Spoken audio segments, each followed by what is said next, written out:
Once Shurfeng gave the command, Anna raised her staff and began to chant an incantation. 2 gigantic magic arrays, both with a 30-yard radius, appeared beside Anna, one pitch black and one silvery white. The instant these 2 magic arrays appeared, the surrounding mana rapidly gathered to Anna. What a powerful spell! Astonished, Lifeless Thorn turned to look at the personal guard, who had remained idle near the rear line thus far. Although he wasn't a magical class player and wasn't so sensitive toward mana, he had seen powerful NPCs cast their spells before. Yet not even the Tier 3 NPCs he had seen could manipulate this much mana with their spells. Normally, the amount of mana a spell manipulated was indicative of the spell's strength. The more mana the spell affected, the stronger the spell would be. In other words, the spell Anna was casting was even stronger than a Tier 3 magical class NPC's spells. Meanwhile, Yenya, a druid, could detect mana far better than a berserker like Lifeless Tom. In fact, her ability to perceive mana could be considered above average among the many magical class experts on the raid team. She specializes in both light and darkness. Yenya stared at Anna for a moment, a little surprised. Normally, magical class NPCs and players only specialized in one element. For example, some elementalists specialized in fire-type spells, while some specialized in ice-type. Although elementalists could use other element spells, those spells were generally weaker than those of the caster's main element. And yet, Anna was absorbing a frightening amount of both light and darkness-type mana from her surroundings. It was clear that the personal guard specialized in both elements. Specializing in 2 elements wasn't as simple as being able to use spells from 2 different elements. A caster needed to be capable of merging both element spells as well. If one were successful, the resulting power of their spells would be exponential. Yenya could only think of 2 magical class players that specialized in dual element casting, and both commanded an astonishing amount of combat power. The Fire Dragon Empire's magical class players had dubbed both players dual dragons, and there were rumors that these 2 had the combat power to rival Tier 3 NPCs of the same level. However, she now learned that Anna was similarly a dual element caster as well. She was even rarer than Dark Gold guards.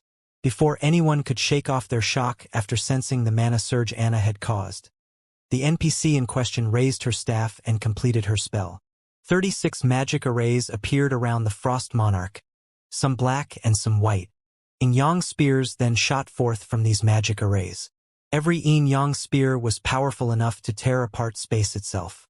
When the 36 Yin-Yang spears pierced the Frost Monarch's body, the world boss could not help but cry out in agony. -510,354. -503,474. A series of damages exceeding -500,000 appeared above the Frost Monarch's head, stupefying everyone present. With just one spell, the Frost Monarch's HP, which had barely budged before, had visibly fallen. Anna's DPS easily surpassed the entire team's. Is she a Tier 3 NPC? Lifeless Thorn voiced his thoughts, starting at Anna. Azura's members hadn't even dealt -20,000 damage with each attack, yet just one of Anna's attacks had dealt over -500,000. She was 10 levels higher than they were, but the difference between their damage outputs shouldn't be that large. The only reasonable explanation was that Anna was a Tier 3 NPC. However, there was no doubt that Anna was only level 96 and wore a Tier 2 class insignia. This proved that Anna was only a Tier 2 NPC, which confused Lifeless Thorn. Anna's performance even stunned Zero Wing's main force members. None of them had thought that she would be this powerful. Only Shurfeng remained unperturbed after witnessing the display. Anna was an epic guard. Moreover, her growth potential had risen from 105 to 113 points after she became a peak-class Yin-Yang Saint. It was the highest growth potential he had seen in any NPC. Anna had only been a level 80 NPC when she had changed classes. Now that she had reached level 96, the boons her growth potential provided were massive. After factoring in her Yin-Yang Saint class's other abilities, she had even greater combat power than ordinary Tier 3 NPCs. This was why Shurfeng dared to challenge the Frost Monarch with such a half-baked team. Initially, He had wanted Anna to summon her monsters to assist in the battle, but he had decided against that since controlling so many summoned creatures would waste some of Anna's energy. That would prevent Anna from exhibiting the full strength of the Yin Yang Saint class. Moreover, he had Kite to tank the world boss, so summoning a lord or great lord into battle would be meaningless. As the Tier 2 curse, Yin Yang Baptism, ended, Anna followed up with the Tier 3 spell, Yin Yang Burst. This was also the legacy spell Anna had learned after reaching level 90. Anna raised her left hand as 2 energy balls appeared in her grip. The energy balls then transformed into beams of light that slammed into the Frost Monarch. Minus 1,434,884. Minus 1,441,067. Everyone was flabbergasted once more when they saw these 2 damages. Her damage can practically cover the entire team. As Solitary 9 watched Anna bombard the Frost Monarch with one powerful spell after another, he gained a newfound appreciation for magical classes. Even if Azura and Zero Wings members stopped attacking, Anna could likely finish this raid by herself with the damage she could deal. She might just need a little more effort to defeat the world boss. With Anna's participation, the raid team's confidence skyrocketed. They turned their attention to dodging the Frost Monarch's AoE attacks, rather than risking death to deal more damage. Time passed quickly, and the Frost Monarch's HP eventually fell to 20%. After such a long fight with the Frost Monarch, the raid team's members had to admit that world bosses had a variety of skills. Even with Kite tanking the Frost Monarch, players had died from time to time. Moreover, the power of frost that continued to seep into their bodies had rapidly depleted their stamina and concentration reserves. Despite fighting for less than 30 minutes, they all had less than 30% of their stamina remaining. Without Anna's help, this raid would have been impossible. The boss is going berserk. Everyone, activate your berserk skills and attack with everything you've got. Shi Feng shouted when the Frost Monarch's frost spear suddenly vanished. The Frost Monarch would become even more terrifying when it went berserk.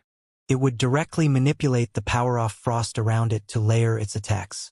Normally, a team would need around 6 MTs to stop these layered attacks, but among the MTs present, only Kola was capable of surviving one of these attacks, and that was if he had already activated his berserk skill.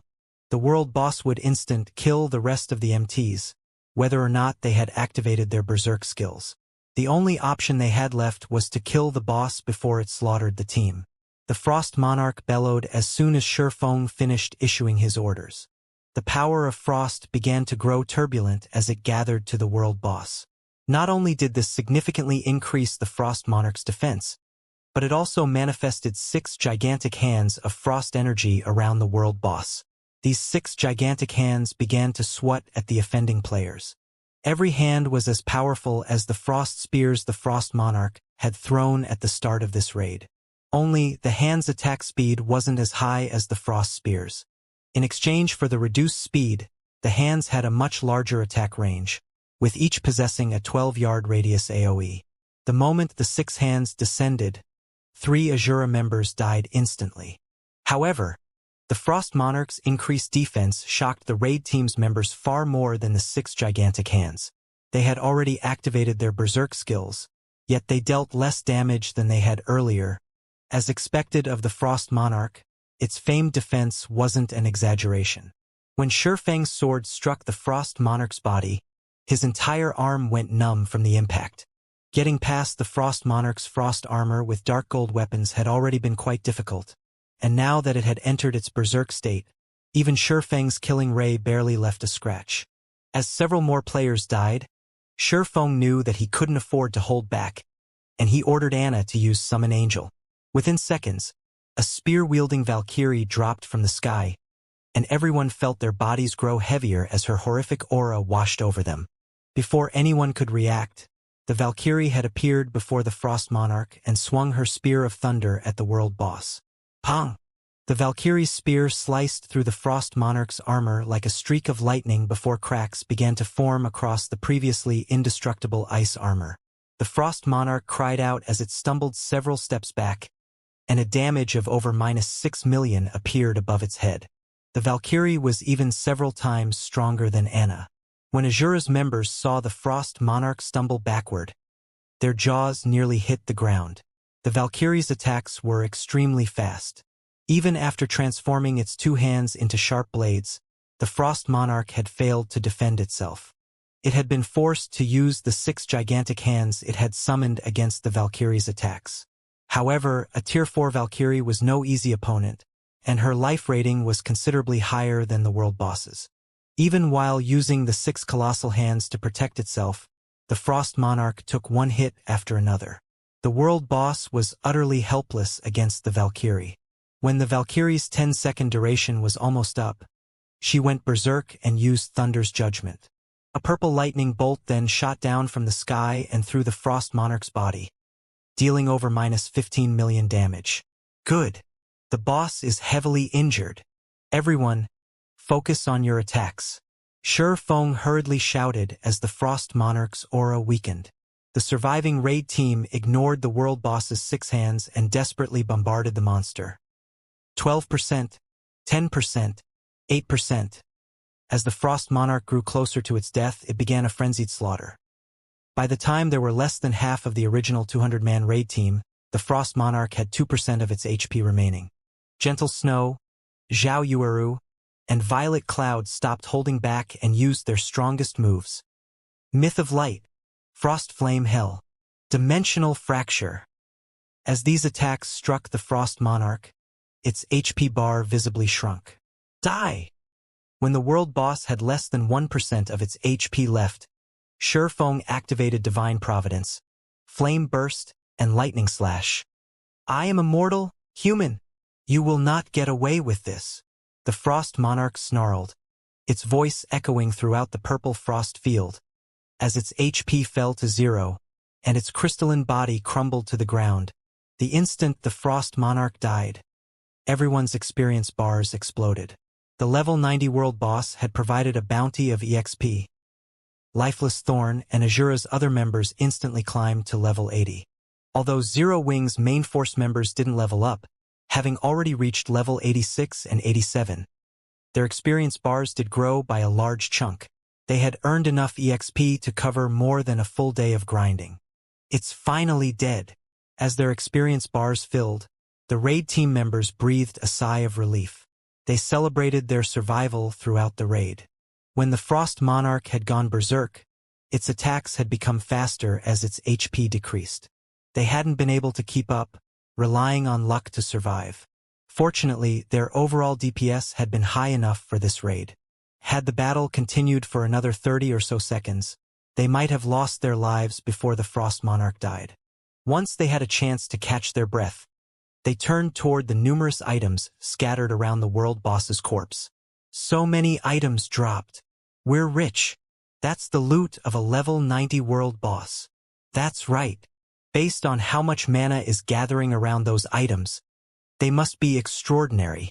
The survivors' eyes glowed with excitement when they saw the Frost Monarch's loot.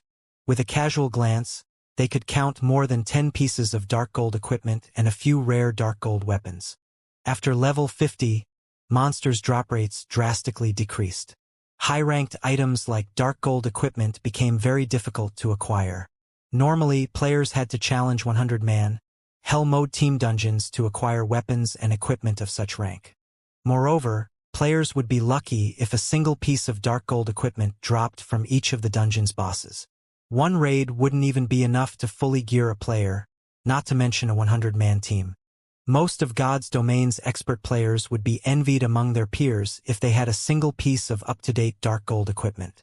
Even among the Azura Adventurer team, the main force members only wore a few pieces of level 75 dark gold equipment, despite being one of the Fire Dragon Empire's top 10 adventurer teams. Yet, the Frost Monarch had dropped more than a dozen dark gold equipment pieces.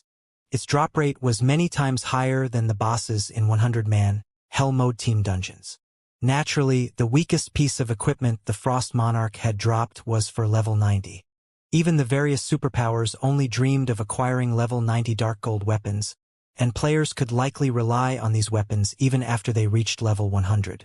The world boss had even dropped epic equipment. The chances of such equipment dropping in a 100-man, Hell Mode team dungeon were abysmal. Players would only have a reasonable chance of acquiring such items if they secured the first clear. All right, healers, resurrect our fallen comrades.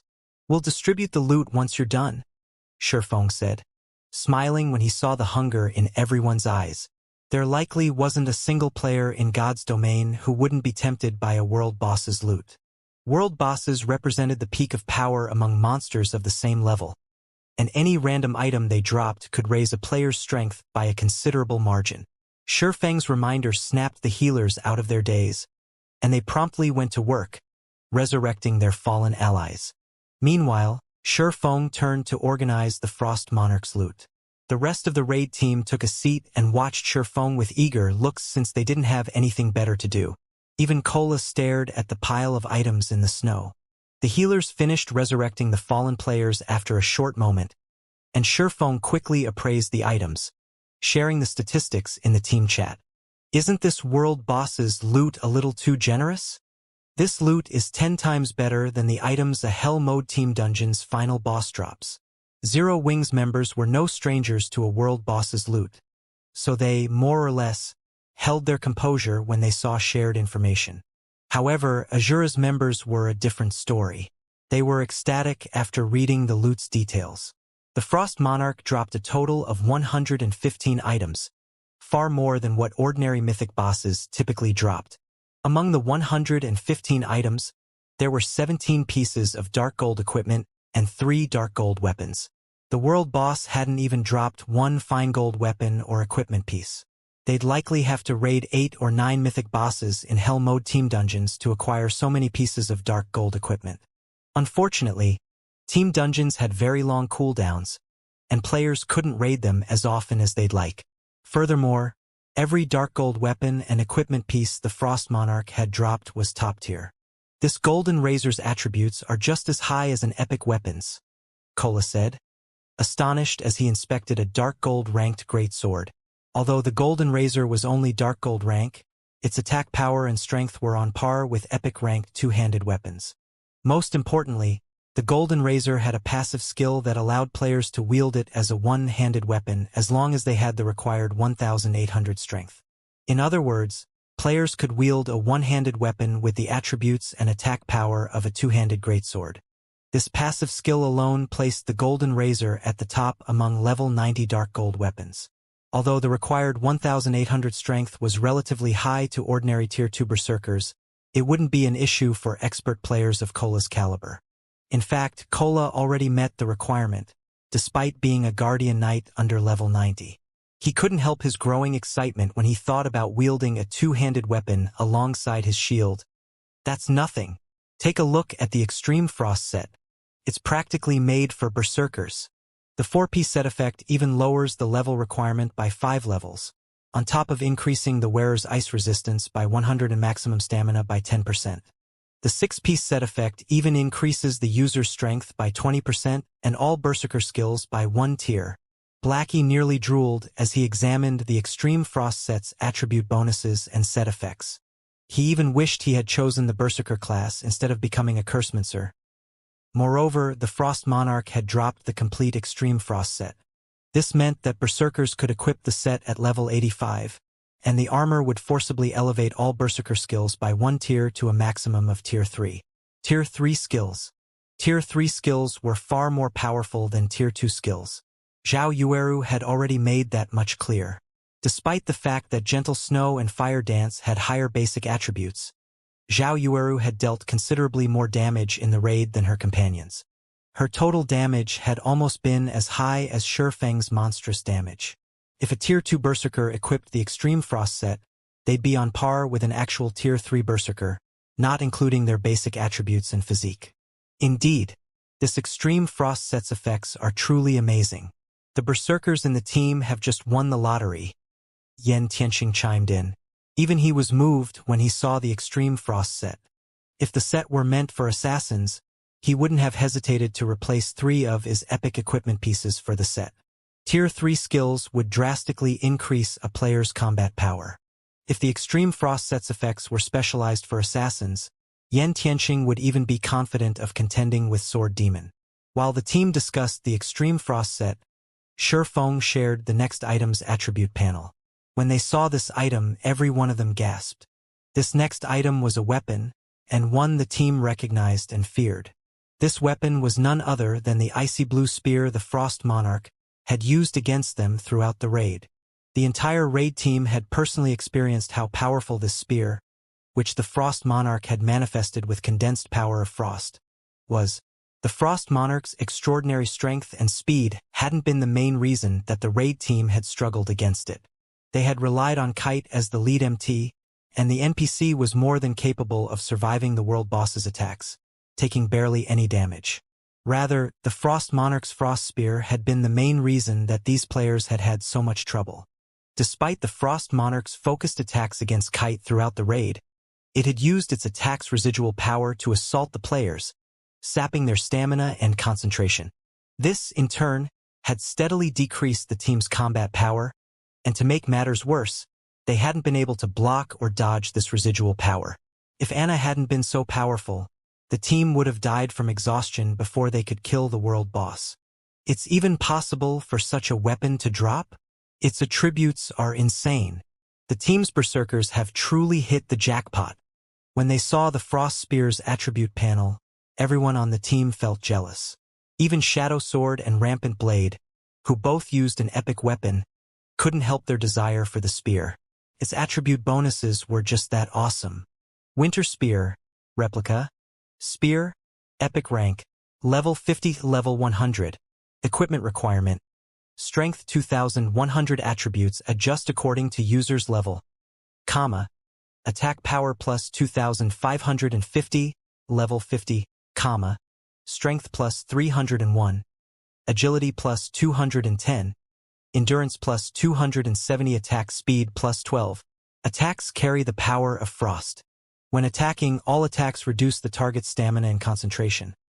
Attacks have, 30% chance to deal frost damage to all enemies in a 10-yard radius, 20% chance to trigger frost possession, increasing strength by 20% by 3 seconds.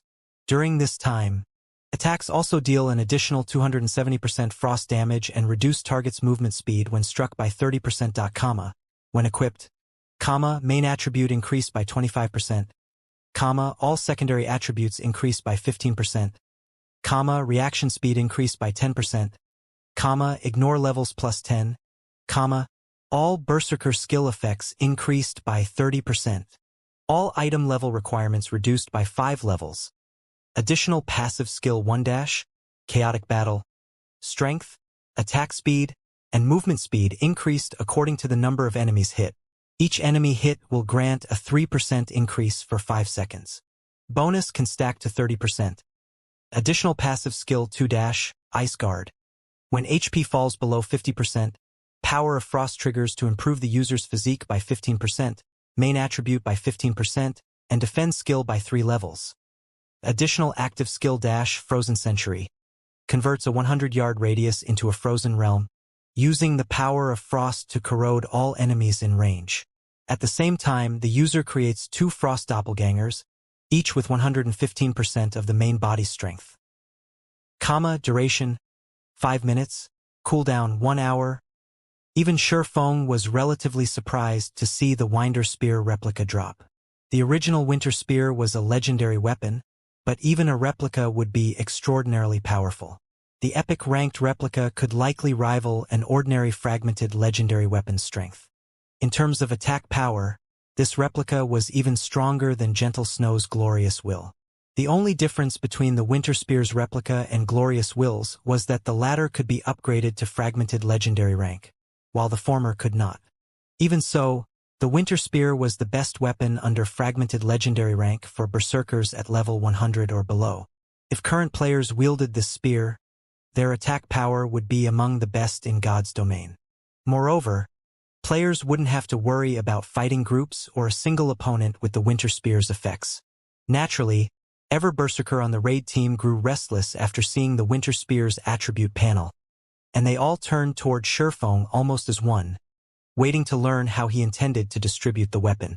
According to Feng's rules, everyone that participated in the raid would have a chance of competing for any dark gold weapon.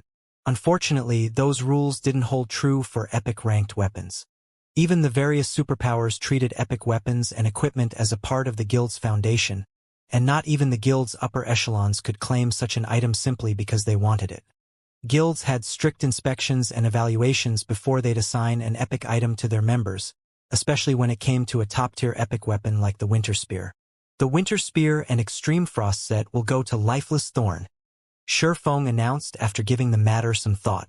Although he was Azura's commander, Shifeng hadn't contributed to the adventurer team recently since he'd been so busy with Zero Wing.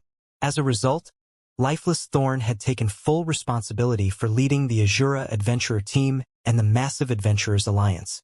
By now, many superpowers had begun to compete for resources and player population in the Ice Crystal world. If the Adventurers Alliance wished to maintain its standing, it needed to rely on more than a flowing water realm expert like Lifeless Tom. The Alliance would need a peak expert at the very least to defend it. Commander! Lifeless Tom stared at Shifeng, moved. He had never expected his commander to hand him the Winter Spear and Extreme Frost set. Not even superpowers upper echelons had the privilege of using such high-quality weapons and equipment, yet despite being Azura's vice commander, he had earned the right. Adventurer teams weren't nearly as restrictive as guilds, and even though Lifeless Thorn was Azura's vice commander, he enjoyed far more freedom than large guilds' elite members.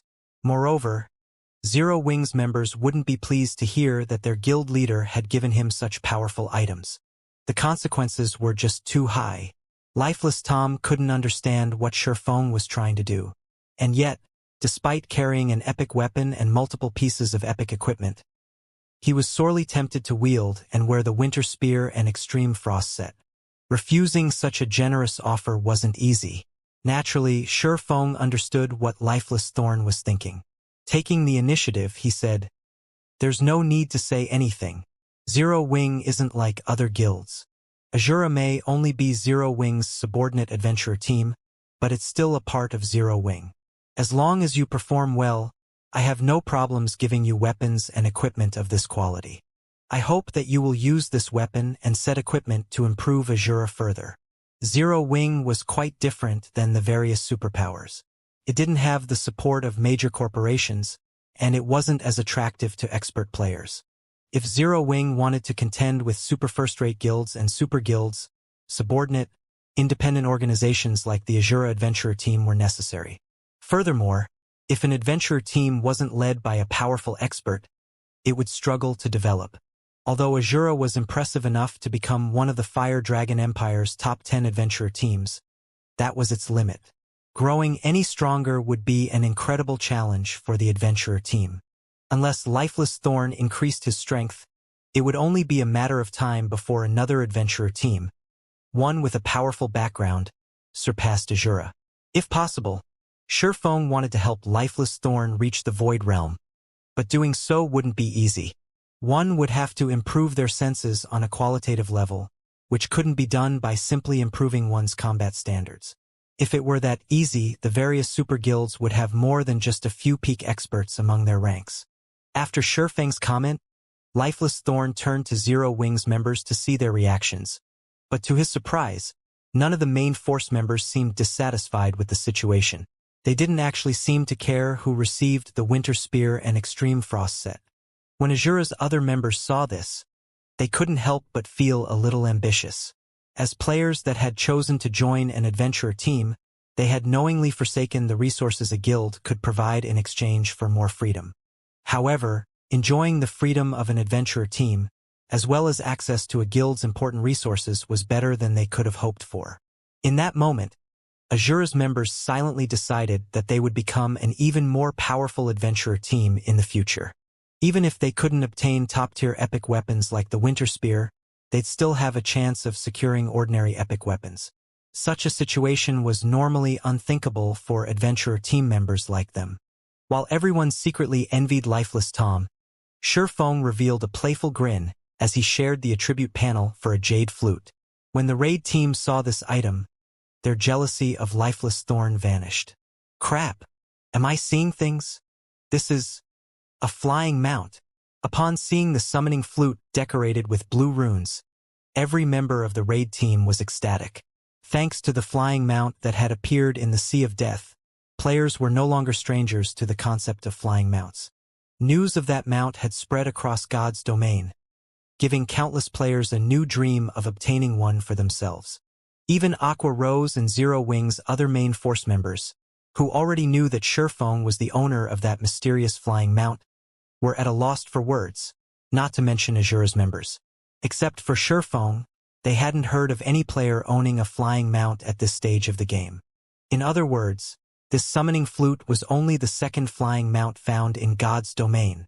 Epic weapons and equipment might be incredibly precious, but not even the top-tier epic weapon, Winter Spear, was worth 1/10 of a flying mount. They had already experienced the benefits flying mounts had to offer, and their travel speed was simply unbelievable. A flying mount could even cross a large-scale map in no more than 2 or 3 hours. Most importantly, flying mounts' combat power was incredible. Take Sure Feng's Thunder Eagle, for example.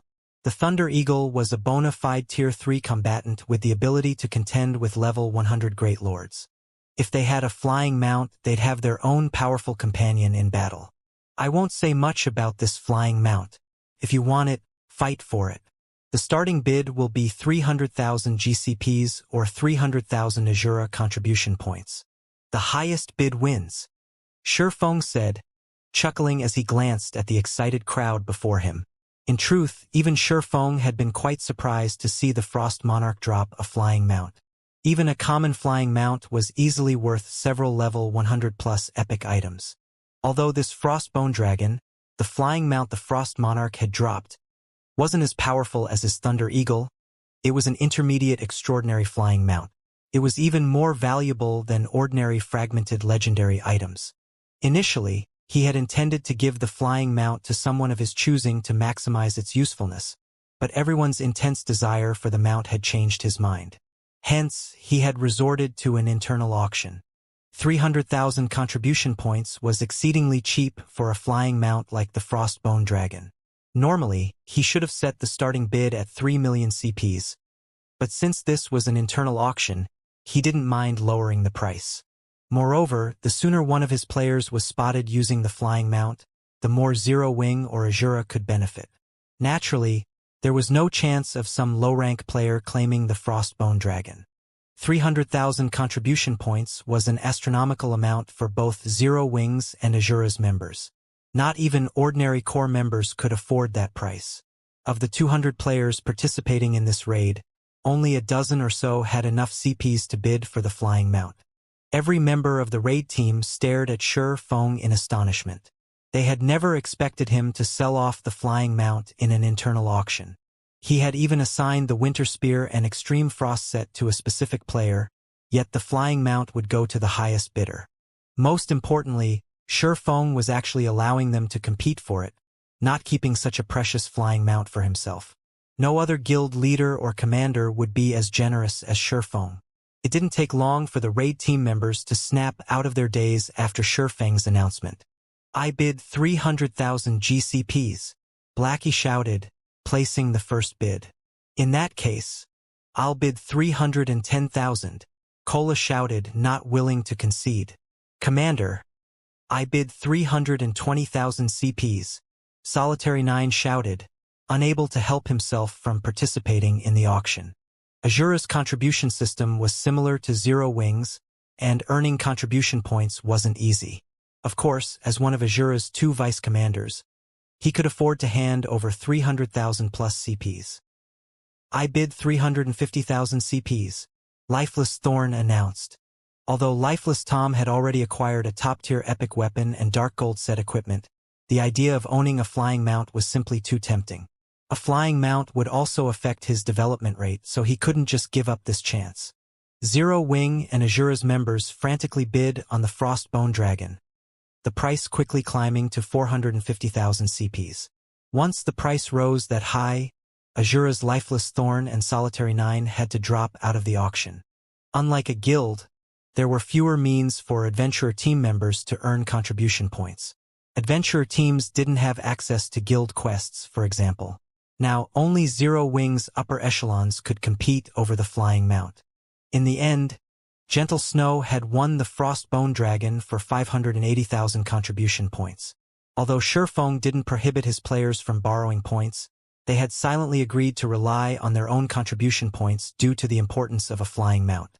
Their contribution points, after all, represented how much they had contributed to the guild or adventurer team. The player who had contributed the most deserved something as important and valuable as a flying mount. After the auction, Shurfeng handed Gentle Snow her new Frostbone Dragon summoning flute, and she rejoiced. Ideas of how to use this flying mount swam in her head. Shurfeng then let the raid team members bid for the remaining dark gold weapons and equipment, and every item had been auctioned off in less than 10 minutes. As for the other items the Frost Monarch dropped, Shurfeng didn't share their information or add them to the internal auction. These items touched on guild interests. The Bronze Shop promotion order, for example, had to be kept a secret. Moreover, since the Frost Monarch was a bloodline lord, it had dropped a bloodline. Normally, Shurfeng would have let his players take a look at an ordinary bloodline. It's not like they were a secret among the various superpowers anymore, and some were even available for purchase in the World Summit's Divine Shrine. If players had enough points, they could even purchase a peak bloodline. However, the Frost Monarch's bloodline was special, and Shurfeng couldn't afford to reveal it casually. Arctic bloodline, special bloodline, can be fused with a normal bloodline to produce a new bloodline. The resulting bloodline has one opportunity to evolve, and the evolution's benefits depend on the bloodline power the resulting bloodline has absorbed. The more bloodline power absorbed, the more benefits the resulting bloodline will provide. Can absorb a maximum of 100 bloodline power. Current bloodline power absorbed, 0 points. Warning: the resulting bloodline will automatically bind to the user after using the Arctic bloodline. It cannot be traded and can only be stored in the user's bag space. If the user dies, the bloodline will drop and be forever lost. System: do you wish to fuse with the Arctic bloodline? System: you have 1 hour to decide. If you fail to decide or refuse the fusion, the Arctic bloodline's power will be lost. Although Shurfeng trusted these players, he had no plans to inform them of the Arctic bloodline. While the team rested, Shurfeng wandered off to find a place to sit. He then agreed to fuse with the Arctic bloodline. The instant Shurfeng agreed to the fusion, the Arctic bloodline in his bag shot through his body and began to merge with the Dark Iron bloodline. Thus far, Shurfeng had been quite satisfied with the Dark Iron bloodline. Although it was only a basic bloodline, it was the perfect bloodline for melee classes, far more valuable to melee players than other basic bloodlines. In fact, Shurfeng wouldn't necessarily trade the Dark Iron bloodline for a bona fide advanced bloodline if given a chance. Compatibility was incredibly important, and the Dark Iron bloodline improved his compatibility with his melee skills. It was a rare attribute, although the Dark Iron bloodline's attribute panel didn't clearly outline how much the bloodline improved his compatibility. Shurfeng had discovered, through trial and error, that his bloodline improved his skill completion rates by roughly 2%. While 2% might not seem that high, and even some epic equipment could provide a similar bonus, Shurfeng's skill completion rate was already impressive. Shurfeng was very close to 100% skill completion rate with his Tier 2 skills. For any other player, the Dark Iron bloodline would likely increase their skill completion rate by more than just 2%. Even so, a 2% improvement was extremely valuable for Shurfeng. As God's domain evolved into a more perfect game, higher-tiered skills and spells would become increasingly difficult to use properly. A player who had a 100% completion rate with their Tier 1 skills wouldn't be guaranteed to perform as well with Tier 2 to 6 skills and spells. Take Fire Dance, for example. When she had been a Tier 1 player, she had executed her Tier 1 skills with a 95% or higher completion rate, but after reaching Tier 2 and the Flowing Water Realm, she barely achieved a 90% completion rate with her Tier 2 skills. If she wanted to increase her skill completion rate, she had to continue her training and find more inspiration. In reality, not even Domain Realm experts fared better than Refinement Realm experts with skill or spell completion rates. Completion rates depended on a player's physical control and their understanding of the skill or spell in question. Refinement Realm experts already had precise control of their bodies, and Domain Realm experts' physical control wasn't that much better. Domain Realm experts merely had superior perception. Feng only had such a high completion rate with his Tier 2 skills because he had already grown incredibly familiar with the various Tier 2 skills in God's domain. Not a single player in the game could compete with his experience in this regard. Moreover, the Dark Iron bloodline would offer greater benefits as he continued to level up and reach higher tiers, particularly as he rose through the tiers. Although he had already absorbed the Dark Iron bloodline, he couldn't yet fully exhibit the bloodline's power. Bloodline's strength was simply too great for low-tiered players like him to tolerate. He could only unlock more of the bloodline's abilities as he increased his tier. Otherwise, bloodlines wouldn't have been as valuable as fragmented legendary and legendary items, becoming one of the best tools to support God's Domain's players as they became powerhouses. As the Arctic bloodline continued to fuse with the Dark Iron bloodline, Feng felt an indescribable power spread throughout his body. This power felt violent and cold, the sensations mixing within him. If he hadn't deliberately concealed his aura with the Nightwalker's cape, Fire Dance and the others would have sensed his transformation. After 10 seconds, the turbulent power within Feng had calmed. The moment it did, the crisp sound of a system notification reached his ears. System, congratulations! You have successfully fused the Arctic bloodline and Dark Iron bloodline. The Frost Iron bloodline has now bound with you. Eagerly, Feng inspected the resulting bloodline. Frost Iron bloodline, fused bloodline, increases players' compatibility with melee skills and reaction speed, mainly improves strength, followed by agility, endurance, vitality, and intelligence. Can absorb bloodline power to evolve once. The more bloodline power absorbed, the greater the evolution's effects will be. Can absorb up to 100 bloodline power. Currently absorbed bloodline power, 0 points. So this is a fused bloodline? As he inspected the Frost Iron bloodline's attributes, Feng couldn't believe his eyes. He had assumed the fusion would only improve the Dark Iron bloodline's inherent attributes, not birth an entirely new ability. The Frost Iron bloodline could practically rival advanced bloodlines, The only real difference was the increased basic attributes. Fortunately, the missing basic attributes weren't that important to Feng. He valued the bloodline's ability far more, especially the Frost Iron bloodline's new ability. Increased reaction speed would be significantly helpful to players. The improved reaction speed would be especially useful when fighting monsters. Unlike players, monsters' reaction speed continued to increase with their levels, which was why higher-leveled monsters were so difficult to deal with. Normally, the only way players could improve their reaction speed was by increasing their basic attributes and physique, but the resulting improvement would be minor. Meanwhile, weapons and equipment that increased reaction speed directly were painfully difficult to acquire. Now that the Frost Iron bloodline could do just that, it was easily more valuable than the advanced bloodlines players could buy from the Divine Shrine. Amazing! Truly amazing! With this boost, my reaction speed is just as fast as true Tier 3 classes. Feng was ecstatic when he sensed the change to his reaction speed. The Tier 3 promotion quest was far more difficult to complete than the Tier 2 version, and players' results would largely influence their future development. Feng had hoped to obtain an advanced bloodline before Tier 3 promotion quest to increase his chances of securing a good result. After all, his Blade Saint class was one of God's Domain's 10 Great Saint legacies, and his promotion quest would be considerably more challenging than other classes. Now that he had the Frost Iron bloodline, he was far more confident of clearing his Tier 3 promotion quest. If this bloodline is so powerful after the fusion, just how powerful will it become after evolving with 100 points of bloodline power? Anticipation overwhelmed Feng as he read the bloodline's attribute panel again. To obtain bloodline power, players had to extract it from bloodline creatures or archaic species. Unfortunately, the former were incredibly rare in God's domain. It seems I'll have to find some time to explore the Thunder God's secret land. After giving the matter some thought, Feng decided that hunting in the Thunder God's secret land would be the most reliable way to collect bloodline power. Although he knew where to find a few low-level bloodline creatures, the main god system wouldn't give him any chance to exploit such a loophole.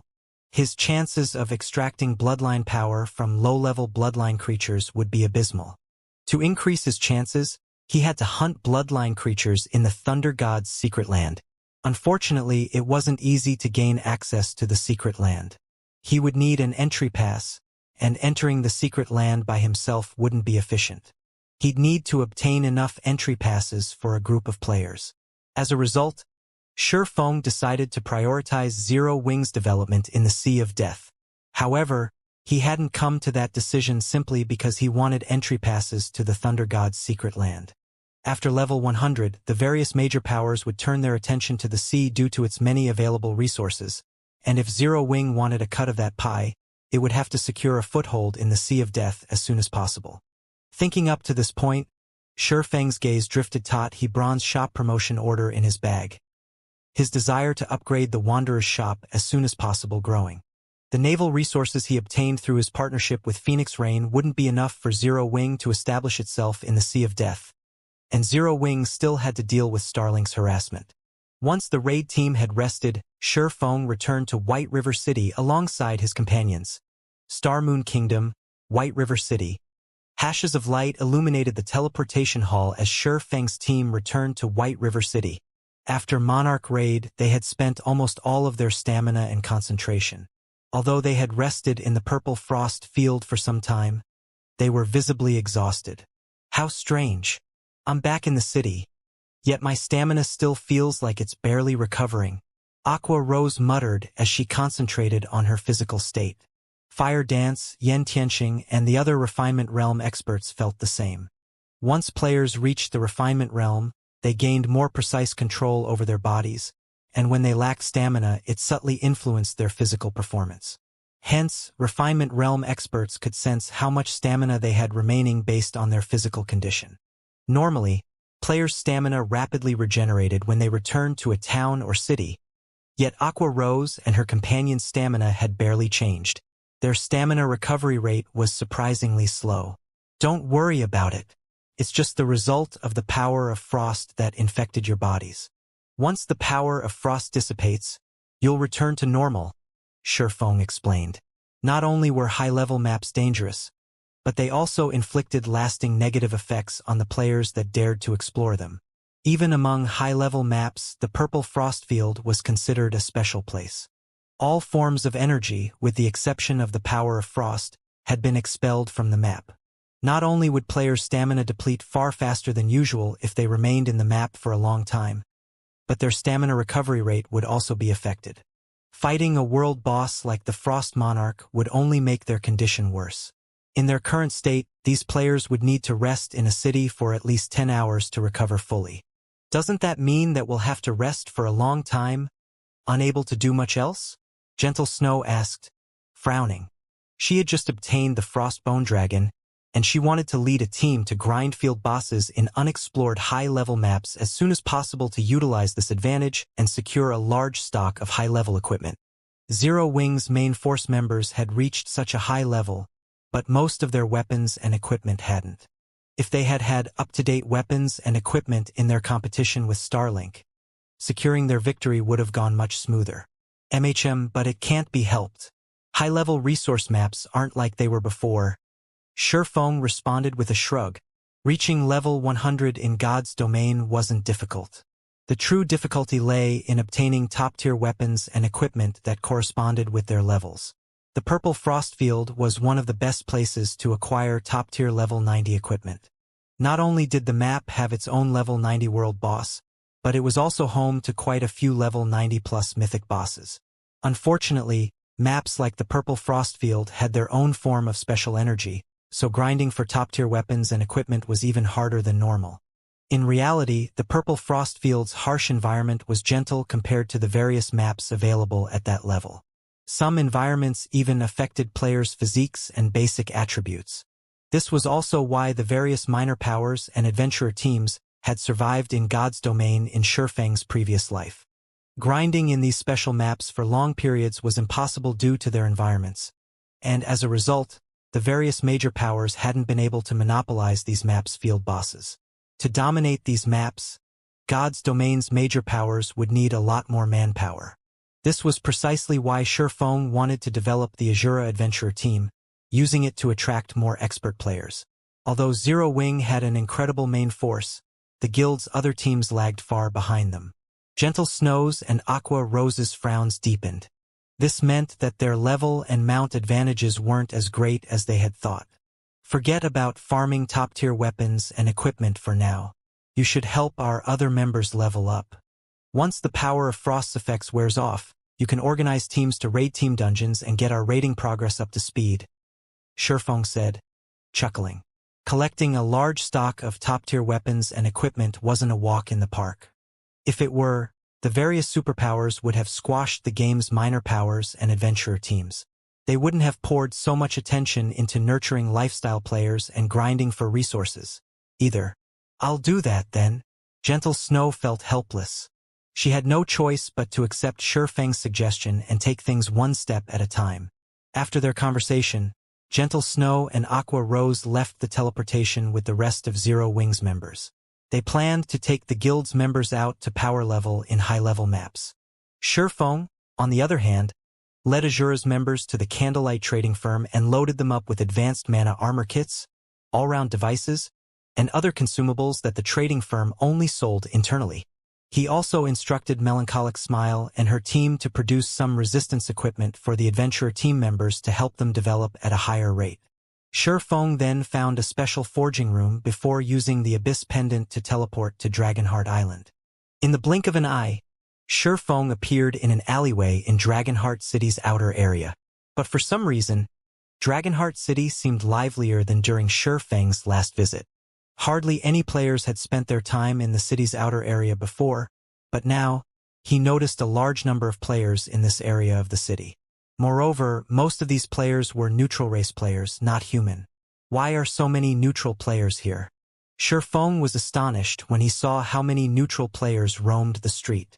These neutral players were very high-leveled, with most of them at level 76 or higher. There were even quite a few level 78 players.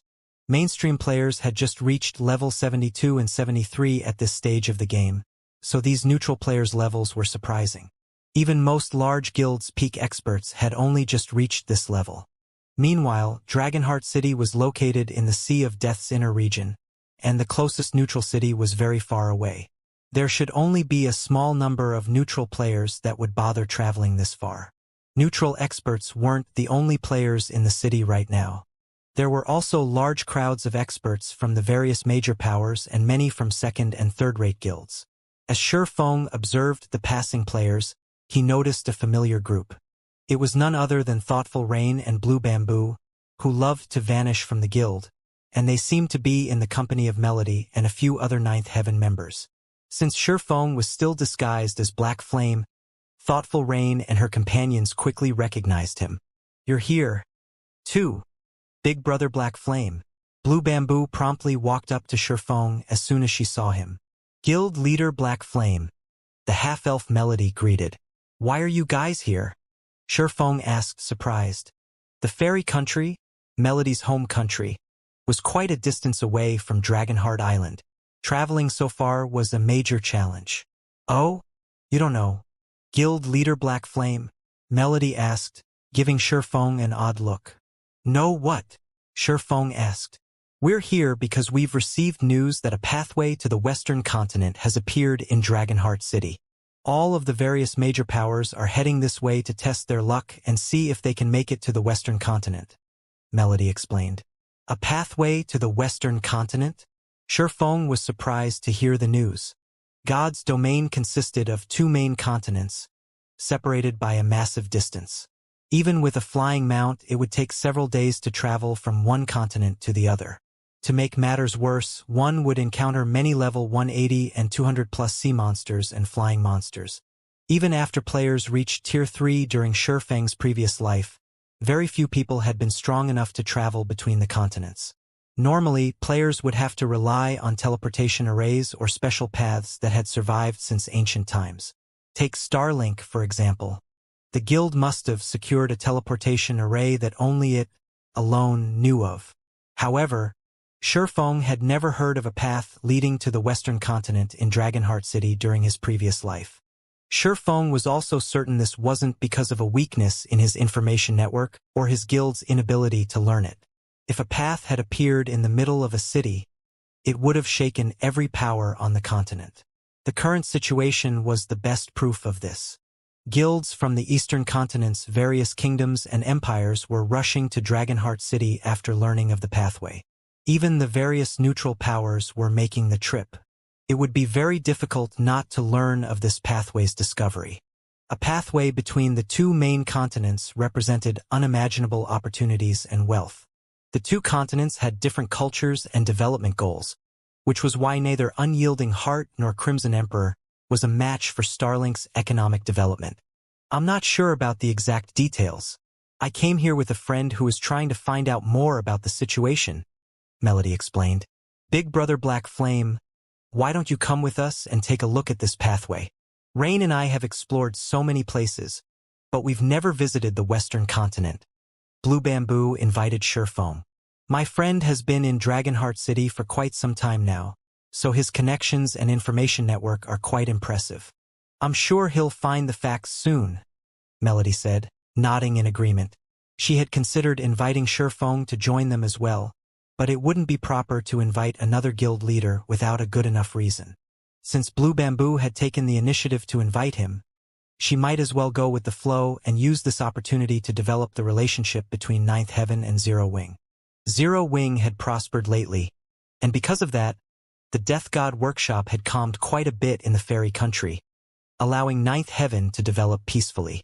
Since Surefoam clearly didn't know much about the Western continent, she could use this opportunity to earn a favor. All right, but I have some matters to see to before I can join you, Surefoam said after giving the matter some thought. A pathway to the Western continent was indeed a tempting issue. If he could visit the Western continent this early, Zero Wing could gain access to endless wealth and resources.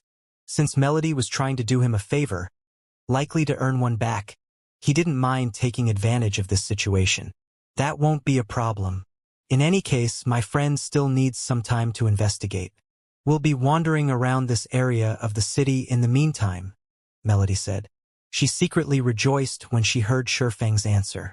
Zero Wing was already incredibly strong as a guild and was almost guaranteed to become a superpower in the future. If Ninth Heaven could secure a close relationship with the guild now, Ninth Heaven would only benefit later. Once Surefoam and the others agreed on where to meet later, he hurried toward the Wanderer's shop. Due to news of the pathway, the street the Wanderer's shop occupied, which had been deserted during Shurfang's last visit, was crowded with players.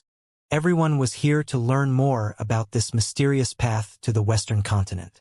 Although I'm surprised that someone has discovered the pathway, it has saved me a lot of trouble in luring customers to the shop. With a quick glance, Surefoam realized that most of the players on the street were experts. These expert players were either from guilds or well-known adventurer teams. Naturally, they'd have stronger information networks than ordinary experts. Surefoam had been worried about how to lure in customers after upgrading the Wanderer's shop. Without enough customers, he wouldn't be able to sell the black market teleportation slots for a good price, but it seemed that he no longer had to worry about that. He immediately headed into his Wanderer's shop. The Wanderer's shop had a total of 3 floors, and the building itself was quite old. The items it currently sold were of little value as well. Not even ordinary players would be interested in these items, much less expert players. The only customers currently in the shop were NPCs, and when Surefoam checked the daily transaction volume, it was pitifully low. System: Bronze shop promotion order detected. Do you wish to upgrade the Wanderer's shop? Upgrade. Surefoam chose to upgrade the shop without hesitation. The bronze shop promotion order sitting in Shurfang's bag transformed into particles of light and disappeared. As it did, the shop itself began to change. The changes were not visible from outside the shop, but internally the Wanderer's shop underwent a metamorphosis. Although the shop's first floor still looked old and tattered, the system replaced the old, garbage items.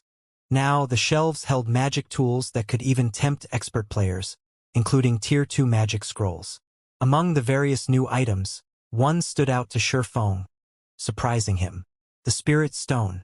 The Spirit Stone was a special type of gemstone, a consumable. It was incredibly rare, and when equipped, it would improve players' mana perception.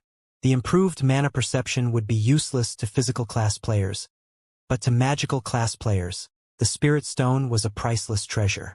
Their mana perception directly affected their spell completion rates. Unlike skills, casting a spell didn't rely on physical movement. Instead, it relied on players' control over mana. Naturally, a caster with stronger mana perception would have better control of their spells. Once God's Domain's magical class players discovered the Spirit Stone, they'd go crazy over it. However, when Shifeng saw the Spirit Stone's price, he broke out in a cold sweat. Each Spirit Stone actually cost 400 ancient gold. The Spirit Stone was a consumable item and would vanish after 7 days of use. But even incredibly powerful experts would need several months to earn 400 ancient gold. As expected of the black market, the prices are all fraudulent. Shifeng realized that earning ancient gold through the Wanderer's shop alone wouldn't be as easy as he had hoped. Although the Wanderer's shop's merchandise was incredible, very few players would be able to afford any of it. As for the black market teleportation slots, the 2-star shop would only sell 20 slots each day, and the minimum price for each slot was 200 ancient gold, 10% of which would go to the shop's owner. Even if all 20 sold for the minimum price, Shifeng would earn 400 ancient gold from the Wanderer's shop each day. It was an absurd amount. Players would be lucky to earn 200 ancient gold from ordinary 2-star grocery stores or smithies each day. With the Wanderer's shop, on the other hand, a player could earn double that through the teleportation slots alone. And that was only the beginning. As the shop's traffic and transaction volume increased, more teleportation slots would become available for purchase, increasing the shop's total income. It's no wonder why the various superpowers were so desperate to own a Wanderer's shop. Every Wanderer's shop is a gold mine. The daily profit from one of these shops can rival 1/5 of the income from a newly captured fortress in the Gravity Mountain range. As Shifeng browsed the shop's wares, he determined that he could earn 500 ancient gold per day if sales were good. Even the well-established first-rate powers in Dragonheart City only earned that much ancient gold per day. As for the Gravity Mountain range's fortresses, players couldn't just capture one on a whim. Unlike other fortresses, a power would need a large number of experts to garrison the Gravity Mountain range's fortresses long-term. Swarms of monsters would attack the fortresses every day, and the amount of manpower needed to run a fortress was no trivial matter. Not even ordinary superpowers would have the necessary strength to secure and profit from one of these fortresses. In comparison, the Wanderer's shop could generate 1/5 of a newly captured fortress's income without any risk. System. The Wanderer's shop has been upgraded. Do you wish to open it to the public? Shifeng immediately agreed to open the Wanderer's shop to the public after hearing the system notification. Although it was possible to hire more NPC staff and renovate the shop after the upgrade to 2-star status to lure in more customers, Shifeng did not have the money to do so. He only had 1,000 ancient gold remaining, and every item and service in Dragonheart City cost ancient coins. Players even had to pay to enter the World Tower.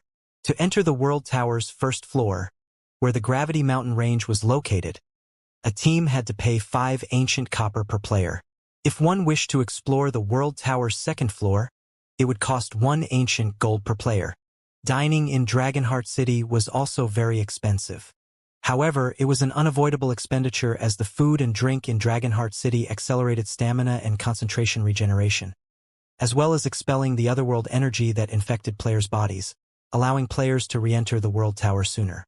This was also why minor powers couldn't survive in Dragonheart City. Otherwise, the World Tower would have been crowded with players since it was such a wonderful place to level up and obtain resources.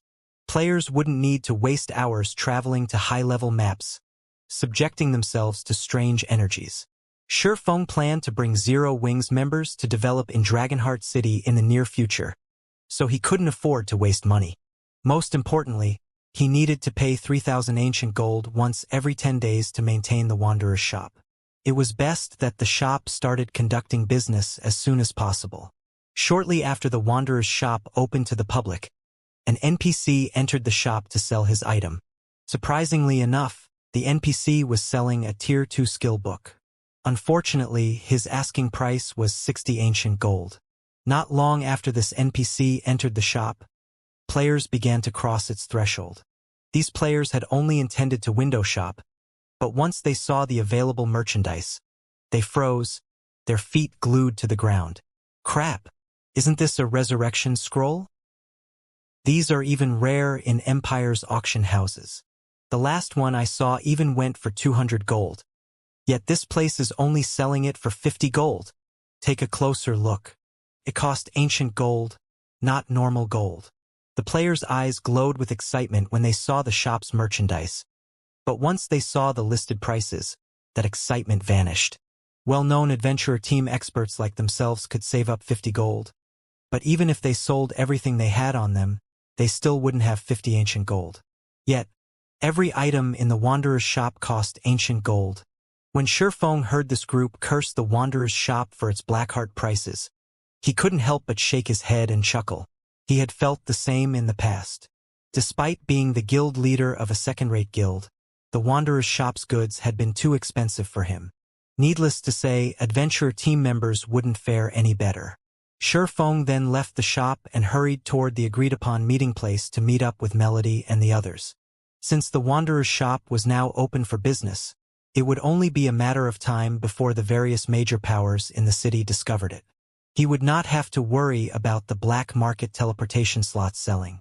He had also left 500 ancient gold with the shop and instructed its NPC staff to purchase epic materials. He decided to refuse NPCs' other items since he couldn't afford them at the moment. He could only slowly accumulate ancient gold through the Wanderer's shop. After a few minutes, Shifeng arrived at a bar in the city's inner area. The bar was called the Blue Rose, and as soon as he arrived, he discovered Melody's group, happily chatting with a level 79 Tigerkin Berserker. Not only was this Tigerkin Berserker very high-leveled, but his equipment was also quite impressive. The Berserker currently wore the Raging Punishment set, a level 75 fine gold set equipment. His two-handed axe also gave off the glow effect unique to epic items. The wild and powerful aura he radiated was even powerful enough to deter first-rate guilds' peak experts. Moreover, Shifeng could tell he was a refinement realm expert by the Tigerkin's movements. The Tigerkin Berserker's strength was even stronger than Melody. Big Brother Black Flame, have you settled your affairs? Blue Bamboo asked when she saw Shifeng enter the bar. They're done. Shifeng nodded. You're just in time. Here, let me introduce you. This is my friend, Swimming Dragon. He's the commander of the Dragon Riders adventurer team, Melody said. She then turned to Swimming Dragon and continued. This is Zero Wings guild leader, Black Flame. So, you're that famous Sword King. Swimming Dragon looked at Shifeng in surprise. As Dragon Riders mainly operated on Dragonheart Island, Swimming Dragon was not particularly familiar with guilds and experts outside of his home base. However, the top 50 experts on the God's Domain experts list were a different story. Furthermore, Shifeng's rank had recently risen on the experts list. In the latest issue, Shifeng had been ranked 14th. The man was difficult to miss. Although the God's Domain experts list was not a clear indicator of an expert's strength, those who could earn a high rank were definitely extraordinary. However, Shifeng didn't seem any different than an average person as he sat before Swimming Dragon. If not for Melody's introduction, he might have dismissed the guild leader as an ordinary player. He couldn't sense the imposing aura that was typical of powerhouses. In fact, Shifeng's aura felt quite weak. Hello, Shifeng replied with a slight nod. After a brief introduction, Swimming Dragon informed the group of what he had learned about the pathway to the Western continent. However, to everyone's disappointment, the pathway didn't actually exist. Players had simply discovered a King-class sea monster a short distance away from Dragonheart Island. Based on what the various superpowers had discovered, this sea monster had a chance of dropping a teleportation stone that could transport players to the Western continent. The various superpowers had only spread the news because of how powerful the King-class sea monster was. There was also a group of powerful sea monsters protecting this King-class, and it would take more than 2 superpowers to take the King-class sea monster down. Hence, the various superpowers intended to use the various major powers' strength for the raid. When they found this out, the various naval powers that had gathered in Dragonheart City hurried toward the island nearest to the King-class sea monster. They would begin the raid once they had enough overall combat power. Swimming Dragon had voiced his intentions to join the raid to see if he could get a piece of the pie. Melody's group was interested in taking a look as well. Naturally, Surephone wouldn't refuse this opportunity and decided to travel to the island with Swimming Dragon and the others. There are so many people here. Blue Bamboo was astonished when she saw the number of ships in the port. There were usually plenty of ships in Dragonheart City's port, but right now, there were at least 10 times more ships than normal. Just leaving the port was a challenge. It will take too long to get to Tranquil Mine Island by ship.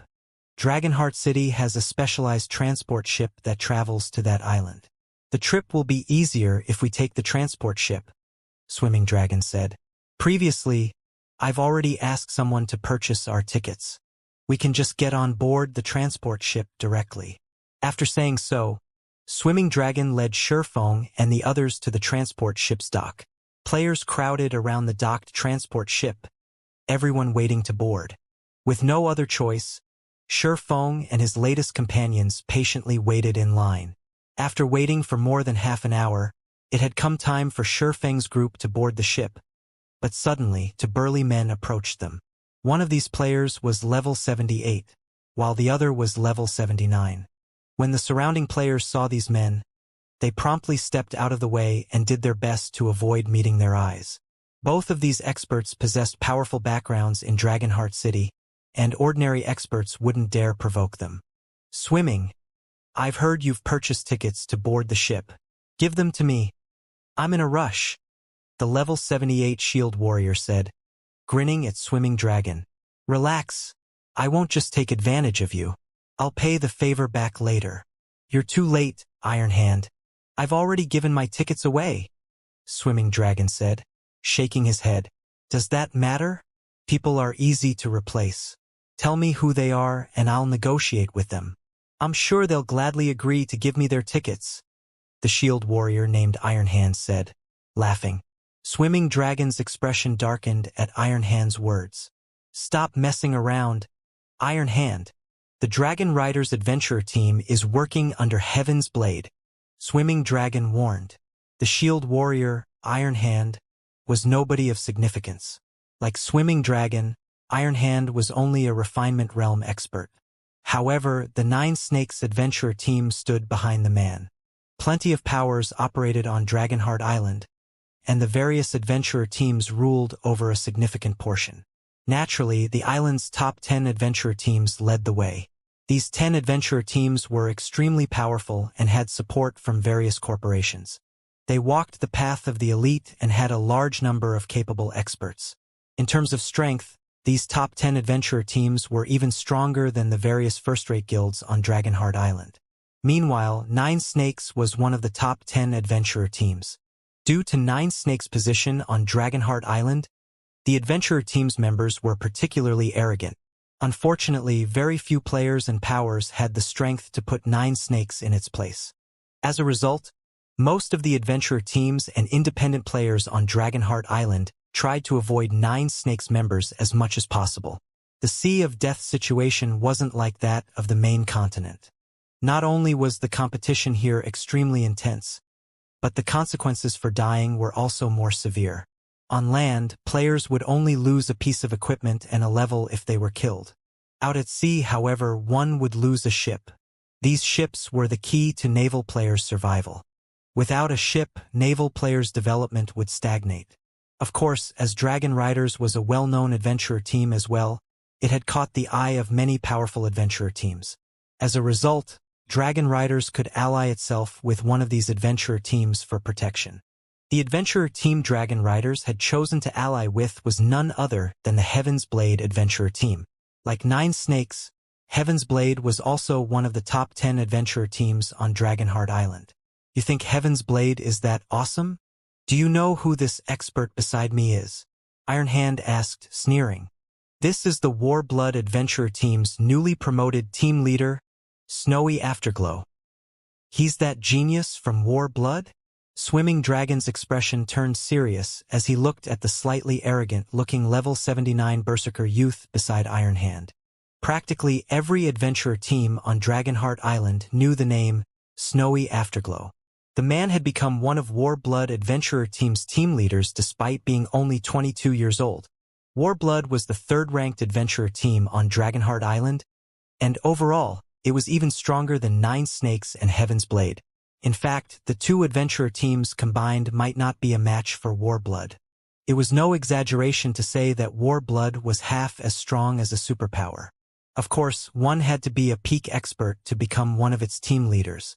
That's right, and we're in a hurry. We don't have time to waste with you, Iron Hand snapped, annoyed. His gaze then shifted to Shurfeng and the others before he said, I've never seen you before. You guys must be Swimming Dragon's friends, right? I'll get straight to the point. Give me 2 of your tickets. If anyone tries to give you a hard time on Dragonheart Island, you can give them our names. After all was said and done, Swimming Dragon commanded Dragon Riders, one of Heaven's Blade's subordinate adventurer teams, so Iron Hand couldn't take his ticket from him. However, he shouldn't have any problems taking one of his companions' tickets. When the nearby players heard Iron Hand's demand, they gave Shurfeng's group envious looks. Earning Iron Hand's favor was worth the price of a ticket, not to mention snow afterglows. PvP was more common in the Sea of Death than it was on the main continent, and without sufficient strength, surviving here would be impossible. If one were protected by a VIP like Iron Hand or Snowy Afterglow, they could develop on Dragonheart Island without worry. The only problem was the blow one would suffer to their reputation by conceding their tickets.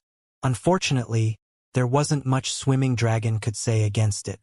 It might not have been an issue if Iron Hand had been alone, but he couldn't afford to offend Snowy Afterglow. Heaven's Blade might not protect him from the young man. However, Melody and the others were his friends, and he couldn't let someone bully them out of their tickets. As Swimming Dragon was about to offer his own ticket, Shurfeng, who had been silent throughout the conversation, opened his mouth and snarled, "Scram!" With one word, silence fell over the area. Even the adventurer team expert players who hadn't been paying attention, happy chatting among themselves, stopped and turned toward Shurfeng. This situation was simply too shocking to ignore. Has this guy lost his mind? Based on his looks, he must be new to Dragonheart City. He probably doesn't know who Snowy Afterglow is. The various adventurer team players were already used to the arrogance Nine Snakes members displayed. Moreover, Nine Snakes' influence on Dragonheart Island had been growing stronger recently. Anyone with more than half a brain would avoid picking a fight over such a small issue. And yet, someone had actually dared to provoke a Nine Snakes member. This was the first time anything like this had occurred on Dragonheart Island. Furthermore, Iron Hand was accompanied by one of Warblood's newest team leaders. By disrespecting both Iron Hand and Snowy Afterglow, Shurfeng had practically sacrificed his development on Dragonheart Island and in the Sea of Death. Shurfeng's response even stunned Iron Hand for a moment. After snapping out of his daze, Iron Hand coldly asked, "Are you looking to die? What? You want to try me?" Shurfeng shot back, smirking at Iron Hand. "Good. I'll remember you," Iron Hand growled as he glared at Shurfeng. Strangely calm, the two experts left. However, none of the watching players were surprised by Iron Hand's reaction. They were still in Dragonheart City, and anyone that tried to assault another player was simply suicidal. Not event the Warblood adventurer team would dare attack another player inside the city. There wasn't a single power in the game that could contend with the NPC soldiers that patrolled the city. That guy is dead for sure. His life in the Sea of Death is likely over now. Not even Swimming Dragon can protect him. Regardless, it was awesome to see Iron Hand so pissed. Many of the expert players on the docks flashed Shurfeng pitying looks. There would now be bad blood between Shurfeng and the Nine Snakes adventurer team, and Nine Snakes members were well known for seeking vengeance for the smallest insult. Iron Hand definitely wouldn't let this matter rest. While the crowd quietly discussed the disruption, Shurfeng's group boarded the transport ship without any more interruptions. They then made their way toward Tranquil Mine Island. As this was the first time they had boarded a transport ship, Blue Bamboo and Thoughtful Rain were surprised by the ship's size. The transport ship was almost as large as a destroyer in the real world, with a total of 4 floors. It was considerably larger than God's Domain's sailboats. There were even break rooms on the ship, which would accelerate players' stamina and concentration recovery. No other ship had this ability. Moreover, the transport ship was very fast, even faster than a bronze speedboat. It was the ideal ship for most players who wished to develop out at sea. It's a pity that only NPCs can own transport ships. If players like us could own one, we wouldn't have to worry about our development at sea, Thoughtful Rain said. When she had inspected the break room's effects, she had discovered that time flowed differently in these rooms. The time in the break rooms passed as quickly as it did in the real world, which meant that the travel time players experienced would be halved while they rested. They wouldn't have to be bored or irritated that the journey took so long. Transport ships, huh?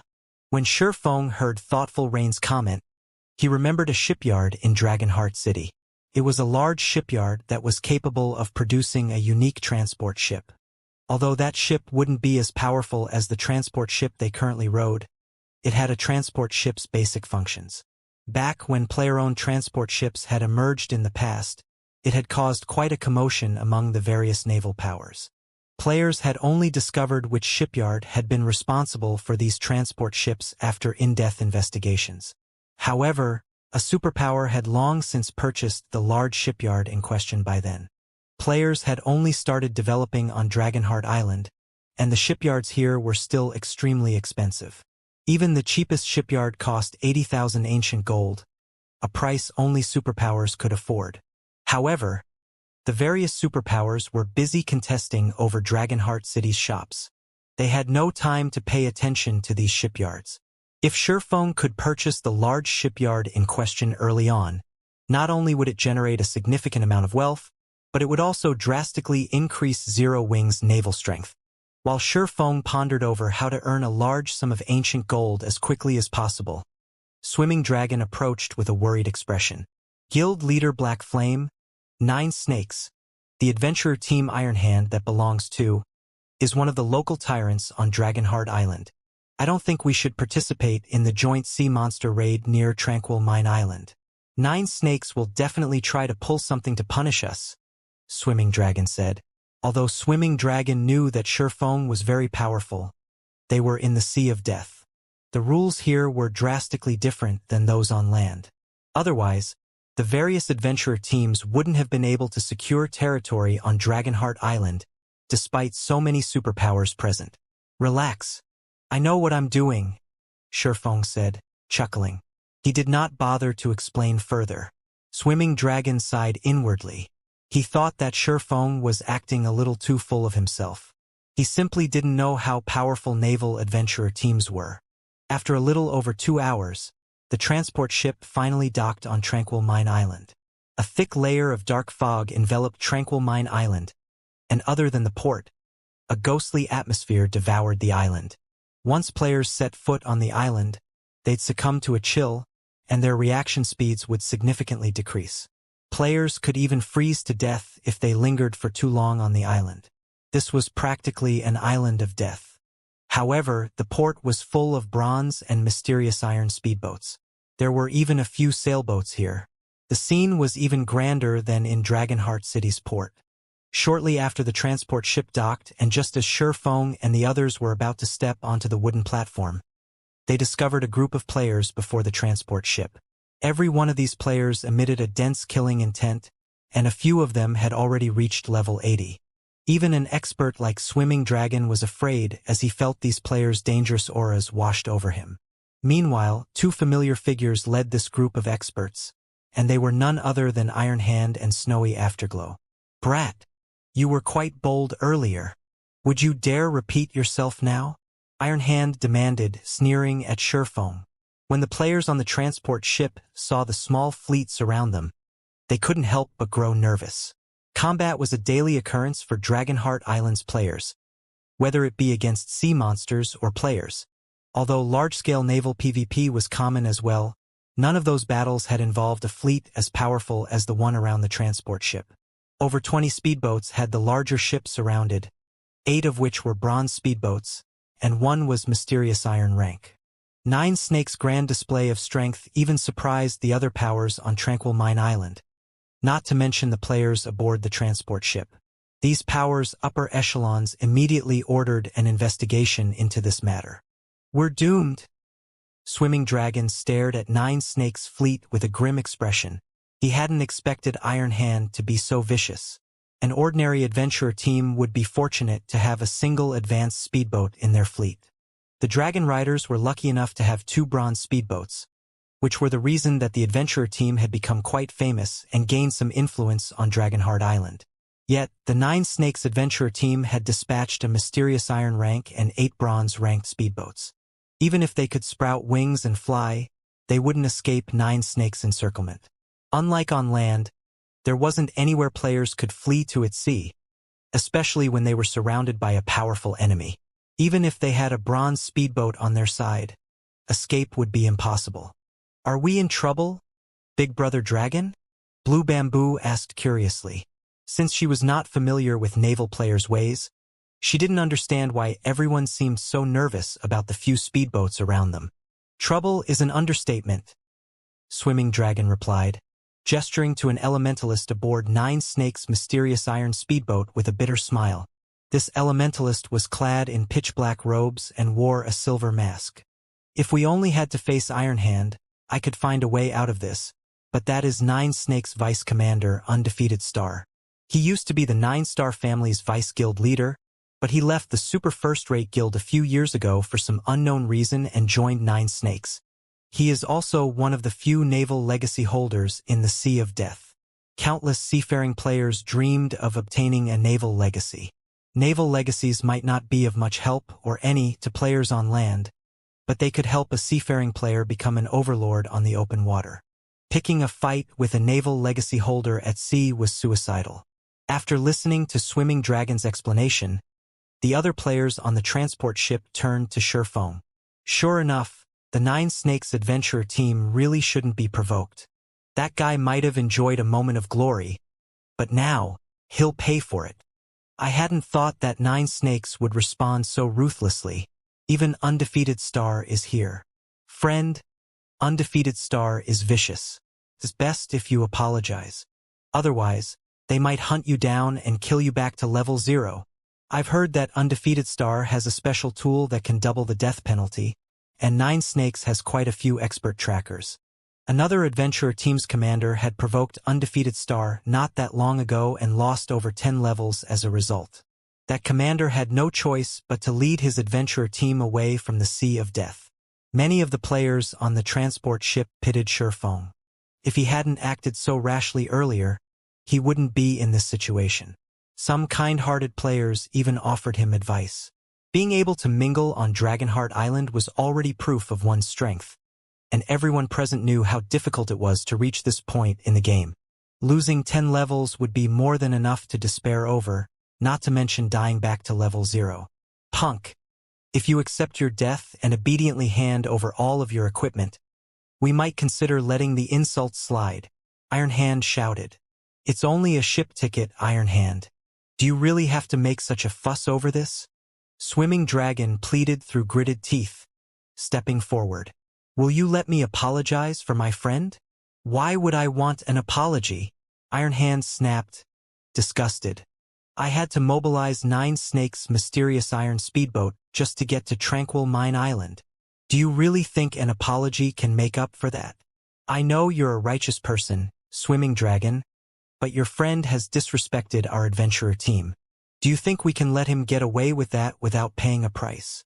Undefeated Star asked Swimming Dragon before shifting his gaze toward Surefoam. "What do you want?" Surefoam asked. "Kneel, apologize to my friend, and offer 1,000 ancient gold as compensation. Do that, and we'll consider this matter settled," Undefeated Star said as he gestured to Snowy Afterglow, who stood beside him. 1,000 ancient gold? Nine Snakes really is ruthless. An ordinary adventurer team on Dragonheart Island would be lucky to have a few dozen ancient gold. I'm not sure even well-known adventurer teams can fork out 1,000 ancient gold. Many of the spectating players gasped when they heard Undefeated Star's demands.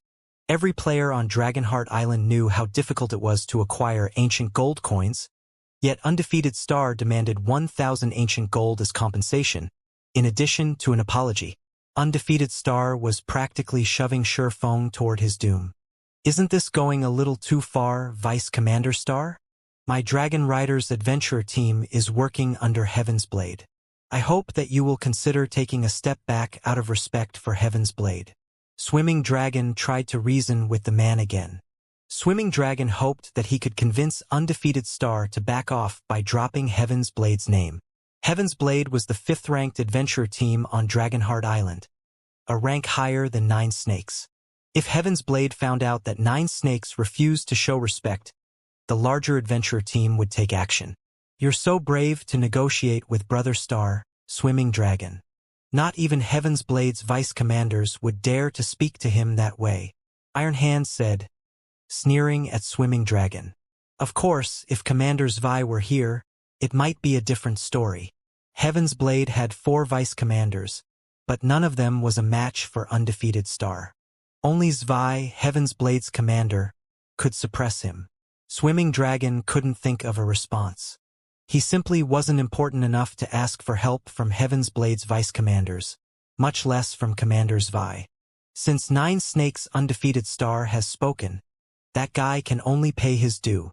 I know some people are strong enough to save him, but those powerhouses don't just show up to help anyone. None of the spectators found anything wrong with Iron Hand's statement. It was true that Swimming Dragon didn't qualify to negotiate with Undefeated Star. In fact, if Undefeated Star was in a foul mood, he might decide to take out Swimming Dragon along with Shurfeng. I don't know who you are, punk, but you should be careful of who you provoke in the Sea of Death, Iron Hand said, smirking at Shurfeng.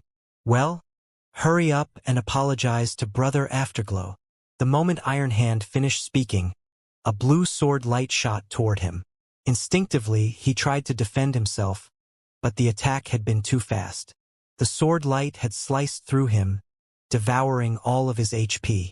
Iron Hand tried to speak, but his vision had already darkened, and his body fell to the deck of the ship. His corpse then transformed into particles of light and left behind a piece of equipment. What incredible attack speed! Shocked by the abrupt attack speed, the watching crowd gasped. Almost as one, they all turned toward the attack's origin. To their surprise, the attacker was none other than Shurfeng, the player who had dared to provoke the Nine Snakes adventurer team. Just who are you? Undefeated Star watched Shurfeng carefully after Ironhand's body had vanished. A person you shouldn't provoke, Shurfeng said, chuckling as he sheathed Killing Ray and stared back at Undefeated Star. Silence fell over the area after Ironhand's death, and everyone stared at Shurfeng in shock. He's dead, Swimming Dragon muttered, utterly stupefied after watching Ironhand's body transform into particles of light and disappear. However, he wasn't just shocked that Ironhand hadn't responded to the attack in time to save himself and died instantly as a result. Rather, Shurfeng's decisiveness astounded him. Swimming Dragon had known that Shurfeng wouldn't tolerate humiliation, especially since Zero Wing had become a pseudo-super first-rate guild. As Zero Wing's guild leader, Shurfeng was like a king. If he weren't, Melody wouldn't be working so hard to strengthen her relationship with him. However, Zero Wing might be Starmoon Kingdom's absolute overlord, but there were plenty of overlords on Dragonheart Island. The weakest guilds on the island was a first-rate guilds, and even they had to show Nine Snakes respect. The adventurer team was simply that powerful. This was also why Swimming Dragon had been trying to ease the tension between Shurfeng and Nine Snakes, yet all of his efforts were for nothing. Not only had Shurfeng slain Ironhand, but he had spoken so arrogantly to Undefeated Star in front of a large crowd. It was akin to a slap in the face. Powers like Nine Snakes, which prioritized their reputations, wouldn't take this insult lying down. We're truly doomed now. Swimming Dragon couldn't help his bitter smile when he saw Undefeated Star's ashen complexion. Undefeated Star was one of the top-ranked experts on Dragonheart Island. Moreover, he was accompanied by his squad of powerful bodyguards, all of which carried a special item that allowed them to form a specific magic array. This magic array would massively boost these bodyguards' strength when they were on the open ocean. Every one of these bodyguards was like a humanoid sea monster when the array was active. Because of this, very few people dared to disrespect Undefeated Star. Even Heaven's Blade's vice commanders treated the man with respect. "You are the first person to speak to me in such a way in the Sea of Death," Undefeated Star said, staring at Feng like he was a dead man walking. "Let's see whether or not I can afford to provoke you. Wolf, I want him to suffer 100 deaths today." Every one of Undefeated Star's last few words had been spoken in an incredibly chilling tone. Even unrelated players shuddered when they heard it. "Understood," a man named Devouring Wolf, who stood beside Undefeated Star, replied. Devouring Wolf then led the dozen or so bodyguards in a charge against Feng. Not only were these bodyguards all level 79, but they were also experts that had followed Undefeated Star when he had left the 9 Stars family, giving up his position as Vice Guild leader. Every one of them was a veteran refinement realm expert. As these bodyguards approached Feng, magic runes began to appear on their bodies. At the same time, a gigantic magic array, covering a 300-yard radius, appeared in the sky above them. As the array manifested, the bodyguards' basic attributes began to rise. Their auras also underwent a tremendous transformation. Now, they felt more like ancient sea monsters rather than human players. Careful! Their basic attributes are higher than a great lords of the same level while they're in the magic array. You can't face them head-on. Swimming Dragon hurriedly warned Feng. "Thanks." Feng responded to Swimming Dragon's warning with a light nod. "So what if you know about the magic array? You might be able to avoid a fight with one of us. But can you avoid us all?" Devouring Wolf, the bodyguard's leader, asked disdainfully. Devouring Wolf swung his battle axe at Feng, and the weapon's strength was even high enough to warp space around it. However, before the battle axe could come anywhere near Feng, the swordsman used Killing Ray to deflect the attack. The moment the sword and axe collided, an intense shockwave shook the player's surroundings. The clash of metal echoed throughout the magic array. Surprisingly, Feng didn't stumble backward after the exchange. Yet Devouring Wolf's expression changed as if he had just seen a ghost. How is his strength so high? Shock and confusion filled Devouring Wolf's mind as he glanced down at his trembling arms and the 1,000+ HP he had just lost. He was as strong as a sea monster while the magic array affected him. He even had enough strength to frighten a peak MT. However, when his axe had met Feng's sword, he had actually taken damage. Swimming Dragon gaped at the two fighting players. Devouring Wolf wore even better equipment than he did, and while the magic array affected the bodyguard, even he'd have to activate a berserk skill to match Devouring Wolf's strength. However, Devouring Wolf had taken damage after charging at Feng. "Not bad. I can see why 9 Snakes has become one of Dragonheart Island's top 10 adventurer teams," Feng said, chuckling at Devouring Wolf's frightened expression. "Now that you've attacked me, I should return the favor." Feng then swung Twilight Blade. A sword light sliced at Devouring Wolf, and although he had seen it coming, he hadn't been able to keep up with the attack's speed no matter how hard he tried to block it with his axe. In the end, Devouring Wolf could only watch as the sword light passed through his body. His HP then plummeted, only stopping after it had hit 0. A moment later, Devouring Wolf's vision faded to black, and his body collapsed to the deck of the transport ship. Devouring Wolf was dead. Despite their many years of combat experience, Undefeated Star's other bodyguards were stunned when they saw this. For a moment, they even forgot to surround and attack Feng. However, Feng did not wait for these players to recover from their daze, and he charged forward. Shadow Blade. Immediately, 10 sword lights flew at the remaining bodyguards. After acquiring the Arctic bloodline, Feng had practically become a Tier 3 player. He only lacked the ability to use Tier 3 skills. The difference between Tier 2 and Tier 3 players was even larger than the difference between Tier 1 and Tier 2. The most obvious difference was the player's reaction speed. It was no longer a gap that could be shortened through basic attributes. Every one of Undefeated Star's bodyguards died in less than 20 seconds, and as a result, the magic array vanished. The only evidence that they had been here was the several equipment pieces they had left behind. "Vice Commander Star, do you still think you can afford to provoke me?" Feng calmly asked as he sheathed his swords. Feng's words, combined with the fact that all of Undefeated Star's bodyguards were now dead, stunned the spectating players. They had ridiculed him for his ignorance and arrogance. Yet now, they were silent, staring at Feng as if he were a frightening monster. On the other hand, Swimming Dragon's eyes were so wide they might fall from their sockets. Staring at Feng, Swimming Dragon unconsciously muttered to himself, "Isn't he a little too strong?" Although Swimming Dragon had known that Feng was extraordinarily strong, he hadn't dreamed that the swordsman was this powerful. Swimming Dragon had seen many peak experts before, but the difference between them and Feng was like the difference between heaven and earth. If he hadn't known that Undefeated Star's bodyguards had been trying to kill Feng, he would have suspected that they had been putting on a play, with Feng as the hero.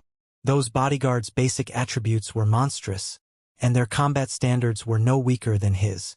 Even Zwei, Heaven's Blade's commander, would have to retreat from Undefeated Star's bodyguards if they ganged up on him. None of those players feared death, and they were more than willing to disregard their defense to go blow for blow with their opponents like lunatics. However, those bodyguards had been as weak as toddlers before Feng. The swordsman had only needed one hit to kill each of those players. He had acted as if that fight had been nothing more than a walk in the park. Feng's strength was simply inhuman. Swimming Dragon couldn't help but turn toward Melody, who stood beside him. He had wondered why she and her companions had tolerated Feng's rash actions. Their opponent was Nine Snakes, one of Dragonheart Island's top 10 adventurer teams, but after this latest display, it seemed they didn't have to worry about dissuading Feng. What Swimming Dragon didn't realize, however, was that Melody and her companions were just as shocked as he was. Of course, they had been confident in Feng's prowess, not worried that he'd have issues when dealing with Nine Snakes. Even if Nine Snakes were Dragonheart Island's local tyrant, the adventurer team wouldn't find a domain realm expert like Feng easy to deal with. Even if the swordsman weren't a match for Nine Snakes, he was more than capable of evading their grasp. Only Melody and the others hadn't thought that Feng would be this strong, even able to kill Strength and Refinement realm experts without activating a berserk skill. Feng's basic attributes were simply heaven-defying. "It seems you're not all talk after all," Undefeated Star said suddenly, laughing. Contrary to everyone's expectations, Undefeated Star had remained calm, even after watching his bodyguards die. "However, this isn't some competition. You might be able to deal with a dozen or so players, but do you think your basic attributes can outmatch players with active berserk skills? If I send expert group after expert group to attack you, how long do you think you'll last? Moreover, we are on an island right now, surrounded by the sea. Don't think you can escape me."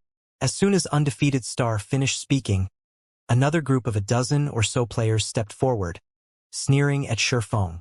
Their combat standards might not be as high as the bodyguards, but their equipment was just as high quality. Moreover, every one of them possessed berserk skills.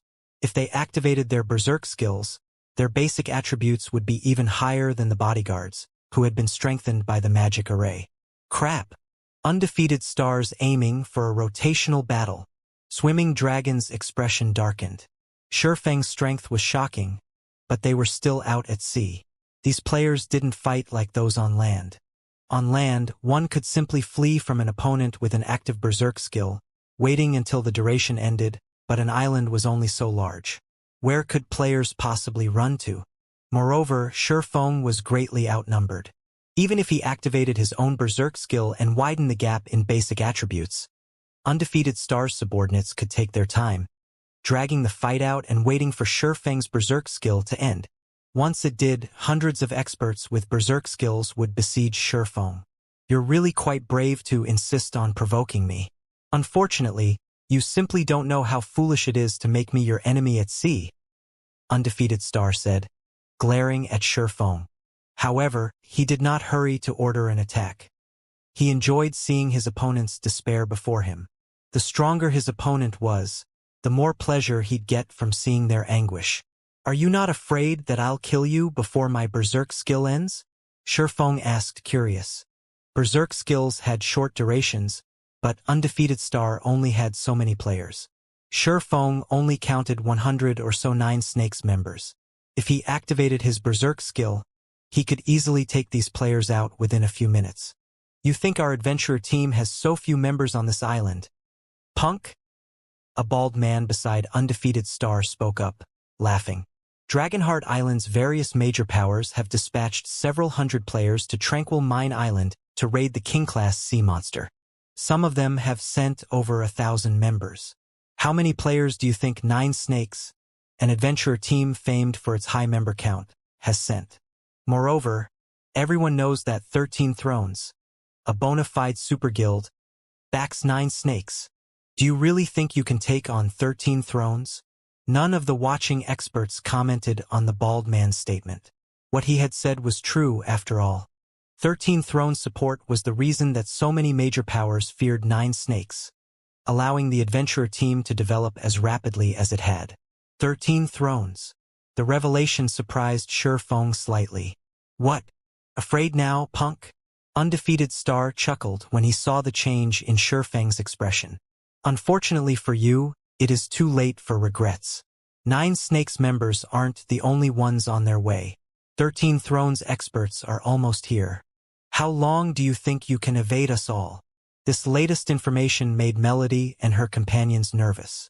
Nine Snakes was enough trouble on its own. They had never thought that the adventurer team had the support of a super guild. This mess had really blown out of proportion. God's domain only had a small number of super guilds, and every one of them was an overlord. Ordinary superpowers simply couldn't compare. Guild leader Black Flame, you should leave. We'll figure out a way to stop them. If we wait until their reinforcements arrive, it will be too late to escape, Melody said in the team chat as she disembarked from the transport ship. Feng was Zero Wings guild leader and the main reason for the guild's success. He couldn't afford to let other players kill him. If that happened, and word spread, Zero Wings' reputation would take a massive hit. Moreover, she was responsible for inviting Feng on this trip, so it was imperative that she keep him safe. Thoughtful Rain also nodded her agreement, following Melody as she approached Feng. As the two women reached Feng's side, a large group of players emerged from the island's forest. This group was comprised of 9 Snakes and 13 Thrones members, led by a savage man. This man was none other than 9 Snakes commander, Half-Step Victor. Crap! How is this possible? Why is a VIP like him here? Swimming Dragon stared at Half-Step Victor in shock, unable to believe his eyes. How did they get here so soon? Melody's anxiety spiked as she watched reinforcements arrive. You're really unlucky, punk. Undefeated Star smiled when he saw Half-Step Victor's figure. If you have any last words, now's the time to speak up. When the spectating experts saw Half-Step Victor, they shook their heads and sighed. That man was a VIP that could shake Dragonheart Island with a stomp of his foot, and now that he was here, Feng's fate was sealed. However, while Undefeated Star and his companions basked in their assumed victory, a rugged voice echoed across the port. Star, get over here this instant. Half-Step Victor's arrival alone had surprised the various experts in the port, but when they heard what he had to say upon his arrival, they were utterly dumbfounded. What's going on? As one of the top 10 adventurer teams on Dragonheart Island, 9 Snakes was even stronger than some of the first-rate guilds in the area. It was no exaggeration to say that 9 Snakes was only inferior to Dragonheart Island's superpowers. Half-Step Victor was resoundingly famous on Dragonheart Island for his numerous victories on the battlefield. He had earned the nickname Iron-Blooded Berserker and was one of the island's publicly acknowledged top 10 berserkers. Plenty of superpowers had focused their attention on Dragonheart Island, and they had countless experts under their command. It was easy to imagine how powerful Half-Step Victor was to rank among the top 10, despite such impressive competition.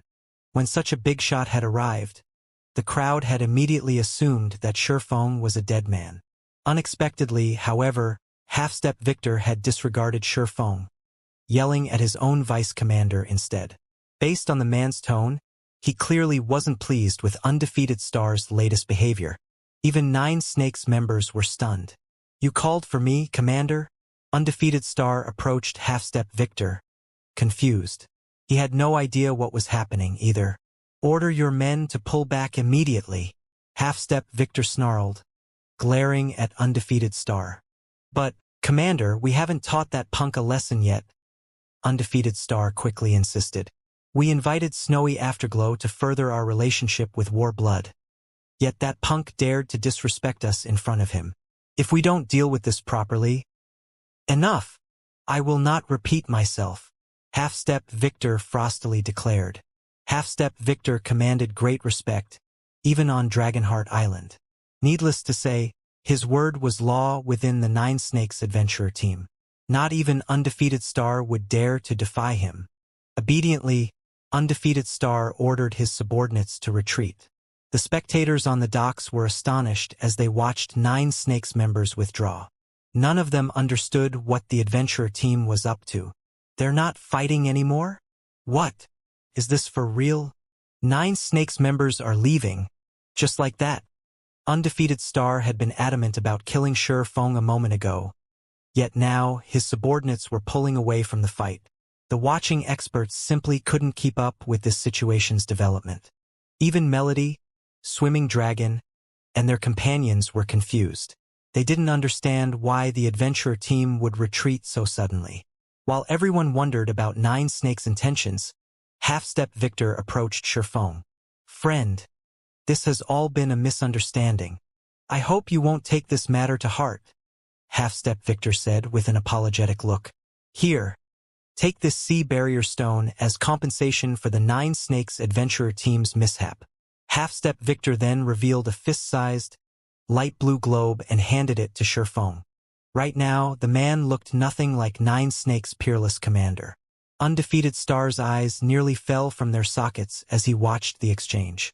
He even wondered if the player he was looking at was the same Half-Step Victor he knew. Half-Step Victor was an overlord on Dragonheart Island, standing at the very apex of the island's experts. Even Superpowers Guild leaders treated him with respect, yet now, Melody and Thoughtful Rain, who stood by Shi Feng's sides, were at a loss, and Swimming Dragon stared at the Swordsman as if he were some unknown god. Melody and Thoughtful Rain's group were new to Dragonheart Island, so they weren't familiar with Half-Step Victor's status and normal behavior.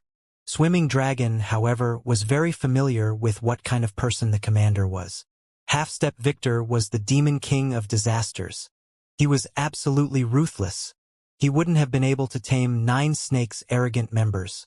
Otherwise, he was so ruthless that not even Undefeated Star dared to show any disrespect before him. And yet, Half-Step Victor apologized and offered Shi Feng compensation. It was the first time many of the spectating experts had ever seen such a thing. Moreover, the item Half-Step Victor had offered was the Sea Barrier Stone.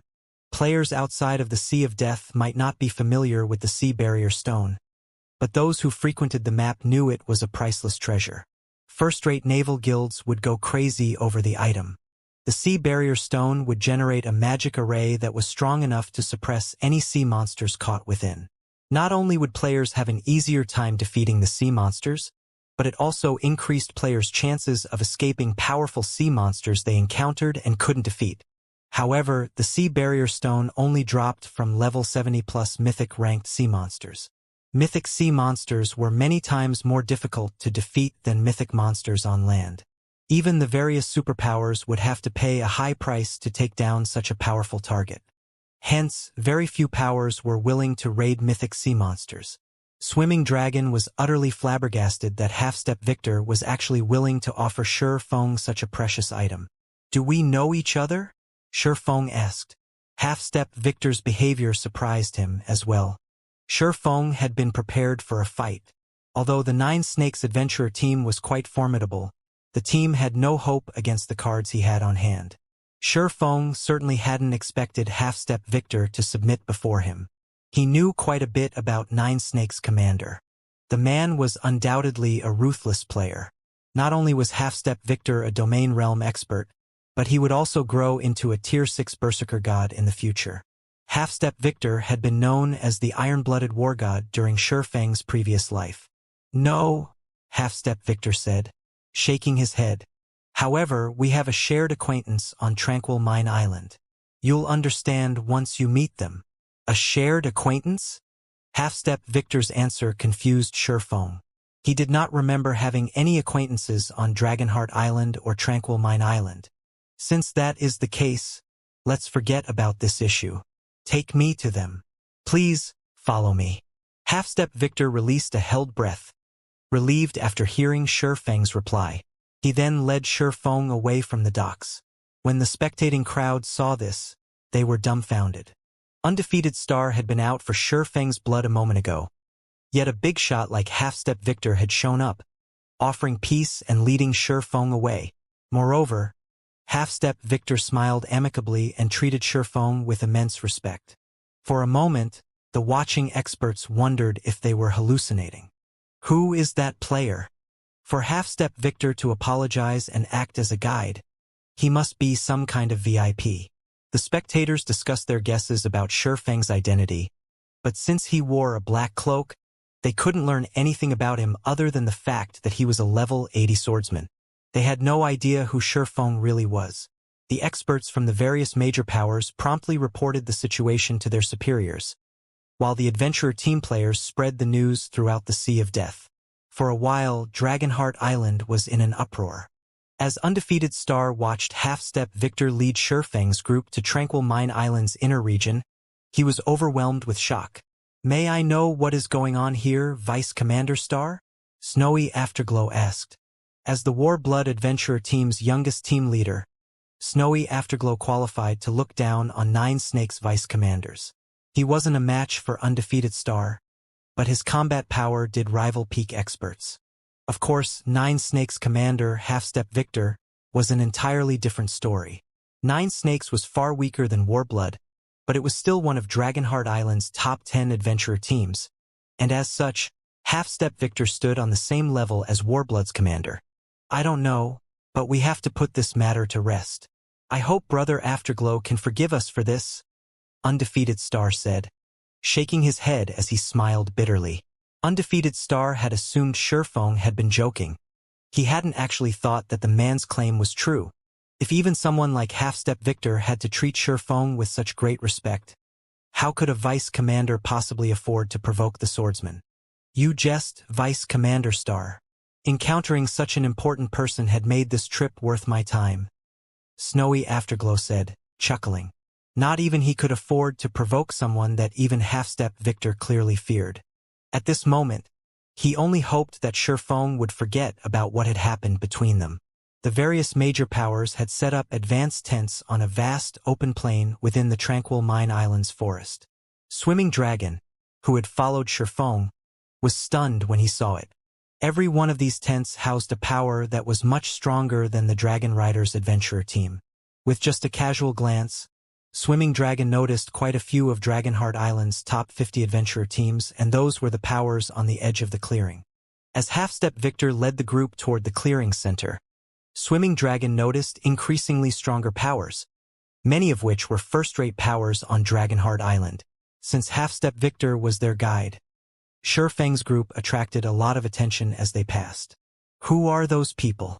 Half-Step Victor is treating them so respectfully, acting like a tour guide. Isn't that Swimming Dragon, the commander of the Dragon Riders adventurer team? Why is he with that group? These players weren't familiar with Sherfeng and Melody's group, but they did recognize Swimming Dragon. The Dragon Riders adventurer team ranked among the top 100 adventurer teams on Dragonheart Island, albeit barely. Since it was a second-rate power on the island, Dragonheart Island's players would have some familiarity with the adventurer team's commander. As Swimming Dragon felt the various first-rate powers watching him, his heart pounded with excitement. Normally, Dragon Riders didn't qualify to stand on equal footing with Dragonheart Island's first-rate powers, even if it was a well-known adventurer team. Yet because of Sherfeng, he received these powers' attention. He had never dreamed of such a thing happening. "Commander Dragon, I've caused you quite a bit of trouble. This sea barrier stone should be helpful to your adventurer team while at sea. I hope you can accept it as my apology," Sherfeng said as he handed Swimming Dragon the sea barrier stone. Sherfeng greatly admired Swimming Dragon's righteous behavior. The man had stood up for him, despite knowing how powerful the Nine Snakes adventurer team was. Although the sea barrier stone was a valuable item, it was useless to Shurfeng. The stone was only effective against Great Lord rank and below sea monsters. Its effects against Grand Lords and mythic sea monsters would be minimal. One sea barrier stone would mean nothing to a guild of 0 wing size. Otherwise, why would Half-Step Victor have been so willing to part with it? In comparison, the stone would provide a massive boon to a weak adventurer team with few members. How can I accept such a valuable item? I barely did anything, anyway. Swimming Dragon instinctively rejected Shurfeng's offer. Guild leader Black Flame has made the offer. You should accept it, Dragon, Melody advised. Big brother Dragon, just take it. Our guild leader rarely offers gifts. Blue Bamboo chimed in. In that case, I'll take it. Realization dawned on Swimming Dragon after listening to Melody and Blue Bamboo's insistence. Turning back to Shurfeng, he said, Guild leader Black Flame, if ever you find yourself in need of the Dragon Riders Adventurer team's help, please, feel free to give us a call. We'll use everything we have to assist you. The apology had confused Swimming Dragon, but after listening to Melody and Blue Bamboo, he realized that Shurfeng was trying to offer him a favor. How could he possibly ignore the opportunity to form a connection with someone that even Half-Step Victor respected? I might have to take you up on your offer in the future, Commander Dragon, Shurfeng said, nodding. Dragonheart Island would become the heart of naval development in the future. If Zero Wing wanted to gain strength on the open sea, it would have to develop on the island as well. Fortunately, Swimming Dragon was familiar with matters that related to the Sea of Death, and if he could convince the Dragon Riders to become one of Zero Wing's subordinate adventurer teams, Zero Wing would have an easier time developing on the island. Most importantly, Zero Wing could recruit Dragonheart Island's independent experts through the Dragon Riders Adventurer team. Not all of God's Domain's experts wanted to join a guild. Most of them preferred adventurer teams that offered far more freedom. Swimming Dragon silently rejoiced that Shurfeng was willing to accept his offer. With this connection, he wouldn't have to worry about his adventurer team's development on Dragonheart Island. He couldn't help but flash Melody a grateful look. While Shurfeng and his companions chatted and followed Half-Step Victor, they quickly arrived before a 3-story tall bronze tent. 6-level 80 Refinement Realm experts stood guard outside of the tent's entrance. Although they were only Refinement Realm experts, they radiated unique auras which didn't feel that those of human players.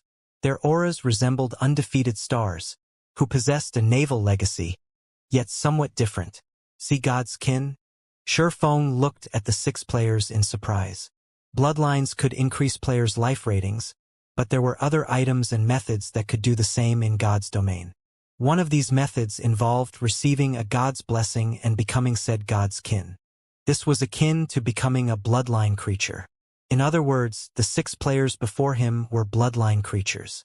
Unlike players with bloodlines, bloodline creature players didn't receive boons to all aspects. Only certain aspects were improved. Not only would the 6 Refinement Realm experts before him receive a boost to their basic attributes and physiques when fighting out at sea as a sea god's kin, but they'd also be able to trigger the bloodline abilities the sea god had granted them. Although these benefits couldn't rival those a peak naval legacy provided, they could rival an advanced legacy. In other words, these 6 Refinement Realm experts were even stronger than ordinary Refinement Realm experts. Every one of them should have the strength to rival ordinary peak experts. The only downside to becoming a sea god's kin was that players would be barred from many of the kingdoms and empires on the main continent, which weren't friendly to non-human races. Obtaining a sea god's blessing and becoming a bloodline creature wasn't an easy process. Yet these 6 players had succeeded. Suddenly, a young, level 80 player emerged from the tent. His aura was similar to the guards, but more intense. Based on the young man's movements, Shurfeng could tell that he had reached the Void Realm and was a bona fide peak expert. You may enter. The Lord is waiting inside, the young man said, glancing at Half-Step Victor with an indifferent gaze. Remember, you must show respect once you're inside.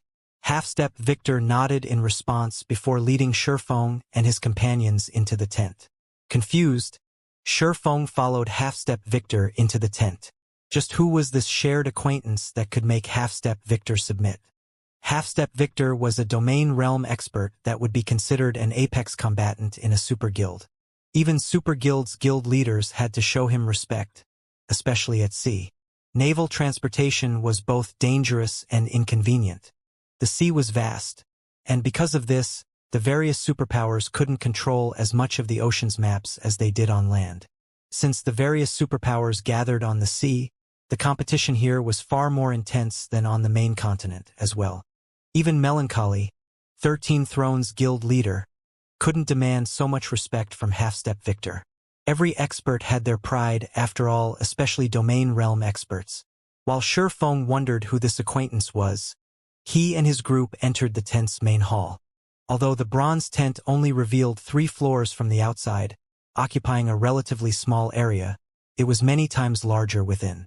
It was as if the bronze tent contained a miniature world, and its main hall was a spectacular sight to behold. As they entered the main hall, Shi Feng and his companions felt as if they had stepped inside an ancient shrine. A dozen level 80 experts lined the 2 walls, radiating imposing auras. Every one of these experts wore 2 to 5 pieces of epic equipment, and even the weakest player had reached the Void Realm.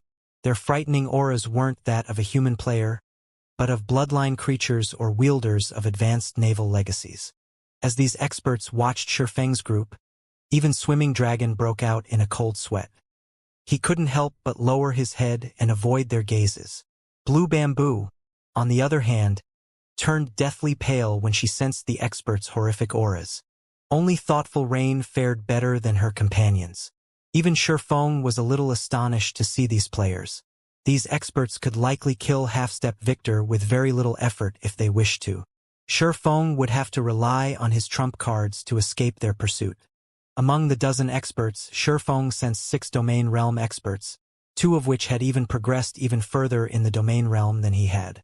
However, since these players held special tools and wore black masks to hide their faces, he couldn't determine their identities. He couldn't even see their current levels. There were 3 other players in the hall, 2 males and 1 female. One of the 2 men was young, while the other was older. Their female companion was a beautiful youth, and when Shi Feng saw the young man and woman, he was surprised to recognize both of them.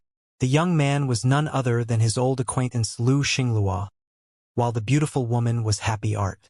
Elder Wu, I've brought the player you requested to see, Half-Step Victor respectfully announced as he gazed at the elderly man who sat in the hall's seat of honor.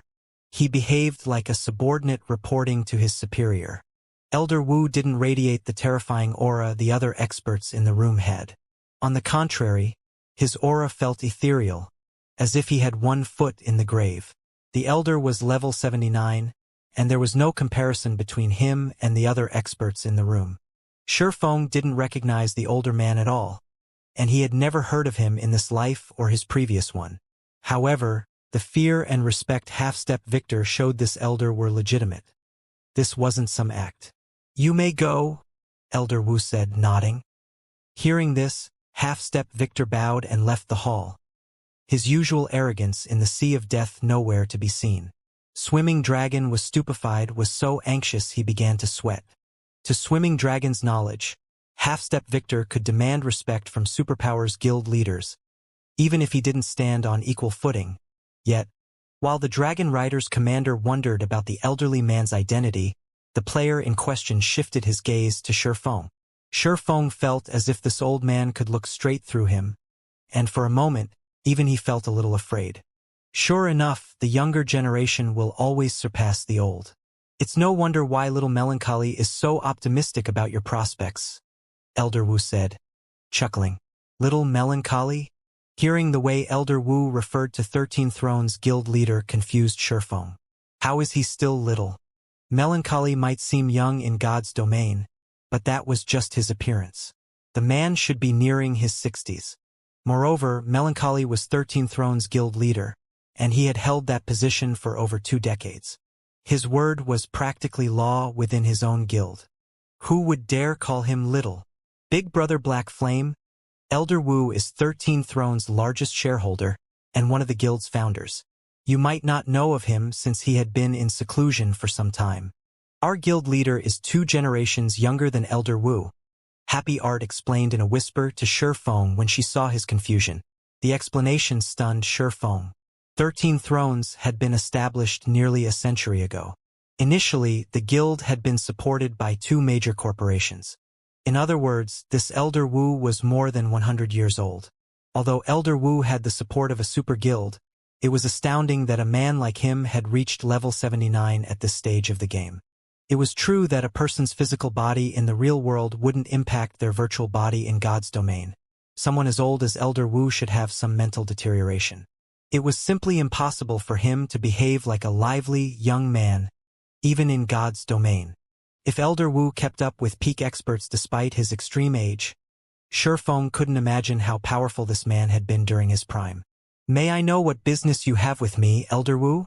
Shi Feng asked after taking a moment to calm down. He didn't know Elder Wu, and no one of this man's status would call him here for a simple greeting. "Smart young man."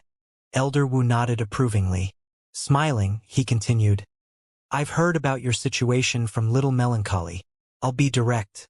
I want Zero Wing to withdraw from the deal involving Gravity Mountain Range's fortress. My reasoning is simple. This operation involves some of 13 Thrones' valued secrets. However, Little Melancholy has still made you a promise. As compensation for breaking this promise, I will give you one of the Tower of 4 Gods teleportation stones we will obtain after raiding this king-class sea monster. The Tower of 4 Gods has existed since before the Great Destruction, and it's rumored to contain countless opportunities. Some of the current Empire's founders even attributed their success to the Tower of 4 Gods. In fact, the Ur Empire's founding emperor had only gained enough strength to unify the Ur race, forming his empire, due to his experience in the Tower of 4 Gods. Each teleportation stone can transport 2 players into the Tower of 4 Gods. Whomever you choose to accompany you will be none of my business. Realization dawned on Shi Feng after listening to Elder Wu's explanation. He had never heard of Dragonheart Island containing a path to the Western continent in the past. How could such a trip be so easy? After all, it was more likely that the rumor about the teleportation stone had been blown out of proportion as it had spread. The fact that various superpowers were keeping a tight lid on the information likely played a factor. Although the true teleportation stone didn't allow one to visit the Western continent, its ability to access the Tower of 4 Gods was just as valuable. As Elder Wu had stated, the Tower of 4 Gods was an amazing place. To be precise, it was a land for gods. Every teleportation stone that allowed entry into the Tower of 4 Gods was incomparably valuable, easily worth an epic item. "What are your thoughts?" Elder Wu asked. Happy Art couldn't do anything about the situation due to Elder Wu's immense authority within 13 Thrones. Not even Melancholy would dare go against this man. Lu Xinglua couldn't help his inward sneer as he glared at Shi Feng. "The higher-ups have forbidden me from touching you, but they never said anything about impeding your development. Don't even dream that you'll get access to Dragonheart Island through 13 Thrones. 13 Thrones was a super guild. Melancholy might be interested in Shi Feng, but he wasn't the only person with authority over the guild.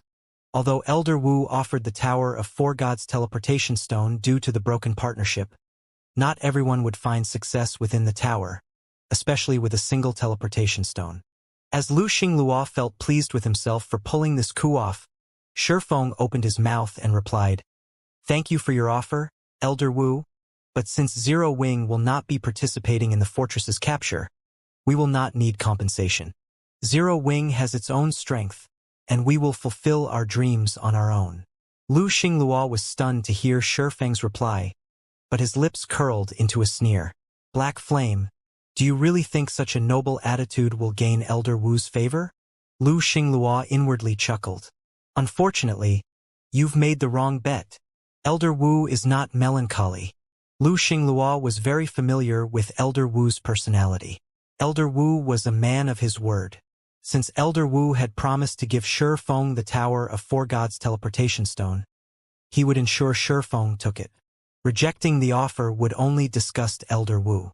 Moreover, the old man wouldn't mind retracting his offer after such a rejection.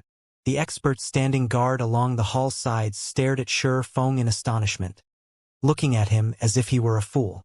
Has this kid gone crazy? Even if he isn't, I'm sure he is very close. Does he really think he can obtain an entry slot to the Tower of Four Gods with his strength alone?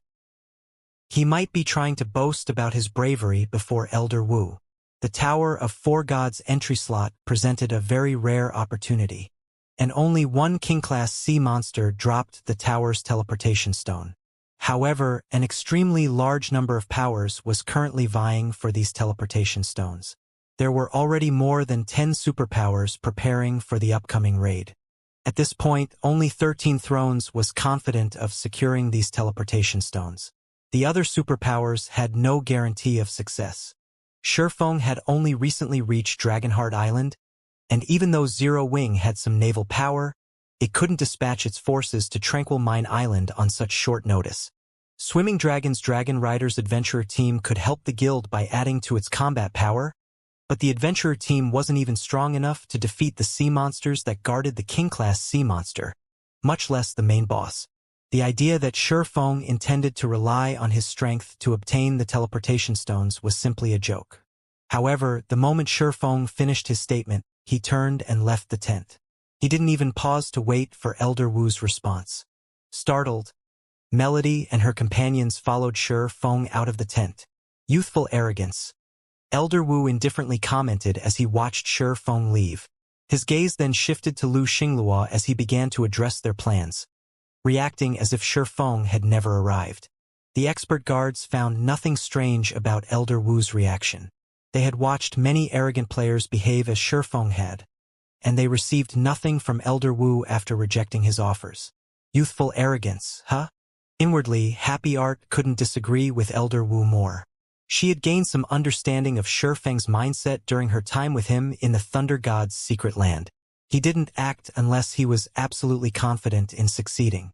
Since Shifeng had claimed that he'd secure the teleportation stones by himself, then he was confident he'd succeed. However, Happy Art couldn't help but worry. Trying to claim the Tower of Four Gods teleportation stones from the various superpowers wouldn't be easy, and they were currently out at sea. One would need ships to defeat sea monsters. If you're worried, Little Art, I can let them tag along with our fleet. At least that would give them a chance to approach the boss. It will also avoid giving the others a reason to call out our guild for being unscrupulous. A young, robust level 80 male ranger said, when he noticed Happy Art's concerned expression. Really? Happy Art asked, giving the ranger youth an excited, joyful look. The youth before her was the commander of 13 Thrones' Third Fleet, Modern Rain. If Modern Rain were willing to help, they wouldn't have any trouble getting Shifeng's group close to the King-class sea monster. Rest assured, if they're with me, they'll reach the boss's side, Modern Rain declared. Happy Art was 13 Thrones' prided daughter.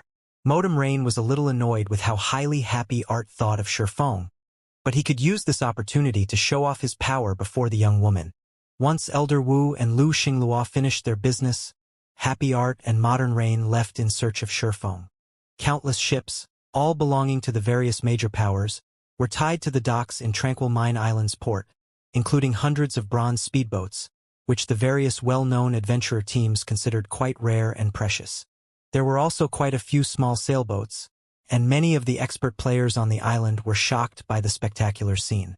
This was especially true when these experts saw the fleets the various superpowers had dispatched. Every fleet consisted of 100 ships, and even the weakest among them was an advanced speedboat. Each fleet had over 20 bronze speedboats and 2 or 3 mysterious iron speedboats as well. Every one of them was led by a medium sailboat. So, this is the strength of various superpowers' foundations? Melody gazed at the fleets, surprised. These superpowers were on an entirely different level compared to Dragonheart Island's adventurer teams. Melody even spotted bronze sailboats among the multiple fleets.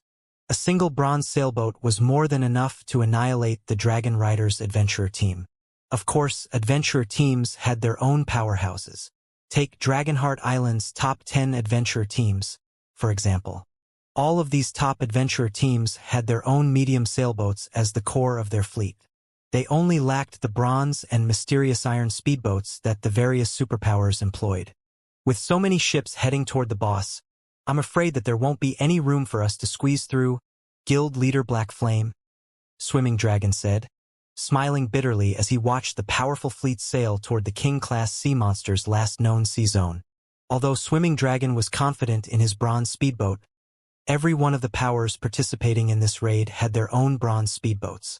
It was no exaggeration to call these speedboats cannon fodder in this upcoming raid. Trying to claim a teleportation stone with a bronze speedboat was simply impossible. While the group stood in the port, watching the ships, Modern Rain and Happy Art found Shifeng and approached to greet him. Big Brother Black Flame, our guild leader's initial offer was sincere. Unfortunately, Elder Wu has too much authority in the guild. Even our guild leader had no choice but to follow his wishes. Please, don't be upset with this outcome, Happy Art explained. I understand. Shifeng nodded. In truth, he hadn't paid the matter much mind to begin with. Since that is the case, why don't you tag along with us, Big Brother Black Flame? With Vice Guild Leader Rain's fleet, approaching the King-class sea monster won't be a problem, Happy Art said. Since you are Happy Art's acquaintance, Guild Leader Black Flame, please leave the journey to the boss to me, Modern Rain stated as he gestured to the bronze sailboat that was the core of 13 Thrones' third fleet. The various major powers would step aside and open a path to the King-class sea monster for 13 Thrones' third fleet. They wouldn't need to fight or squeeze through the countless ships. Thank you, but we can get there by ourselves, Shifeng said, shaking his head as he rejected the offer without a second thought. Big Brother Black Flame? The response surprised Happy Art. You're going there yourselves? I don't mean to look down on you, but even if you have a relatively formidable fleet, I'm afraid that you won't even reach the mobs around the boss, not to mention with just the 5 of you, Modem Rain said, smirking. While Modern Rain spoke, however, Shifeng retrieved the Thunder Eagle's flute and blew into it. The deafening screech of an eagle echoed throughout the port, heralding the arrival of a gigantic eagle with a wingspan of 20 meters. It gracefully descended from the sky, landing before Shifeng. Silence fell over the port after the Thunder Eagle's arrival. Everyone stared at the massive bird, surrounded by arcs of blue electricity, with wide eyes. A flying mount. Modem Rain was stunned when he saw the Thunder Eagle stand obediently before Shifeng, unable to believe his eyes. Is he the player that appeared on Frost Hell Island? Ships might be precious, but compared to a flying mount, they were utterly worthless. Not even medium sailboats were as valuable as flying mounts. The various superpowers had been in a frenzy, searching for any trace of another flying mount. Some superpowers even offered 10,000 gold for a clue that would lead to a flying mount.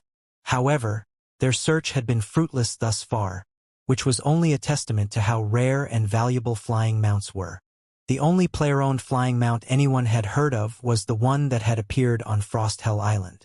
There hadn't been another sighting. Melody, Thoughtful Rain, and Blue Bamboo, who stood beside Shifeng, were dumbfounded as well. They had only heard of flying mounts before. They hadn't bothered to look further into the matter or try to acquire one for themselves, however. If not even the various superpowers were having any success, what were their chances? Rain, look! It's a flying mount! A flying mount! Blue Bamboo excitedly exclaimed as she grabbed Thoughtful Rain's arm. Only Happy Art maintained her composure, yet even she envied Shifeng for his Thunder Eagle. Thus far, the only person Happy Art had talked to about Shifeng's Thunder Eagle was Melancholy. To prevent others from finding out, Melancholy had decided to keep the information between them. As a result, neither player had mentioned anything about the Thunder Eagle's origin or owner to anyone. Instead, they secretly assigned more teams to grind for Thunder God's secret land entry slots to prepare to raid the side temple. Let's go, Shifeng told Melody and the others as he hopped onto the Thunder Eagle's back. He no longer cared whether or not people knew that he owned the flying mount. The current Zero Wing was no longer the guild it had been, and since he intended to develop Zero Wing on Dragonheart Island in the future, he could use the flying mount to garner some fame for the guild in the area.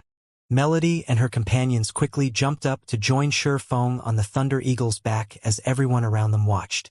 Once everyone was on board, the Thunder Eagle screeched and flapped its wings.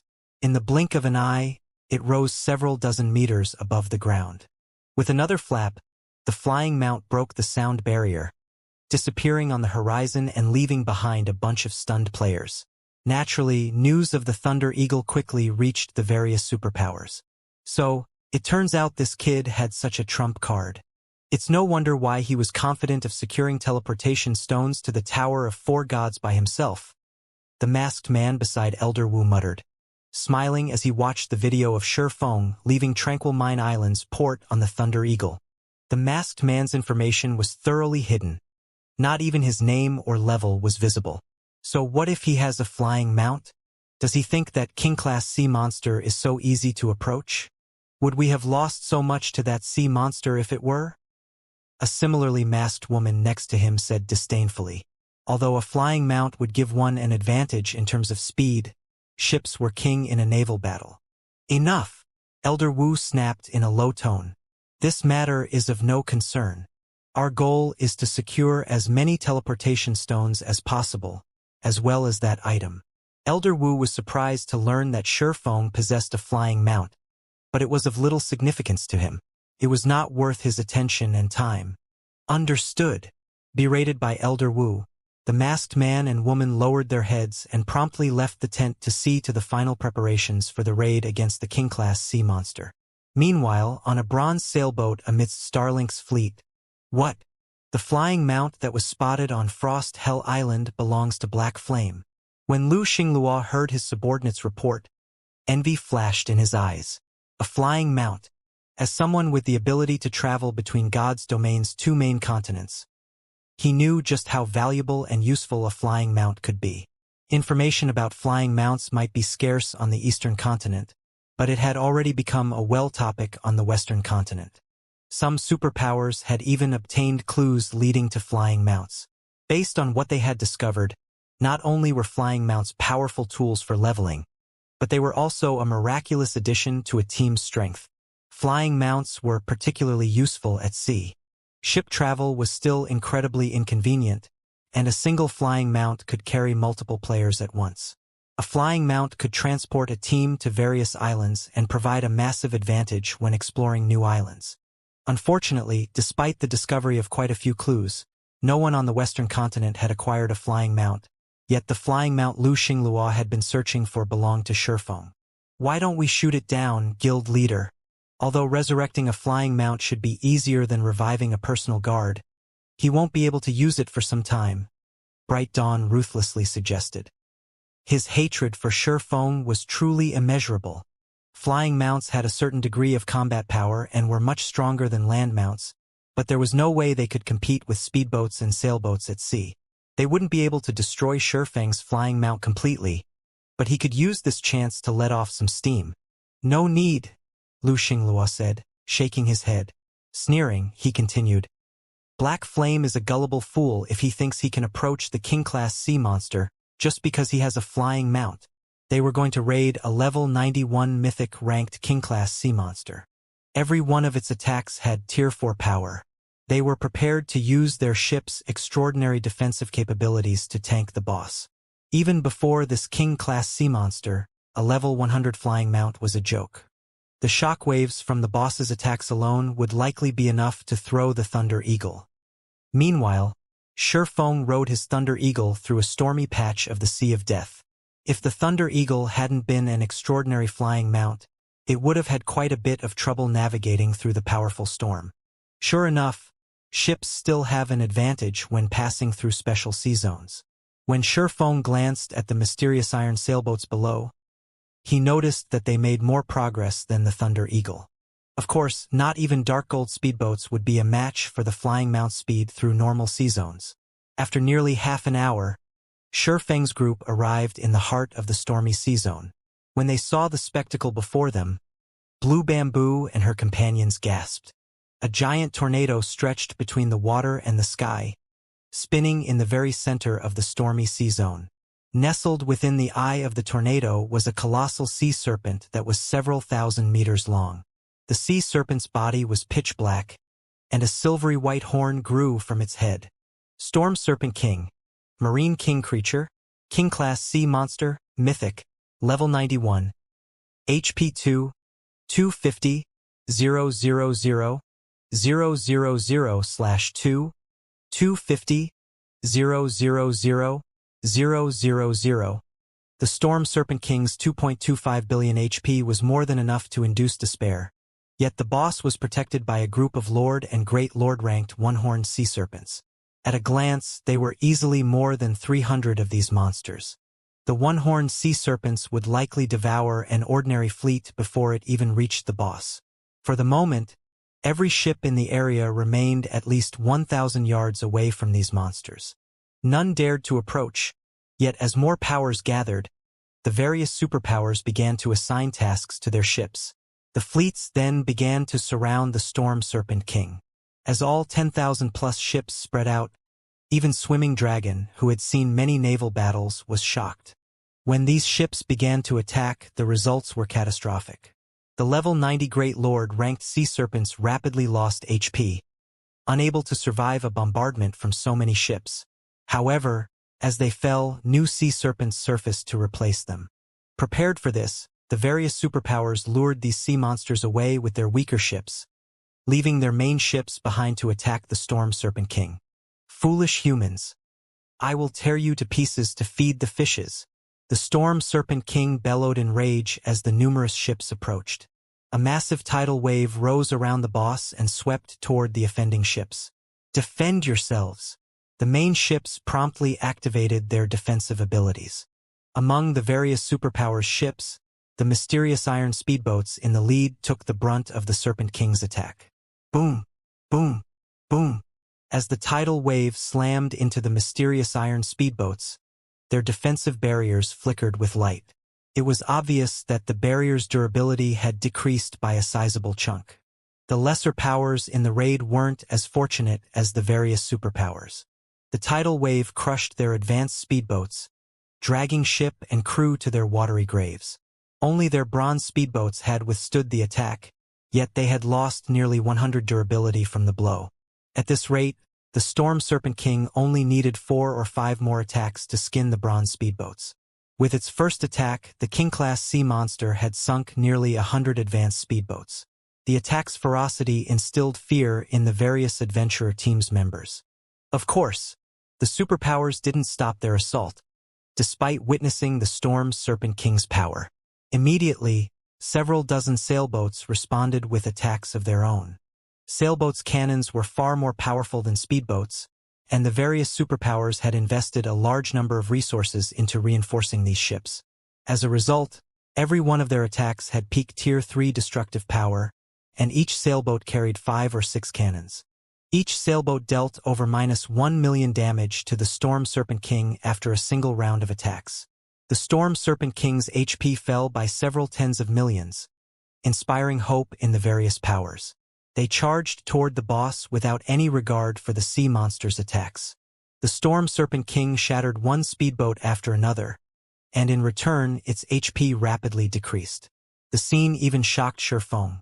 Not even a creature as powerful as the Storm Serpent King could withstand a bombardment from 10,000-plus ships. As the Storm Serpent King's HP continued to fall, the intervals between each attack grew shorter. As a result, more ships began to skin. The tragic scene was even more frightening than a large-scale war between two guilds. "We should make our move too," Sherfong said once the Storm Serpent King's HP fell below the 10% threshold. He directed the Thunder Eagle to fly into the King-class sea monster's domain. "We're going in?"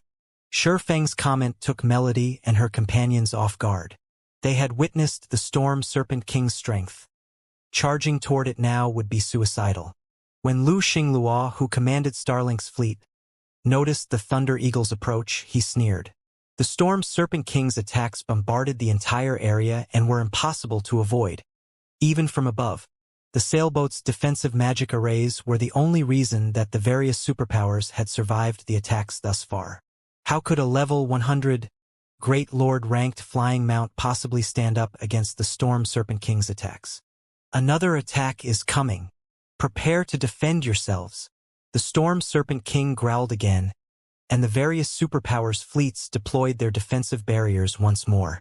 A powerful storm swept toward the players, and not even the Thunder Eagle, which had entered the Storm Serpent King's range, was spared. As the approaching blast of wind was about to strike the flying mount, Shifeng retrieved a summon guard scroll and called forth Anna. As soon as Anna appeared on the Thunder Eagle's back, she pointed her staff at the approaching blast of wind. Violent mana immediately gathered around the level 96 summoner, forming a dual-colored, twofold magic array. Tier 3 over tier spell, Yin Yang Pillar. With Anna in the center, the 30-yard radius Yin Yang Pillar, a legacy defensive spell Anna had learned after reaching level 95, manifested. As the pillar completed, the blast of wind transformed into a lance that flew toward it. The wind lance was so horrifically powerful that space around it began to shatter, and its speed and range made it impossible to dodge, even for the Thunder Eagle.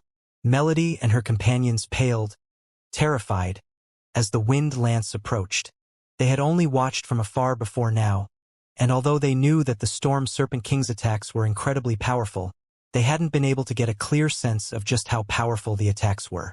Now that they faced one of these attacks personally, they felt nothing but despair as they felt the attack's devastating aura.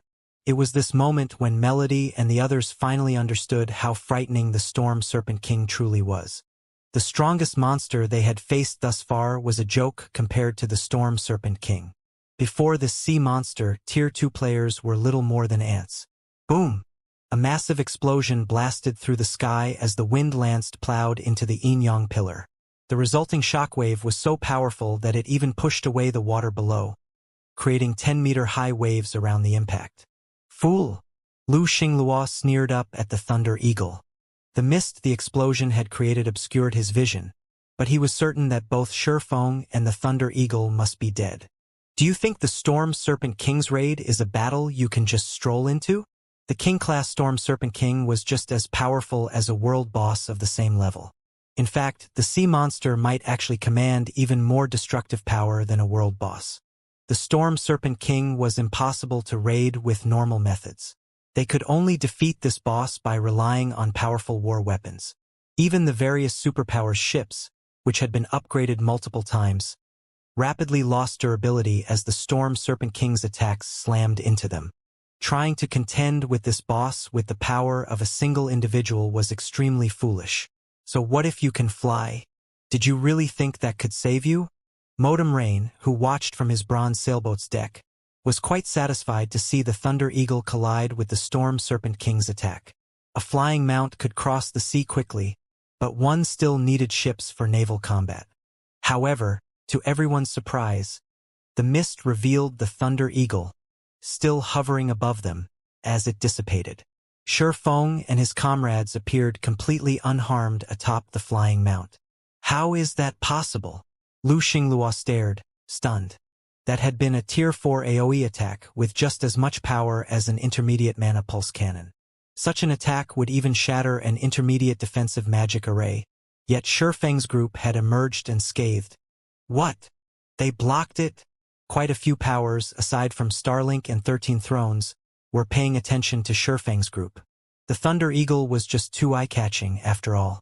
While the players below were surprised to see that the Thunder Eagle had survived, Shifeng flew toward the Storm Serpent King. The King-class sea monster's attacks were immensely powerful, but Anna was no ordinary Tier 2 personal guard. Her Yin Yang Pillar was just as strong as an advanced defensive magic array. Tier 4 attacks wouldn't be enough to break it. Unfortunately, Shifeng's group couldn't rely on the Yin Yang Pillar to block every one of the Storm Serpent King's attacks. That last blow had already depleted almost 6% of Anna's mana reserves. At most, the personal guard could block another 15 or 16 attacks. Shifeng needed to end this battle as quickly as possible. However, he was not a ship, and he couldn't attack from hundreds of yards away.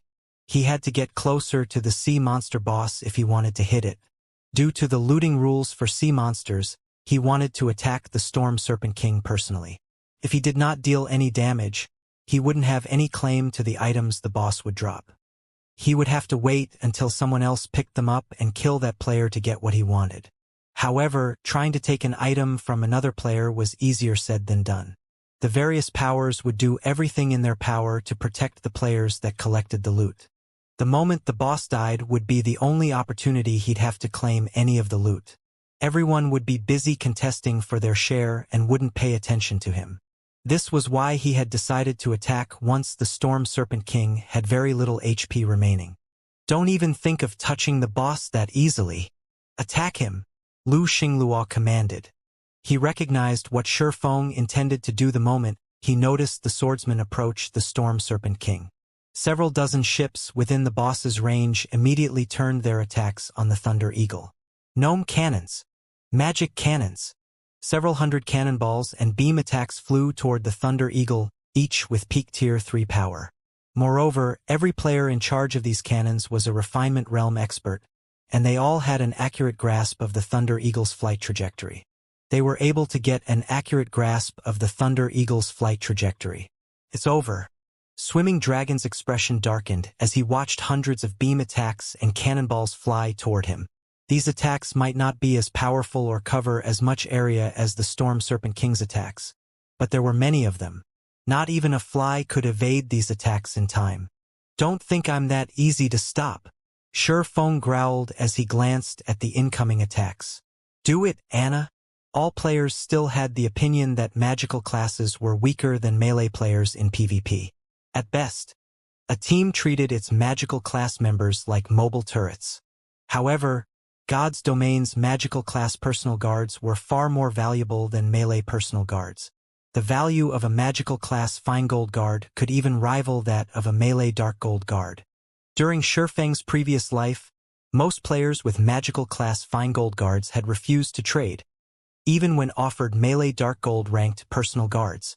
At most, a powerful melee personal guard could annihilate a city by themselves, but a powerful magical class personal guard could obliterate an entire country. Hearing the command, Anna, who had completed her next spell's chant, waved her staff. Suddenly, a frightening amount of mana gathered around Anna. These mana fluctuations were even stronger than that of her previous spell. Several hundred magic arrays then manifested around Anna, their glowing light illuminating the stormy sky. Black and white chains shot forth from these arrays. Tier 3 over tier spell, Yin Yang chains. Every one of these chains had peak Tier 3 power, and they were all under Anna's control. The chains blocked and countered every cannonball and energy beam in the air, and none of the attacks reached the Thunder Eagle. Impossible! The players below were dumbfounded by the scene. The sight astonished Melody and her companions on the Thunder Eagle as well. They had never thought that a personal guard could be so powerful that she could render Starlink's several dozen ships powerless. While everyone watched Anna block one round of Starlink's attacks after another, the Thunder Eagle came within 100 yards of the Storm Serpent King. With less than 5% of the boss's HP remaining, it had gone berserk, but since there were so many ships participating in this raid, several thousand remained, despite the several thousand the King-class sea monster had already destroyed. Once the flying mount was within range of the Storm Serpent King, Shi Feng ordered Anna to attack the boss. Meanwhile, he pulled a Tier 4 magic scroll, which he had obtained from the Frost Monarch, from his bag. This Tier 4 magic scroll contained a single target spell, one that would be perfect against this boss. As the Storm Serpent King's HP fell to a critical low, Shi Feng unfurled the magic scroll and activated it. The mana around him grew turbulent, and the surrounding temperature plummeted. Tier 4 spell, Arctic Fall. Immediately, countless ice shards appeared and rained down from the sky. As the ice shards collided with the Storm Serpent King, they formed an icy shell around the boss. 1 second after the Storm Serpent King had been imprisoned, the shell shattered, and a damage of over -10 million appeared above the boss's head, even surprising Shi Feng. This attack decimated the Storm Serpent King's remaining HP, and its titanic body slammed into the ocean, the impact forming a 30-meter-tall tidal wave that swept across the water's surface in a perfect ring. The moment the Storm Serpent King died, Shi Feng's experience bar skyrocketed. Since he hadn't been a part of a raid team, that last hit had allowed him to claim nearly half of the Storm Serpent King's EXP. The boss definitely awarded a lot of EXP. I really got my money's worth for that Tier 4 magic scroll. Shi Feng was quite satisfied with his rising experience bar. Shi Feng had already reached level 90, and normally it would take him 4 or 5 days at least to fill his experience bar. However, the Storm Serpent King wasn't the usual boss. Sea monsters originally already granted more EXP than ordinary monsters, and combined with the fact that the Storm Serpent King was King class, it granted even more abundant EXP than a world boss of the same level. Each player would receive a sizable amount of EXP if they split it between two fleets. It was easy to imagine how much EXP Shurfeng had earned by monopolizing nearly half of the Storm Serpent King's EXP. In less than a second, Shurfeng had risen to level 91. After 2 more seconds, he reached level 92. His experience bar only began to slow after he had climbed to level 93. Eventually, Shurfeng's experience bar stopped at 24% of level 93. Not even he had expected to receive so much EXP. Once the Storm Serpent King had died, the various major powers in the sea zone went mad, charging toward the boss's corpse without any hesitation. Quick! Get the loot! Everyone's eyes were bloodshot as they rushed to claim the items. A mythic-ranked King-class sea monster's loot was unimaginably tempting to current players. Not even the various superpowers' upper echelons could resist. Thousands of ships sped toward the sinking sea monster's corpse. The Storm Serpent King's corpse slowly began to disintegrate, and orbs of light began to appear around it. These orbs of light were none other than the boss's loot. However, unlike ordinary boss's loot, the Storm Serpent King didn't drop a single pile of items. Instead, the items scattered, floating through the air. By the time the loot reached the water's surface, a significant distance separated each orb. Players would have to swim for quite some time to get from one item to another. This setting prevented players from claiming all of the Storm Serpent King's loot for themselves. The Storm Serpent King had dropped a very large number of items. Easily more than 300 items had scattered within 200 yards of the boss's corpse, their beautiful lights decorating the area. Unfortunately, none of these players had the patience to admire the graceful scene. They all rushed toward the globes with everything they had. The various superpowers, on the other hand, began to work together to claim the items as if they had already negotiated a deal. They formed a barricade around the area, preventing outsiders from approaching the Sea of Lights. If you won't let us claim any of the treasure, you should forget about getting any either. The various adventurer teams didn't need long to figure out the superpowers' goals. Instead of speeding toward the floating orbs, they put themselves in range of the superpowers' AoE attacks, launching an assault. The adventurer teams had an overwhelming numerical advantage. Even if they weren't a match for the superpowers' quality, they could make up for it by swarming their opponents. The various adventurer teams were fully capable of standing up to the various superpowers as equals. For a time, cannon fire filled the sea zone, especially near the Sea of Lights and the Storm Serpent King's corpse. Flying cannonballs blanketed the ocean, and anyone that tried to enter the area died instantly. Some of the superpowers, who thought their defenses were strong enough, had tried to send mysterious iron speedboats to claim the loot. Yet in the end, the ships and crew were blown to smithereens. What should we do, guild leader? Blue Bamboo grew very anxious as she looked at this scene. Despite how close to the boss they were, ships had begun to fire at them before they had a chance to claim any of the loot. Moreover, far more ships attacked than when Starlink had assaulted them earlier. As a result, they had to distance themselves from the loot. Superpowers and adventurer teams hammered the loot area with constant attacks, preventing anyone from getting close to the dropped items. Anyone that dared approach the loot would become everyone's enemy, and every ship in the area would attack. Not even the various superpowers dared to approach the area, stuck in a stalemate with the adventurer teams while they tried to think of a solution. Not even a bronze sailboat would last long against thousands of ships. "Wait here. I'm going to give it a try," Shurfeng said after giving the matter some thought. The various adventurer teams and superpowers kept a close eye on the loot, and as more time passed, it would become harder to get one's hands on those items. At this rate, the adventurer teams and superpowers would be forced to sit down and negotiate terms, or the various superpowers would reveal a trump card to clear the area by force. Regardless of which outcome occurred, Shurfeng wouldn't get anywhere near the Storm Serpent King's items. If he wanted to claim his share, he'd have to brave the cannon fire. Shurfeng activated the 7 Luminaries Rings Gale domain and flew straight toward the loot area. Since he was significantly smaller than the Thunder Eagle, the ships would have a very hard time targeting him. In addition, Shifeng was far more agile than the Thunder Eagle, and with Tier 3 reaction speed, he had no trouble dodging the monotonous cannon fire. Black flames approaching the loot. Kill him. Those items are ours. Many players quickly noticed Shifeng, and none of them showed any mercy as they bombarded him together. Cannonballs and energy beams flooded the loot area. The various powers attacked Shifeng with even more ferocity than their assault on the Storm Serpent King. Does Black Flame really think he can snatch the loot by relying on his own strength?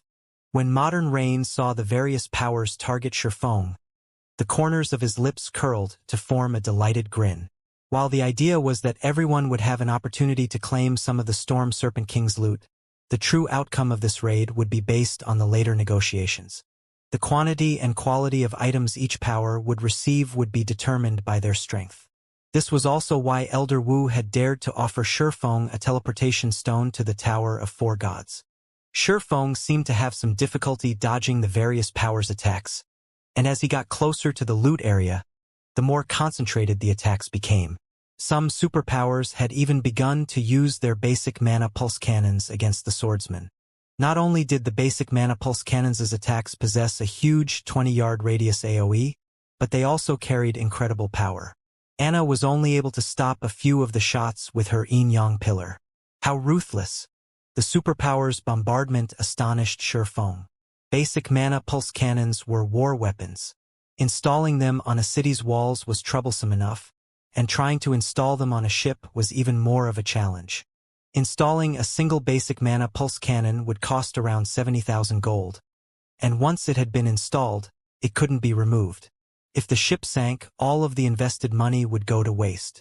As a mana pulse cannon's energy beam swiftly approached, Shifeng gritted his teeth and activated Absolute Domain, gaining damage immunity for 10 seconds. Although the skill protected him from damage, he wasn't immune to the resulting impact. That one hit nearly plunged him into the ocean. Fortunately, basic mana pulse cannons had a very long cooldown. Even if multiple superpowers had them equipped, they couldn't fire unceasingly at Shifeng. A second later, Shifeng entered the loot area.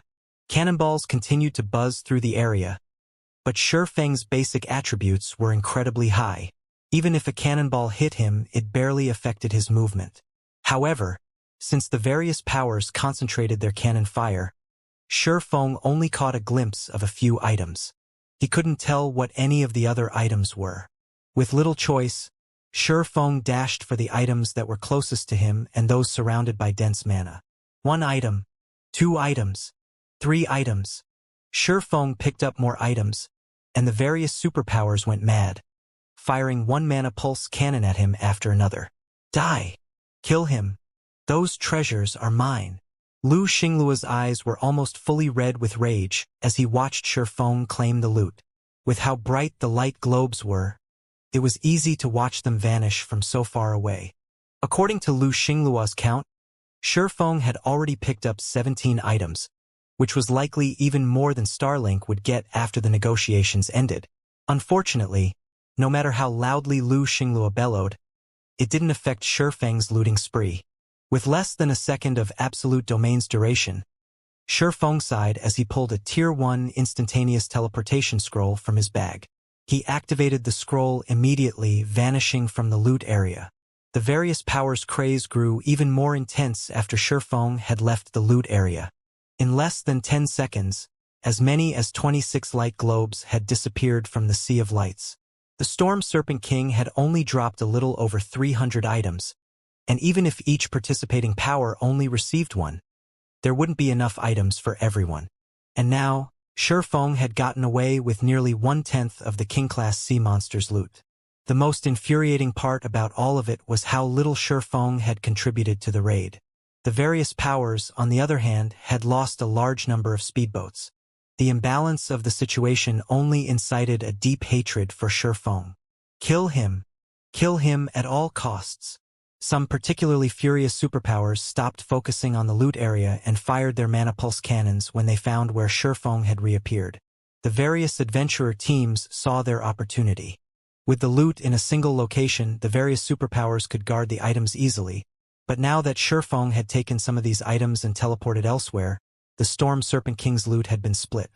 This would make safeguarding the loot a much greater challenge for the various superpowers, which presented an opportunity they could take advantage of. The various adventurer teams immediately used their trump cards against Shifeng. Tier 4 Magic Scroll, Spatial Lock. Tier 4 Magic Scroll, Soul Chaser. Tier 4 Magic Scroll, Stormy Weather.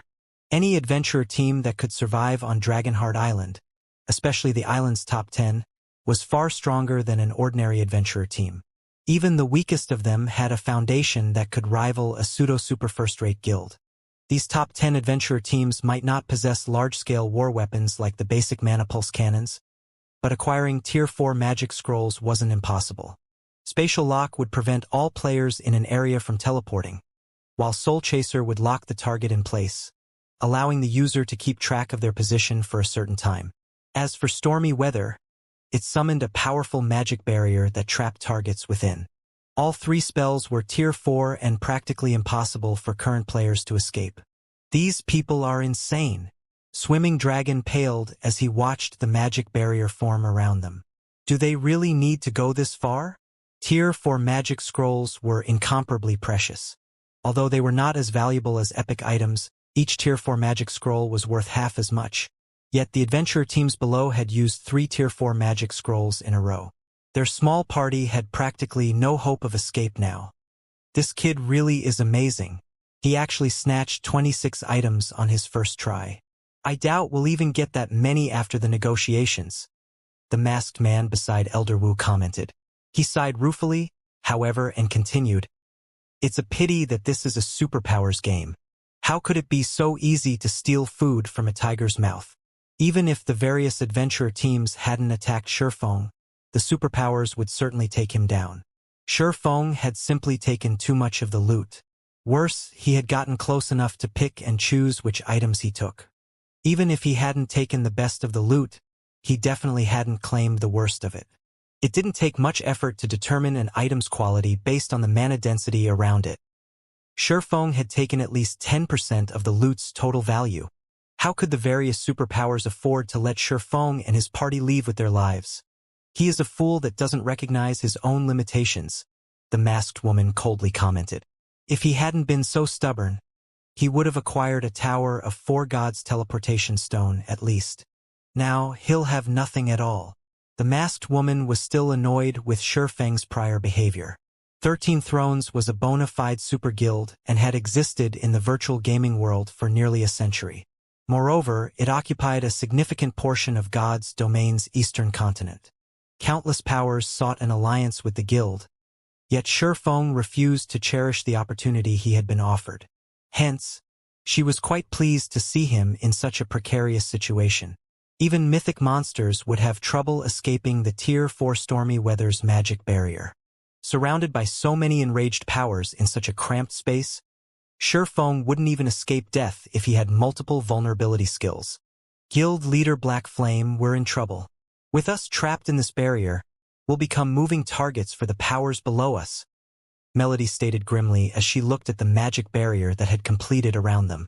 Targeted by several thousand ships, not even Anna could protect them from every attack.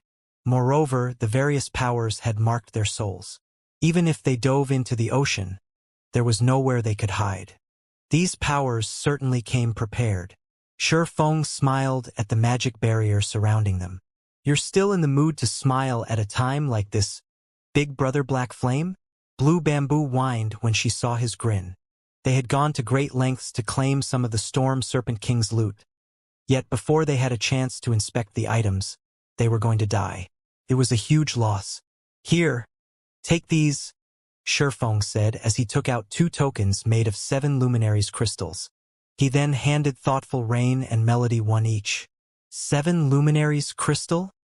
Melody's eyes nearly fell from their sockets when she saw the token in her hand. At this stage of the game, everyone in God's domain knew how valuable 7 luminaries crystals were. They were necessary for upgrading players' mindspace systems, which was useful both in-game and in the real world. Even when a large guild like Ninth Heaven found some, They only obtained 2 or 3 units at most. Yet the palm's eyes token in Melody's hand was made entirely of 7 luminaries crystal. By her estimates, the token should be more than 40 units. It could easily fetch an astronomical sum on the market. One wouldn't even have a problem trading it for 2 or 3 epic items. However, Melody quickly discovered that this token was not as simple as it appeared. As she held the token, the ambient mana began to gather around her. As a half-elf, she was far more sensitive to mana than human players. Hence, she could tell that the mana around her had grown at least 20% denser during the brief moment she held the crystal token. This was definitely a priceless treasure. Stop daydreaming. This is the teleportation stone to enter the Tower of 4 Gods. Melody, take dragon with you. Rain, you'll take bamboo. Teleport away from here now. Shurfeng barked when he noticed Melody's dazed expression. Although he had blindly picked up loot, he had obtained quite a few items by searching for higher mana density. Among these items, he had claimed 5 Tower of 4 Gods teleportation stones. These teleportation stones were incomparably valuable. Not even a mythic-ranked king-class sea monster would drop more than 30 teleportation stones on its first kill, yet Shurfeng had claimed 5 for himself. He had profited greatly from this trip. If 13 Thrones people learned this, they'd die from envy. With so many superpowers participating in the raid, even a top-ranked super guild like 13 Thrones would be lucky to claim 3 or 4 teleportation stones after the negotiations. The ordinary superpowers would likely be limited to a single stone. The Tower of 4 Gods had been created by an ancient civilization for the gods. As long as one had one of the tower's teleportation stones, they could enter the tower from anywhere in God's domain, even from a special place like the Thunder God's secret land. A measly Tier 4 magic scroll couldn't disable such a powerful teleportation stone. Hearing Shurfeng's orders, realization dawned on Melody and Swimming Dragon, and they flashed the Swordsman a grateful look. The Tower of 4 Gods entry slots were beyond precious. The various superpowers' madness to reclaim the teleportation stones made that clear. Receiving an entry slot was akin to encountering a golden opportunity to further one's development. Yet most experts would never have such a chance. No one would have been surprised if Shurfeng had given a teleportation stone to Thoughtful Rain and Blue Bamboo since they were Zero Wing members. But he had handed Melody and Swimming Dragon, both outsiders, entry slots. Not even a superpowers guild leader would be so generous. All right, hurry it up. If you don't go now, it'll be too late. Shurfeng urged his companions as the ships below prepared to open fire. Melody and Swimming Dragon nodded and stopped hesitating. Following which Shurfeng, Melody, and Thoughtful Rain began to activate their teleportation stones. A moment later, 3 large-scale magic arrays enveloped Shurfeng's group. The arrays remained intact even as the various powers' cannon fire struck them. Similarly, Shurfeng and his comrades were safe within the magic arrays. What's going on? A defensive magic array? When the players below realized that Shurfeng's group hadn't taken any damage from their bombardment, they were stunned. They had fired several thousand cannonballs, in addition to a few energy beams from basic mana pulse cannons. Each of those energy beams contained Tier 4 power, and they were even capable of punching a hole through a city's defensive magic array. Yet they had done nothing to the array protecting Shurfeng's party. While the various powers stared at Shurfeng's group in confusion, a spatial tear opened before the flying players. Shurfeng and his companions then transformed into 5 streaks of light as they shot through the tear, vanishing. They're gone. How is that possible? Didn't we seal the area with a Tier 4 magic scroll? Frustrated and confused, the various major powers wondered how Shurfeng's group had managed to escape. The various superpowers' upper echelons, on the other hand, had turned ashen. There was only one way they could think of that: Shurfeng had been able to ignore the cannon fire and Tier 4 spatial locks effects. He had used the Tower of 4 Gods teleportation stones. After Shurfeng's group had left the sea zone, silence fell over the area. Now that he's used the teleportation stone to escape, there's no point in chasing him, the masked man beside Elder Wu said. With a slight hint of admiration in his tone, he continued. He managed to secure 26 items by himself. He'll likely have benefited the most from raiding the Storm Serpent King. 13 Thrones wasn't even likely to secure 3 teleportation stones after the negotiations. Yet Shifeng had used 3 to escape. Since the swordsman had gotten away with 26 items in total, he had certainly acquired more than just 3 teleportation stones. In other words, Shifeng had walked away with more teleportation stones than 13 Thrones would see from this raid. The participating powers have severely suffered to slay the Storm Serpent King. Since Shifeng stole so much of the loot, he's made every one of them his enemy, the masked woman stated dryly. He might have escaped with the treasure, but he nor Zero Wing have any hope of developing on Dragonheart Island. Many superpowers had gathered on Dragonheart Island, and one couldn't discount the top 10 adventurer teams that led various independent powers. Not even 13 Thrones dared to provoke all of these powers at once. Yet Shifeng had done just that. His very survival on Dragonheart Island would be a miracle. Dragonheart Island was an important trade hub. No one who wanted to develop in the Sea of Death could avoid the island. If the various land-based powers wanted to further their development, they couldn't ignore their naval expansion. Resources were far more abundant in the Sea of Death than they were on land, and the sea had the highest concentration of neutral races. Furthermore, many resources required naval transportation. If a power ignored its naval development, it would have to depend on other powers for many aspects of its growth. This would severely restrict its development. This was why the various powers, particularly the first-rate and stronger powers, frantically invested in their naval development. And yet, he managed to secure quite a few teleportation stones for the Tower of Four Gods. His future might not be as bleak as you think, the masked man countered while shaking his head. He very much disagreed with the masked woman. The Tower of Four Gods had existed long before the Great Destruction. Not even the ancient gods could destroy the tower. After the Great Destruction, the Tower of Four Gods had been involved in the rise of many kingdoms and empires. That fact alone made it clear that the tower had plenty of opportunities to offer. All right, that's enough. Whether that kid has provoked the various powers or not is none of our business. For now, focus on the remaining treasures, Elder Wu snapped, glancing at the masked man and woman.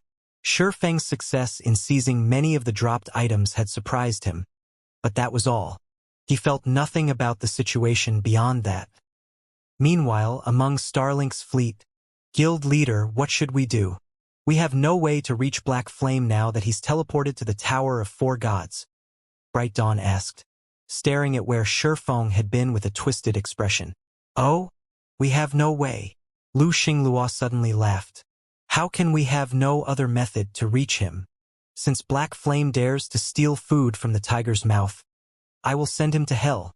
Have someone spread the rumor that Black Flame has obtained a fragmented legendary item and a large number of entry slots to the Tower of Four Gods.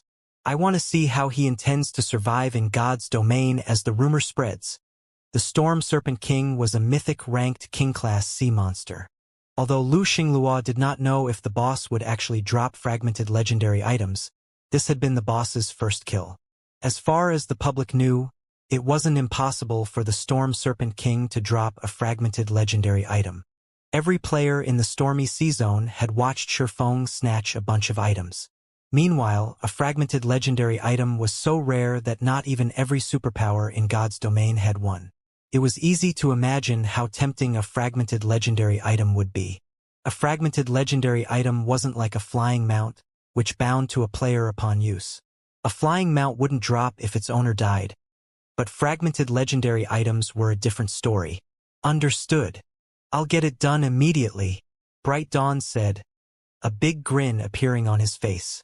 Not only had Shifeng provoked Dragonheart Island's various powers, but now, the public would assume he held a priceless treasure. He had no hope of avoiding death now. Shortly after Shifeng's group had disappeared, the various superpowers and adventurer teams resumed their intense struggle over the remaining loot. When Shifeng and the others opened their eyes, they were flabbergasted by the scene before them. They were surrounded by a galaxy of stars. It was simply beautiful. Waiting within the core of this galaxy was a tower of immeasurable height. Not only was the tower's aura unimaginably powerful, but it also felt strangely eternal. The god's divine might couldn't even rival 1/100% of the tower's aura. So, this is the Tower of Four Gods. Shifeng was overwhelmed with emotion as he gazed at the colossal set of golden doors before him. The doors were easily several thousand meters tall. He had seen gods in God's domain before, and they couldn't even compare to these golden doors, much less the Tower of Four Gods itself. If the five of them hadn't stood so far away from the doors, the pressure radiating off of the doors would have been enough to flatten them. Even from this distance, Shifeng felt as if he were carrying several hundred kilograms on his back. The smallest movement was incredibly difficult, let alone walking forward. He had only ever heard about the Tower of Four Gods in the past, never actually visited it. However, after standing here now, he finally understood why even Tier 6 God-ranked experts had repeated visited this place. The eternal energy in this space was simply astounding. Eternal energy was far superior to elemental mana. Just by being in this space, Shifeng's mind was unprecedentedly clear. He could now understand and solve many of the problems he had faced before with ease. The Tower of Four Gods was definitely the perfect place for players to improve their combat standards and master their skills and spells. While Shifeng's group was intoxicated on the eternal energy, the phantom of a man appeared from the void. He was over a dozen meters tall and fully equipped in silver armor. The man also radiated a boundless divine might, yet Shifeng couldn't discern any details about this NPC. Outsiders, welcome to the Tower of Four Gods. The man lowered his head to look at Shifeng and the others. Since you have arrived via teleportation stones, according to the agreement the ancient gods had made so long ago, you will be allowed into the tower. The Tower of Four Gods had 7 floors, and each has several trials awaiting you. As you clear these trials, you will be able to ascend within the tower. In return, you will gain more abundant rewards. Each of you will have 3 chances within the Tower of Four Gods. After 3 deaths, your trial will come to an end, and you will be barred from this place for 360 natural days. I hope you cherish this opportunity. If you don't have any questions, you may enter the tower now. After saying so, the man waved a hand. Shifeng and his companions then transformed into 5 streaks of light and vanished through the golden doors. After entering the tower, Shifeng found himself in a vast, endless plain. Packs of wild wolves, each consisting of 3 to 5, wandered this endless plain. These wolves bore 2 heads, and each possessed a pair of glowing green eyes. Scorching flames enveloped their bodies, and the wolves' eerie auras felt as if they had climbed up from the pits of hell in search of fresh souls. Twin-headed Netherfire Wolf, demonic creature, Lord, level 93, HP 27, 000, 000/27, 000, As soon as Shifeng inspected one of the 2-headed wolves, the sound of a system notification reached his ears. System: kill 1,500 twin-headed Netherfire wolves within 3 days. If you fail to complete this task in the stipulated time, the challenge will automatically be regarded as a failure. So, this is a trial of the Tower of Four Gods? Shifeng breathed a sigh of relief after reading the notification. The first floor's trial was not as difficult as he had assumed. Although he hadn't entered the Tower of Four Gods himself, he had heard quite a bit about it during his previous life. The Tower of Four Gods had a total of 7 floors, and each floor was a world of its own. Meanwhile, each world had a total of 3 trials. These trials were straightforward. Players were only required to kill monsters, nothing else. After all, might was right in God's domain, and everything other than strength was inconsequential. Without sufficient might, the various kingdoms and empires wouldn't have defeated the other powerful races and ruled over the gods' domain continent for tens of thousands of years. The rewards for clearing the tower's trials were secondary to most expert players. The experience was far more important. Due to the Tower of Four Gods' eternal energy, this was the best place in God's domains for players to train. Not only could players exert their skills and spells to their full potential, but they could also execute combat techniques without worrying about running out of stamina and concentration. Players could rapidly develop their combat standards here. This was also why Tier 6 God rank players had still tried to enter the Tower of 4 Gods despite their standing. Even for Tier 6 God rank players, exerting 100% of Tier 5 skills and spells effects was an extreme challenge, not to mention Tier 6 skills and spells. They had the same issue with their more powerful combat techniques. Unfortunately, not even the mana in a main city could assist Tier 5 and 6 classes.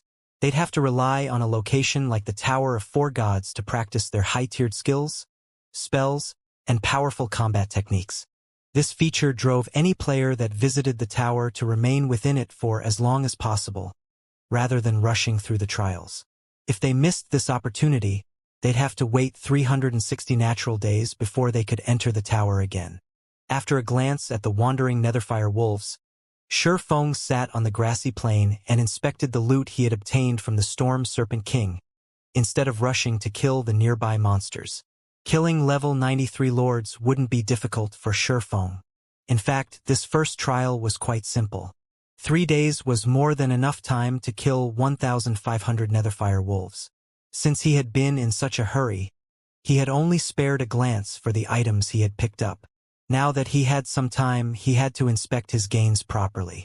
If he had gotten lucky, he might have acquired something that could increase his combat power and his chances of clearing the Tower of 4 Gods trials. After several minutes of looking through his harvest, Shi Feng took a sharp, deep breath. Most of the 26 items he had picked up were level 90 fine gold and dark gold weapons and equipment. None of the weapons or equipment pieces were epic rank, so they were of no use to Shi Feng.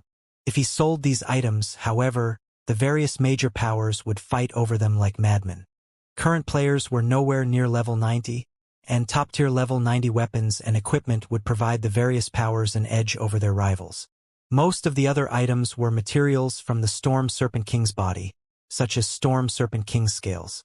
All of these materials were epic rank and could increase sailboats' defenses and durability. Of the two most valuable items, one was the extremely rare epic material Spatial Crystal, and the other was a design for the bronze-ranked Storm Speedboat.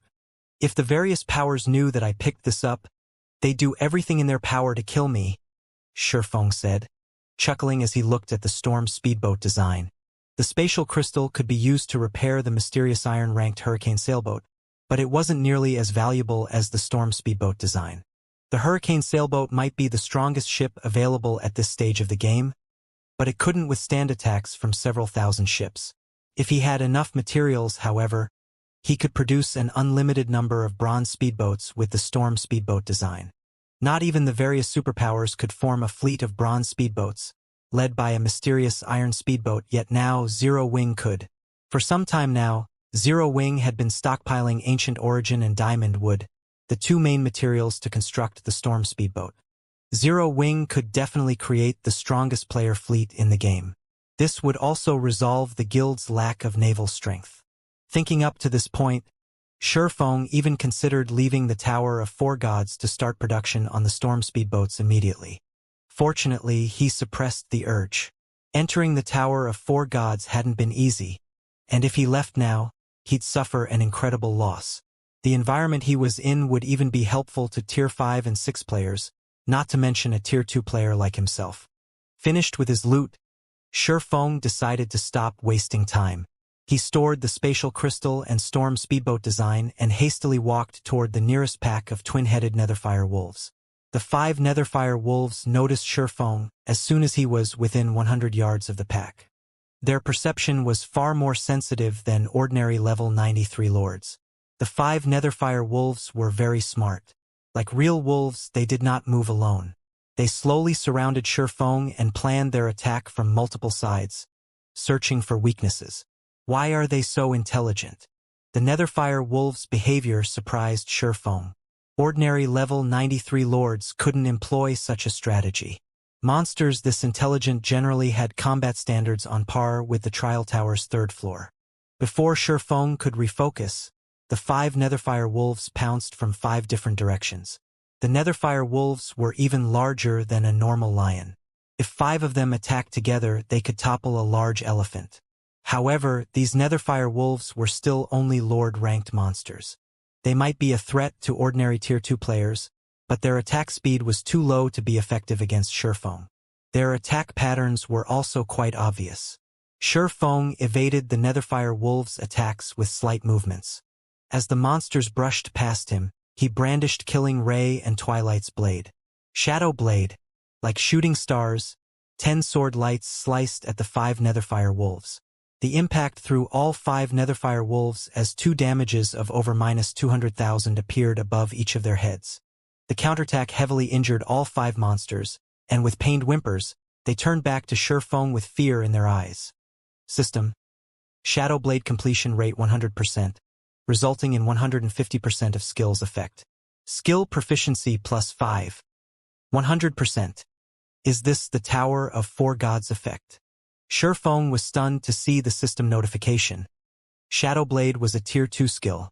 Normally, his completion rate with the skill was only at 90%. He only achieved a 91% or 92% completion rate on rare occasions. Tier 2 skills were far more complex than Tier 1 skills, and if he hadn't had a decade of experience playing God's Domain, he wouldn't even have executed Shadow Blade at 85% completion rate. And yet, despite his casual manner, the results had been so excellent. If he could reliably execute his skills with such a high completion rate, his combat power would increase tremendously. He'd even achieve an overwhelming victory against an opponent with equal attributes and combat standards. Flaming passion began to burn in his eyes. Shi Feng immediately charged at the frightened twin-headed Netherfire Wolves in an attempt to replicate the feeling of his previous attack. As soon as Shi Feng stepped forward, the 5 twin-headed Netherfire Wolves did something that even surprised Shi Feng. As if they had pre-planned it, the Netherfire Wolves turned and fled. They weren't behaving like normal monsters at all. Their intellect is this high. Shi Feng frowned slightly as he watched the monsters flee. He had seen monsters run from players before, but he rarely saw monsters flee the moment they were injured, despite having most of their HP remaining. This wouldn't have been such an issue if he had been hunting monsters in the fields, but he was on a time limit here. If every Netherfire Wolf reacted like this trial would be far more difficult than Shi Feng had assumed. These Netherfire Wolves' movement speeds were high, and if they split up and fled to other wolf packs, he would need far more time to kill a single Netherfire Wolf. A half-step refinement realm expert would very likely fail the trial. However, before these Netherfire Wolves could even put a few yards between them and Shi Feng, he had already executed void steps and appeared beside one of them. The Netherfire Wolf didn't even notice him. My technique execution has improved so drastically? As Shi Feng looked down at the oblivious Netherfire Wolf beside him, he was shocked. Unlike players, monsters didn't heavily rely on their vision to notice opponents. Trying to approach a monster with a technique like void steps without being detected was a major challenge, akin to using void steps against a void realm expert. Experts wouldn't have to rely on their vision to perceive the world around them once they reached the void realm. Yet now, void steps forced his opponent to ignore more than just his visible presence. When he executed void steps while bathed in eternal energy, he became one with the environment. Now, even the Netherfire Wolf's bestial senses couldn't find him. Before the Netherfire Wolf could react, Shi Feng slashed at it again with Killing Ray. The sacred sword suddenly vanished, and blood gushed from multiple lacerations on the Netherfire Wolf's body. Damages exceeding -100,000 appeared above the Lord's head, one after another, and this all happened in an instant. Secret technique: Lightning Flash. Lightning Flash was a bronze offensive combat technique Shi Feng had obtained from the Ur Empire's primordial divine ruins, but like his sword's transmigration, Lightning Flash was far more complex than an ordinary bronze combat technique. Despite having reached the Ascension realm, Shi Feng found it difficult to master. Originally, Shi Feng had wanted to reach Tier 3 before attempting to master Lightning Flash. However, now that he had the help of eternal energy, he barely managed to execute the technique properly. With just one attack, the Netherfire Wolf had lost nearly 1/12 of its HP. Yet Shi Feng had depleted more than half of his concentration to execute Lightning Flash, and his mental clarity plummeted. It's a pity that I'm still a little off the mark, but at least I know that it isn't entirely impossible to use Lightning Flash at Tier 2. Regardless of Shi Feng's mental state, he was satisfied. Lightning Flash was different from Sword's Transmigration in that it was a fully offensive type combat technique. Although he could attack with sword's transmigration, the technique's movements involved defensive maneuvers. The bronze combat technique incorporated both offense and defense. With a fully offensive bronze combat technique, a Void Realm expert could thoroughly suppress a Domain Realm expert if there were a negligible difference between the combatant's basic attributes. However, his lightning flash wasn't complete. He could only employ a portion of the technique's true strength. Executing lightning slash perfectly meant using a series of 17 attacks and merging them all seamlessly. The technique allowed its user to harm opponents of a higher tier for a brief moment. Unfortunately, Shurfeng could only combine 13 attacks right now, barely achieving Lightning Flash's minimum requirement. At this standard, Lightning Flash operated like an advanced combat technique, not a bronze combat technique. After landing the attack, Shurfeng adjusted his posture and executed Lightning Flash once more. Within the Tower of Four Gods, his stamina and concentration recovery speeds were far faster than in the outside world. Even if he repeatedly employed bronze combat techniques here, his stamina and concentration would quickly replenish. Naturally, he couldn't waste his time in such a beneficial environment. The first level 93 twin-headed Netherfire Wolf fell at Shurfeng's hands in less than 20 seconds. Not even a six-man party of the same level could slay a Netherfire Wolf as quickly as Shurfeng had. While Shurfeng continued to train, Swimming Dragon, Melody, Thoughtful Rain, and Blue Bamboo began to do the same after discovering the Tower of Four Gods' benefits. For 3 days, the 5 of them slew Netherfire wolves without rest. At the rate Shurfeng killed the monsters, he could have completed the first trial in less than a day. But he didn't hurry to do so. Instead, he reflected on his actions and practiced Lightning Flash and his Tier 2 skills. He also gained a significant amount of EXP from killing the Netherfire wolves. His leveling speed was just as fast as his normal grinding speed elsewhere. Moreover, the Netherfire wolves also dropped considerably good loot, earning Shurfeng a lot of level 90 bronze weapons and equipment. His improvement speed over the 3 days was off the charts. By the time the trial was close to ending, Shurfeng could reliably execute Lightning Flash, only consuming 1/3 of his concentration with each use. Unfortunately, he was still limited to 13 slashes. He was missing something. Shurfeng only killed the last Netherfire wolf as the 3-day time limit was nearly up. As the last twin-headed Netherfire wolf died, the scenery around Shurfeng changed again. Although he was still in an endless plain, the monsters had changed. Now, ghost warriors roamed the plain, carrying weapons and shields. These ghost warriors moved in groups of 6, with some on defense, some focusing on melee offense, and others assigned to ranged attacks. They were like a well-rounded raid party for bosses. Ghost Warrior, Undead, Lord, level 93, HP 30, 000, 000/30,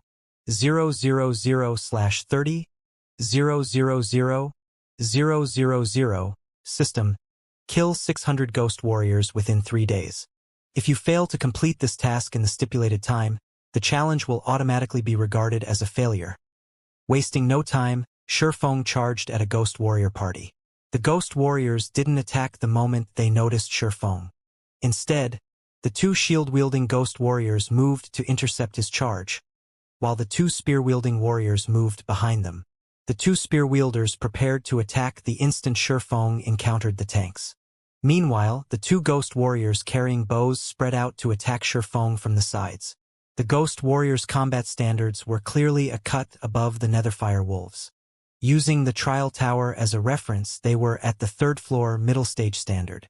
If an ordinary Tier 2 expert tried to take on this 6-man monster party, they'd likely struggle to escape, much less defeat their opponents. Fortunately, these Ghost Warriors were no threat to Shurfeng.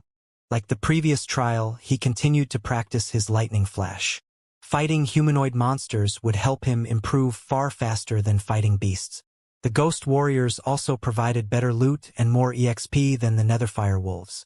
The Netherfire Wolves hadn't dropped a single piece of mysterious iron equipment, yet the Ghost Warriors did on occasion. As for the EXP, the Ghost Warriors provided 3 times more than the Netherfire Wolves, which had already granted more EXP than ordinary level 93 lords. As a result, Shurfeng's experience bar filled rapidly.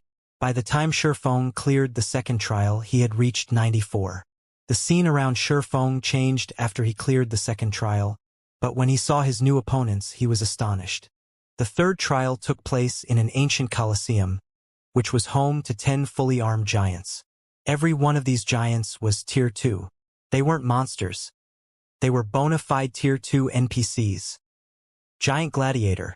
Giant, Tier 2, Level 94, HP 5, 400, 000/5, 400, 000. The giant race was a talented one.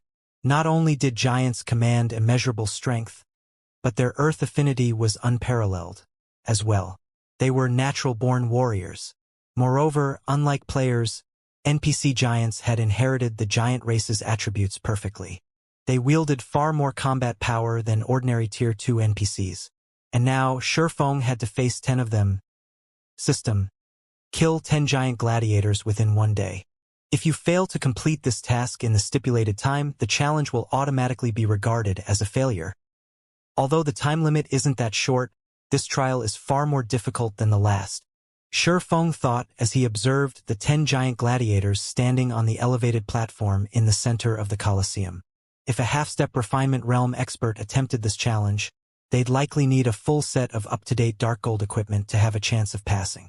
Unlike monsters, NPCs had many skills and spells under their command. Their combat standards were also leagues above monsters. Moreover, there was a huge difference between NPCs' strength within the same tier. This was due to the individual NPC's weapons and equipment. An NPC in full dark gold equipment would undoubtedly have a huge basic attribute advantage over one in bronze equipment. Of the 10 NPC giants on the platform, the weakest wore bronze equipment, while the strongest was geared in fine gold-ranked items. With the giant race's innate talents, a human player's basic attributes might not be as high, even fully geared in dark gold equipment. Players could only clear this trial by relying on their techniques. External items and berserk skills were prohibited within the Tower of Four Gods. Players could only rely on their strength to clear the trials. The third trial's difficulty level made the first 2 trials look like warm-ups, while this was the beginning of the true test. However, Shifeng did not give the matter much thought and approached the elevated platform. After 6 days of training, he had hit a bottleneck. No matter what he tried, he could only perform, at most, 14 slashes with lightning flash. He had only reduced his concentration consumption to 1/4 of his total as well. He would need far more time to improve with the technique. Hence, instead of wasting an entire day training, without seeing any improvement to his combat power, he decided to clear the first floor's trials and move on to the second floor. The moment Shifeng set foot on the platform, one of the NPC giants stepped forward and moved into the platform's center. As the giant reached Shifeng, it swung its 2-handed axe at the swordsman. Dense, earth-type mana enveloped the axe. Not only did the earth-type mana increase the axe's weight by a substantial degree, but it also intensified the gravitational force where Shifeng stood, reducing his mobility. A combat technique? Surprise flashed in Shifeng's eyes as the giant's attack approached. Combat techniques were not unique to players. In fact, they had always existed in God's domains. The legacy stone tablets were evidence of this. However, NPCs had a much harder time learning combat techniques than players. Normally, NPCs would only encounter combat techniques after reaching Tier 3. Even so, a small minority were actually capable of executing these combat techniques. Why wouldn't Shifeng be surprised to see this Tier 2 giant use a combat technique against him? Even a basic combat technique could significantly elevate an NPC's combat power. Taking into account that the Tier 2 giant's combat standards were at the Trial Tower's 5th floor early stage, this NPC could easily pummel a half-step refinement realm expert. Only, to Shifeng, the giant's attack was quite crude. He blocked the giant's axe with a light swing of the Twilight Blade, countering with a slash from Killing Ray and taking advantage of the giant's blind spot. Shadow Blade. 10 dazzling stars flew toward the Tier 2 giant. Just as they were about to hit their target, their paths intersected as pairs merged. The 5 resulting stars radiated an even more resplendent glow. System: Shadow Blade completion rate 101%, resulting in 170% of skills effect. Skill proficiency +10. When the 5 stars collided with the giant, the impact through the NPC, and 5 damages of over -200,000 appeared above his head, one after another. By the time the giant hit the ground, he was momentarily paralyzed. What a powerful effect! The result of Shifeng's counterattack astonished him. After 6 days of continuous training, he could reliably execute Shadow Blade with a 100% completion rate. He certainly hadn't expected to break past that now. As a result of crossing the 100% threshold, Shadow Blade had gained a new effect that paralyzed the target for 1 second. Of course, surpassing a 100% completion rate with a skill was intensely difficult, but after experiencing it, Shifeng had a rough understanding of Shadow Blade's essence. Now, even once he left the Tower of Four Gods, he was confident in achieving a 100% completion rate with the skill. Shifeng appeared by the giant and swung Killing Ray before the paralyzed NPC had time to recover. Lightning Flash. 14 sword lights simultaneously cut through the NPC giant, reducing the giant's HP to a critical low. Shifeng immediately followed up the Twilight Blade, executing Purgatory Pentaslash, removing the last of the giant's HP. The fight with the first giant lasted no more than 3 seconds. The other NPC giants watched from a corner of the arena with grim expressions. "All right, next," Shifeng demanded, flashing the giants a hungry look. Swimming Dragon and the others would likely struggle to defeat these NPC giants, but Shifeng's basic attributes were even higher than a Tier 3 players of the same level, and his physique and reaction speed were only slightly inferior. If he had trouble with these Tier 2 giants despite his massive advantages, he might as well retire from God's domain now. However, Shifeng had to admit that these NPC giants granted a lot of EXP, even more than great lords of the same level. His experience bar had risen by a sizable chunk after killing the first giant. Unfortunately, the NPC hadn't dropped any loot. Shifeng defeated all 10 NPC giants in less than 5 minutes. As the last NPC died, the scenery changed yet again. This time, Shifeng had been transported into a temple. The instant Shifeng arrived, he sensed that the eternal energy here was far less dense. There was simply no comparison to the first floor's eternal energy. Meanwhile, a large number of snake monsters wandered the temple. Not only were these monsters massive, almost as tall as a 2-story building, but they each had a total of 6 heads as well. 6-headed Hell Snake. Bloodline creature. Lord. Level 94. HP 42. 000 000/42. 000 000. Bloodline creatures? Shifeng was dumbfounded when he saw the temple's 6-headed hell snakes. He hadn't expected the second floor to be much more of a challenge than the first floor. Bloodline creatures were elite existences among creatures of the same tier. They also possessed bloodline abilities and extraordinary combat power. Not even the Tier 2 giant NPCs were guaranteed to win against these hell snakes in a one-on-one fight. But after his brief shock, Shifeng's face lit up with joy. Bloodline creatures were extremely rare. Even Shifeng only knew of a few places that possessed bloodline creatures.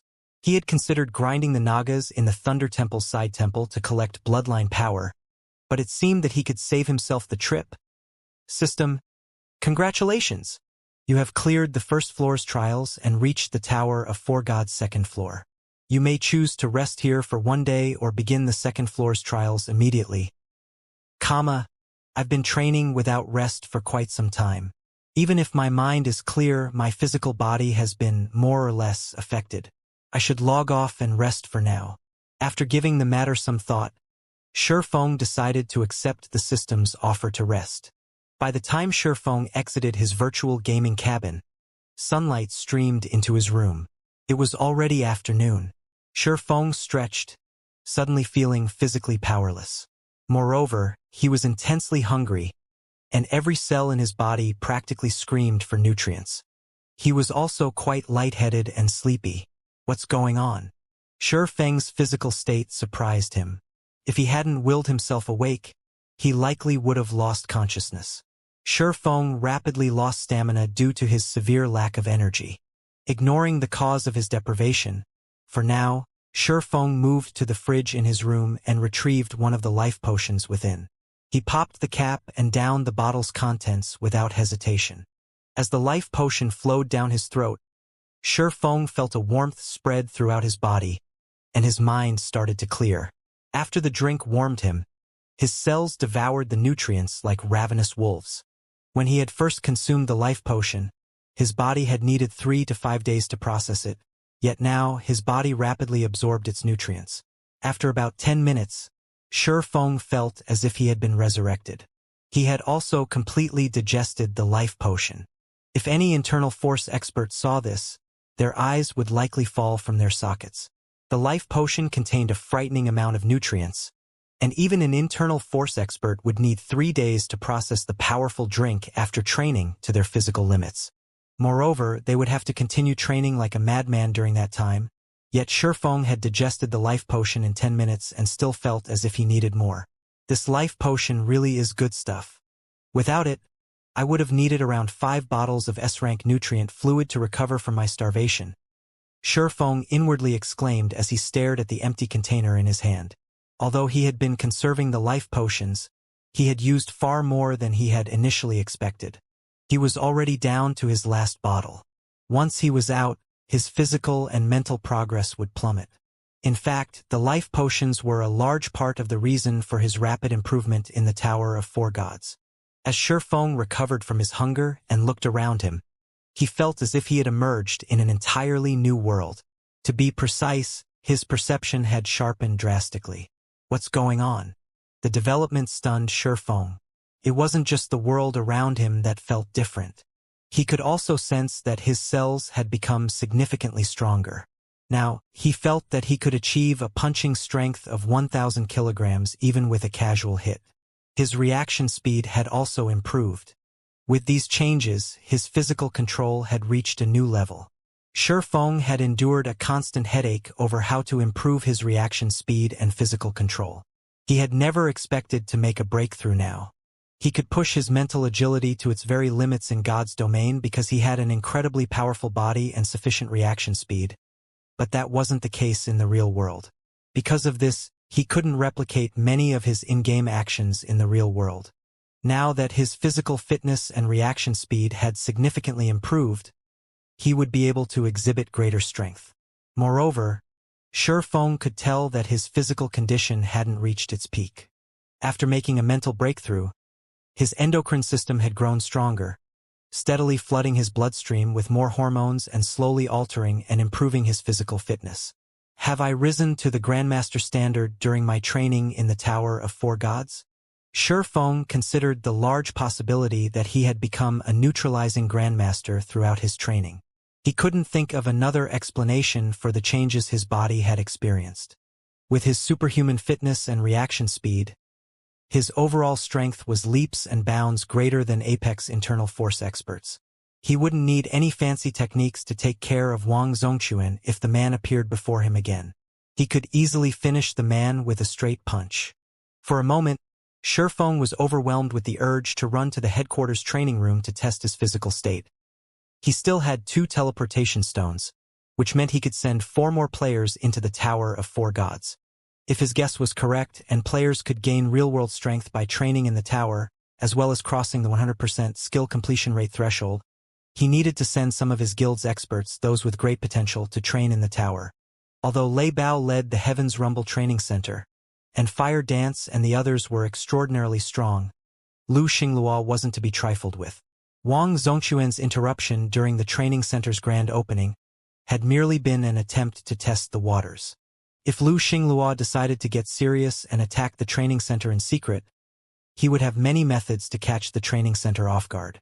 An experienced master martial artist like Lei Bao might cope with these secret attacks, but Fire Dance and the others simply weren't strong enough. Moreover, they needed people to protect Zero Wing's main headquarters at all times. If Zero Wing could nurture another Grandmaster, the Zero Wing headquarters and the Heaven's Rumble Training Center's safety would be assured.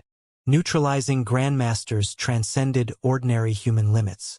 Their highly developed minds utilized a 7th sense, which reached beyond their instinctual 6th sense.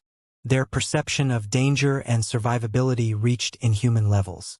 Even if Lu Xinglua tried to attack Zero Wing from the shadows, he'd be hard-pressed to achieve anything against a neutralizing Grandmaster. Thinking up to this point, Shi Feng contacted Liang Jing, asking for a report on Zero Wing's development and gather the guild's upper echelons for a meeting. He intended to discuss the Tower of Four Gods with everyone before making a decision. He only had 4 remaining slots, after all. Zero Wing had been developing smoothing before he had entered the Tower of Four Gods, and according to Liang Jing's report, not only had Gentle Snow helped her experts level up rapidly after acquiring her flying mount, but she had also hunted down quite a few rare field bosses. As a result, she had collected plenty of resources and equipment for the guild. Meanwhile, Fire Dance and the others relied on Stone Forest City's advantages, surpassing the various superpowers' exploration progress in the bottomless abyss. However, while all was well after the Storm Serpent King's raid, Starlink had spread a rumor that Shi Feng had stolen a fragmented legendary item. This caused a huge commotion in the Sea of Death. Every power in the area had begun to target Zero Wing's members, and as a result, Zero Wing had been unable to continue its naval development or contest for naval resources. Many experts were also searching for Shi Feng, especially those from the many dark powers. These dark powers' desire for a fragmented legendary item was particularly frenzied, and they had sent more than a few spies into Zero Wing to track Shi Feng down. Although we've secured the necessary materials for producing master potions and fine gold resistance equipment from the bottomless abyss, our naval supply line has practically been cut off. It has significantly slowed our material collection, Blackie said. Lu Xingluo really is ruthless. Shi Feng smiled bitterly. He had not acquired a fragmented legendary item from the Storm Serpent King, yet no one would believe him. The Storm Serpent King was the strongest boss anyone had killed in God's domain thus far. Not even the Frost Monarch was as powerful as the King-class sea monster. Meanwhile, when players advanced into level 100 maps, master potions and high-level resistance equipment would be a necessity. Level 100 was a massive turning point in the game, and maps of that level would change drastically, not to mention the monsters. Without master potions and high-level resistance equipment, players would have no hope of survival in these maps. If players couldn't even survive in these areas, they'd have no chance of surviving in their Tier 3 promotion quest venues, which were far more dangerous. To take advantage of the various powers' ignorance on the matter, Zero Wing had secretly stockpiled the necessary materials to produce these items. However, with Zero Wing's naval supply line severed, its material collection had slowed by half. Why isn't Qingxue here? Shi Feng asked after listening to everyone's reports, glancing at the empty Vice Guild leader's seat beside him with a strange look. Gentle Snow was responsible for Zero Wing's branch guild in the Black Dragon Empire. She had a significant amount of the guild's resources and manpower under her management. Blackie fell silent for a moment. Has something happened? Blackie's response, or lack thereof, gave Shi Feng a bad feeling. Actually, the Feng family, Fenglin City's #1 family, has proposed marriage to Big Sis Qingxue. The Feng family had influence all over the city and in many of its industries, so Big Sis Qingxue's parents don't have much choice in the matter. Big Sis Qingxue is absent because she's trying to find a way to deal with the issue, Violet Cloud said. Even with the White Clan group's backing, the Bai family was only considered second-rate in Fenglin City. In comparison, the Feng family was the top first-rate family in the city. Destroying the Bai family would be child's play for the Feng family. The Feng family? Shi Feng could not help his smile after hearing the news. I just so happen to have some business with the Feng family. Since that is the case, Liang Jing, prepare the car, please. Guild leader, you shouldn't do anything reckless. The Feng family is guarded by a neutralizing grandmaster, Lei Bao hurriedly cautioned. Most might not know of the Feng family, but as one who had spent a good portion of his life in the fighting world, Lei Bao was very familiar with the power the Feng family wielded. The Feng family had become the top first-rate family in Fenglin City due to that neutralizing grandmaster's support. A neutralizing grandmaster? What a coincidence. I also happen to be one, Shi Feng announced as he glanced at Lei Bao. He then stood and left the meeting room. Fenglin City's Redstone Restaurant. As the most prestigious restaurant in Fenglin City, the Redstone Restaurant was strictly members only. Regardless of how much money one had, non-members had no hope of dining in the restaurant.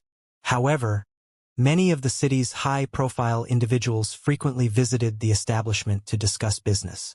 The Redstone restaurant was a particularly safe place, and one wouldn't have to worry about other professionals eavesdropping on a sensitive discussion. The establishment's capable waiters and waitresses made this point clear. Secondly, the restaurant's food was amazing. Even people who ate delicacies every day would never forget the taste of the food here. And since the Redstone restaurant didn't offer takeout, anyone who wished to dine had to visit personally.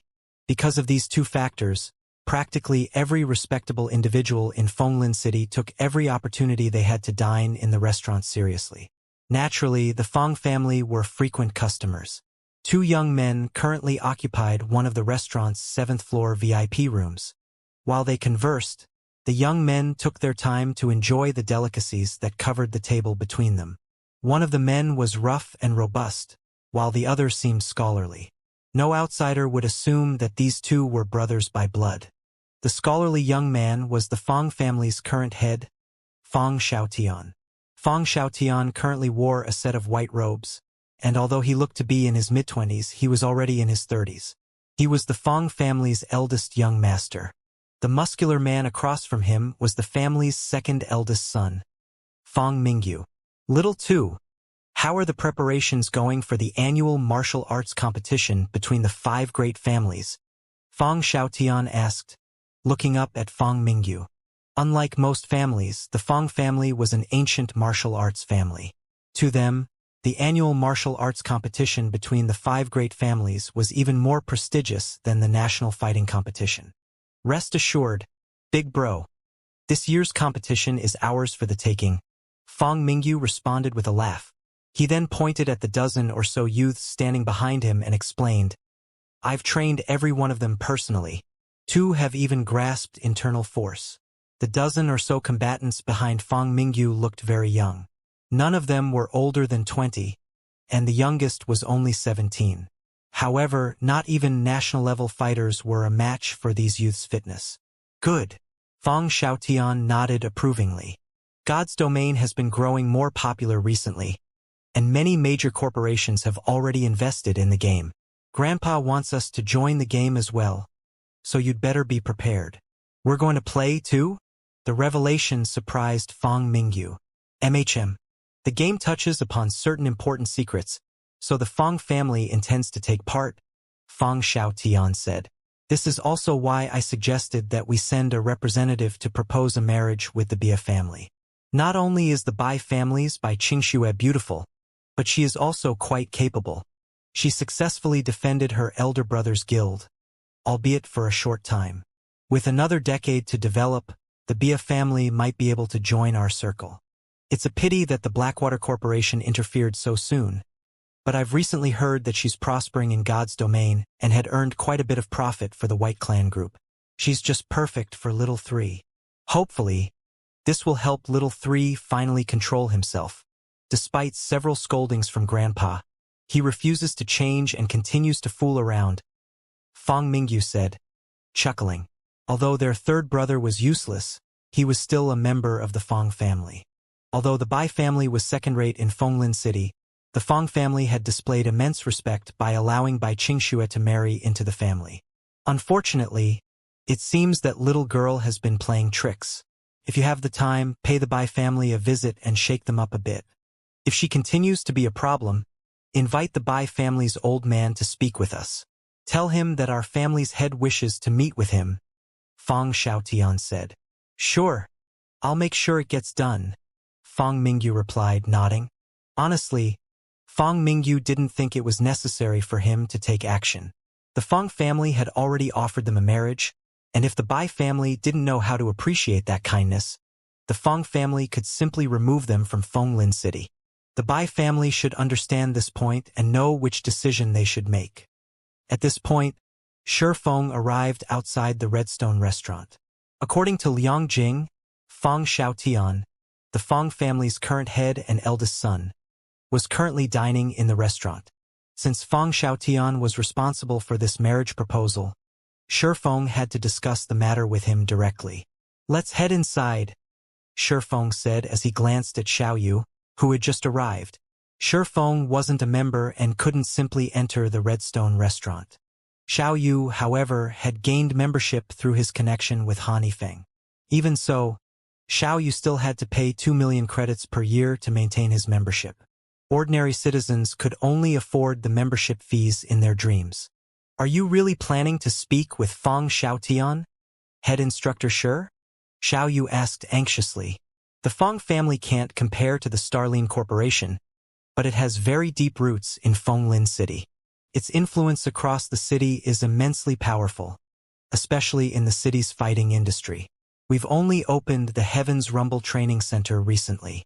If we provoke Feng Xiaotian, I'm afraid the consequences will be, Old Xiao, you're afraid that we'll provoke him, but I'm afraid that he doesn't understand the consequences for provoking us. Lei Bao, who stood beside Shi Feng, said, chuckling. All right, that's enough. Let's head inside. Lei Bao's comment rendered Xiao Yu speechless. He was sure that the man was messing with him. When Xiao Yu saw Shi Feng's determination, however, he gritted his teeth and followed the two men into the restaurant. Once inside, a waiter quickly led Shi Feng's party to a VIP room on the 7th floor. Four men in black suits stood by the doors, guarding the room. These people were none other than Feng Xiaoyan's bodyguards, and they all radiated imposing auras. Although they merely stood there, it was clear that the 7th floor was under their observation. They would notice and react to any suspicious movement in the hall instantly. Even Lei Bao was a little intimidated by the 4 bodyguards. All 4 bodyguards were internal force experts, and in a small city, they'd easily become the bosses of the local fighting industry. However, these individuals had lowered themselves to guarding the Feng family's members. It was clear how much power the Feng family had. Sir, this is a private room. Outsiders are not allowed inside, one of the bodyguards declared as Shi Feng's group approached. Tell young Master Feng that Heaven's Rumble's Shi Feng wishes to chat with him. Shi Feng replied, unperturbed. Please wait a moment, the bodyguard said. He then communicated Shi Feng's request to the bodyguard in the room through his earpiece. The bodyguard in the room relayed the message immediately. Shi Feng?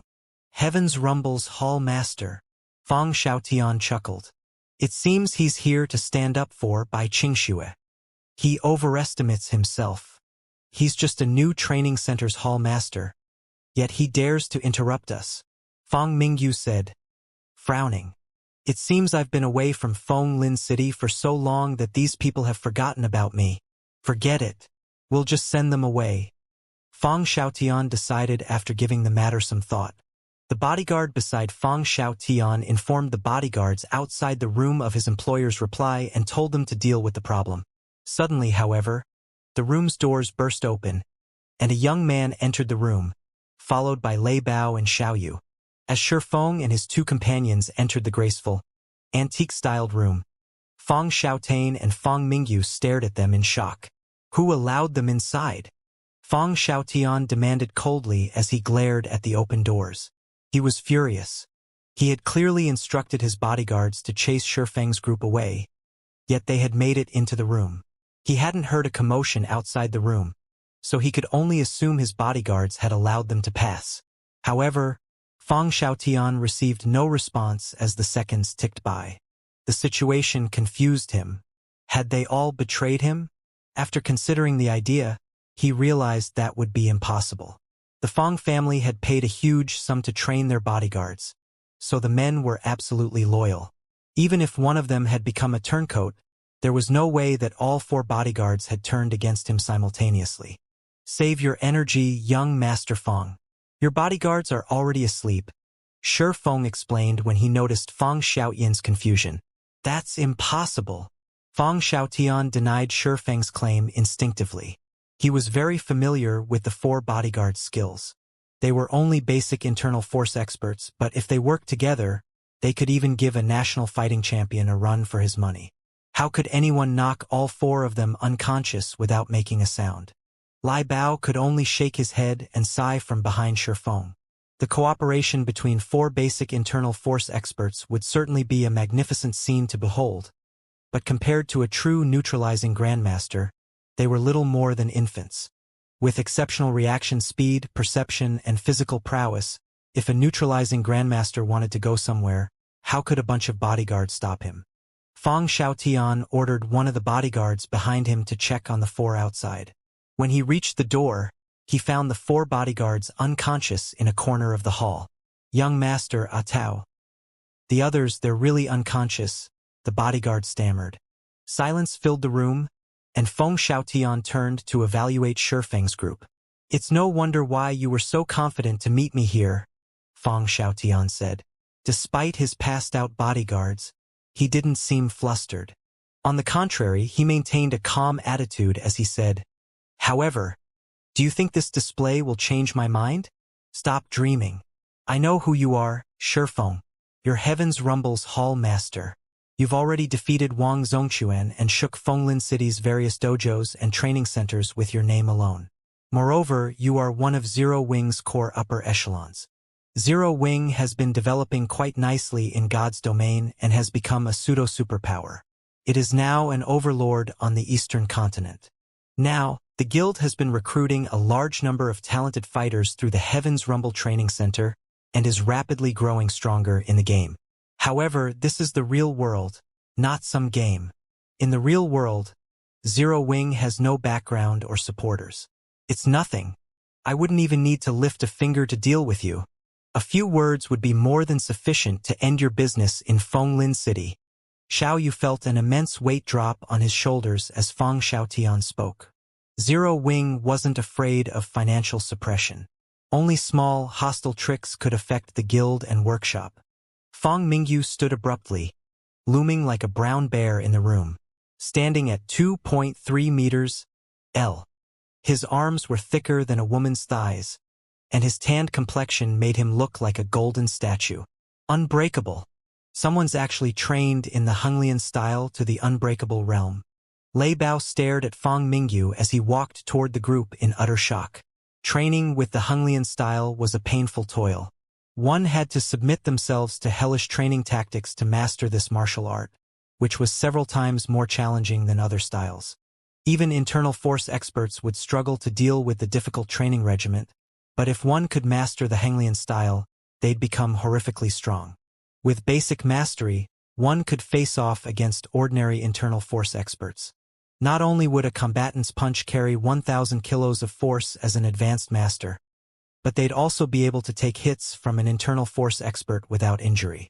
Not even apex internal force experts would want to mess with an advanced Henglian-style practitioner. And yet, Feng Mingyu had fully mastered the Henglian style, reaching the unbreakable realm.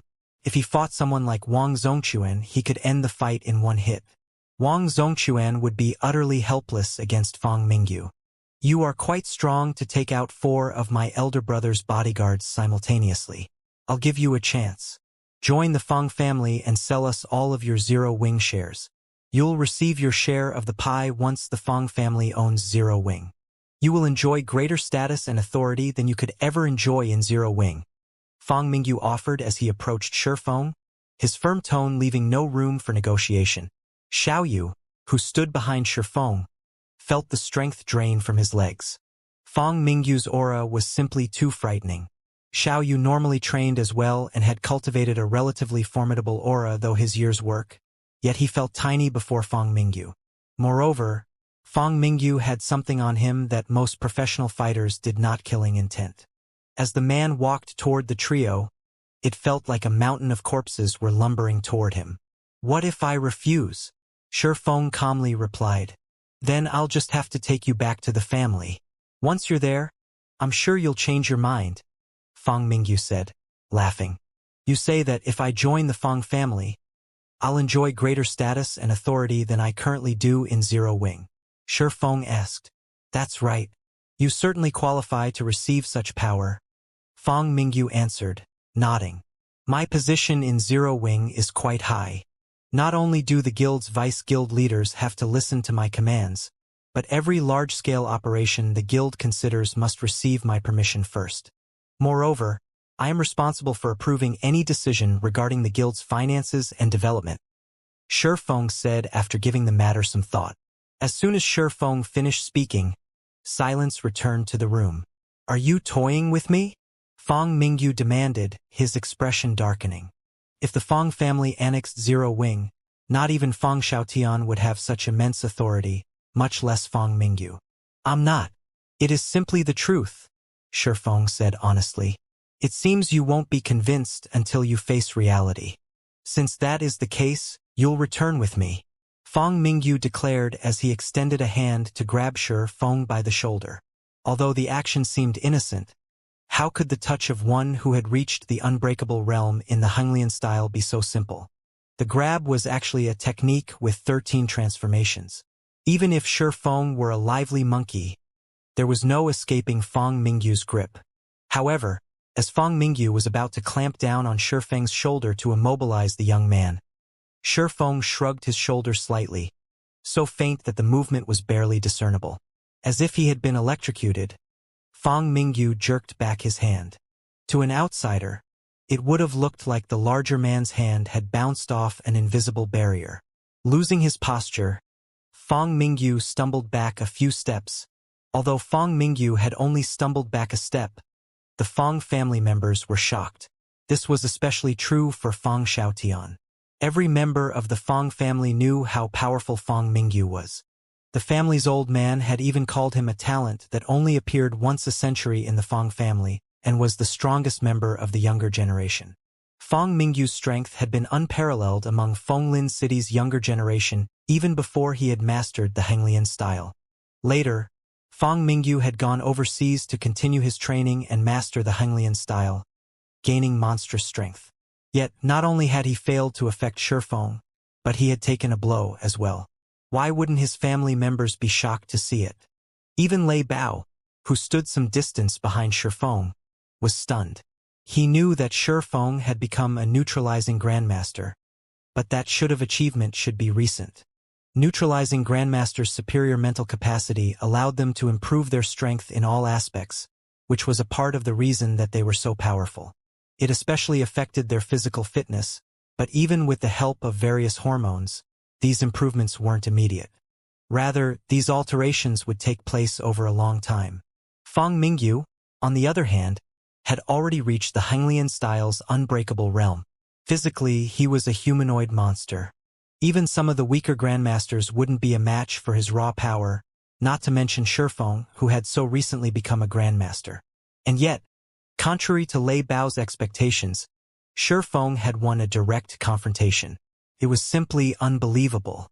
To counterattack in the brief moment when I relied on my strength, it seems that you're not all talk after all, Fang Mingyu said, frowning. He realized what had happened immediately. But I won't give you another chance. Fang Mingyu's fist shot toward Shi Feng in a straight, simple punch. It was even cleaner and more straightforward than a textbook punch.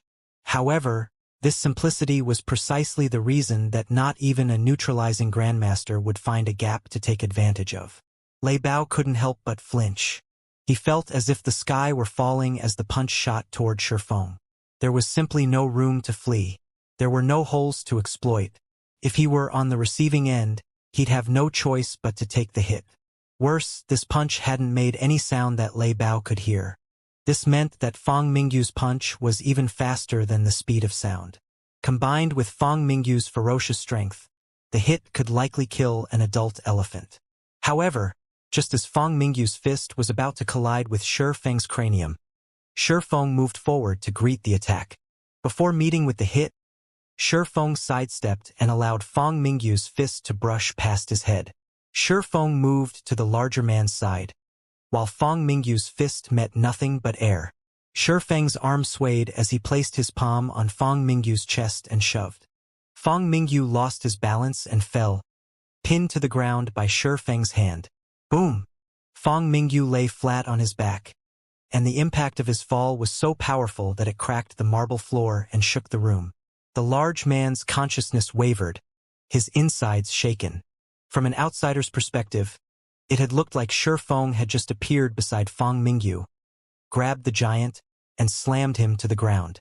Everyone in the room fell deathly silent. Are neutralizing grandmasters really this powerful?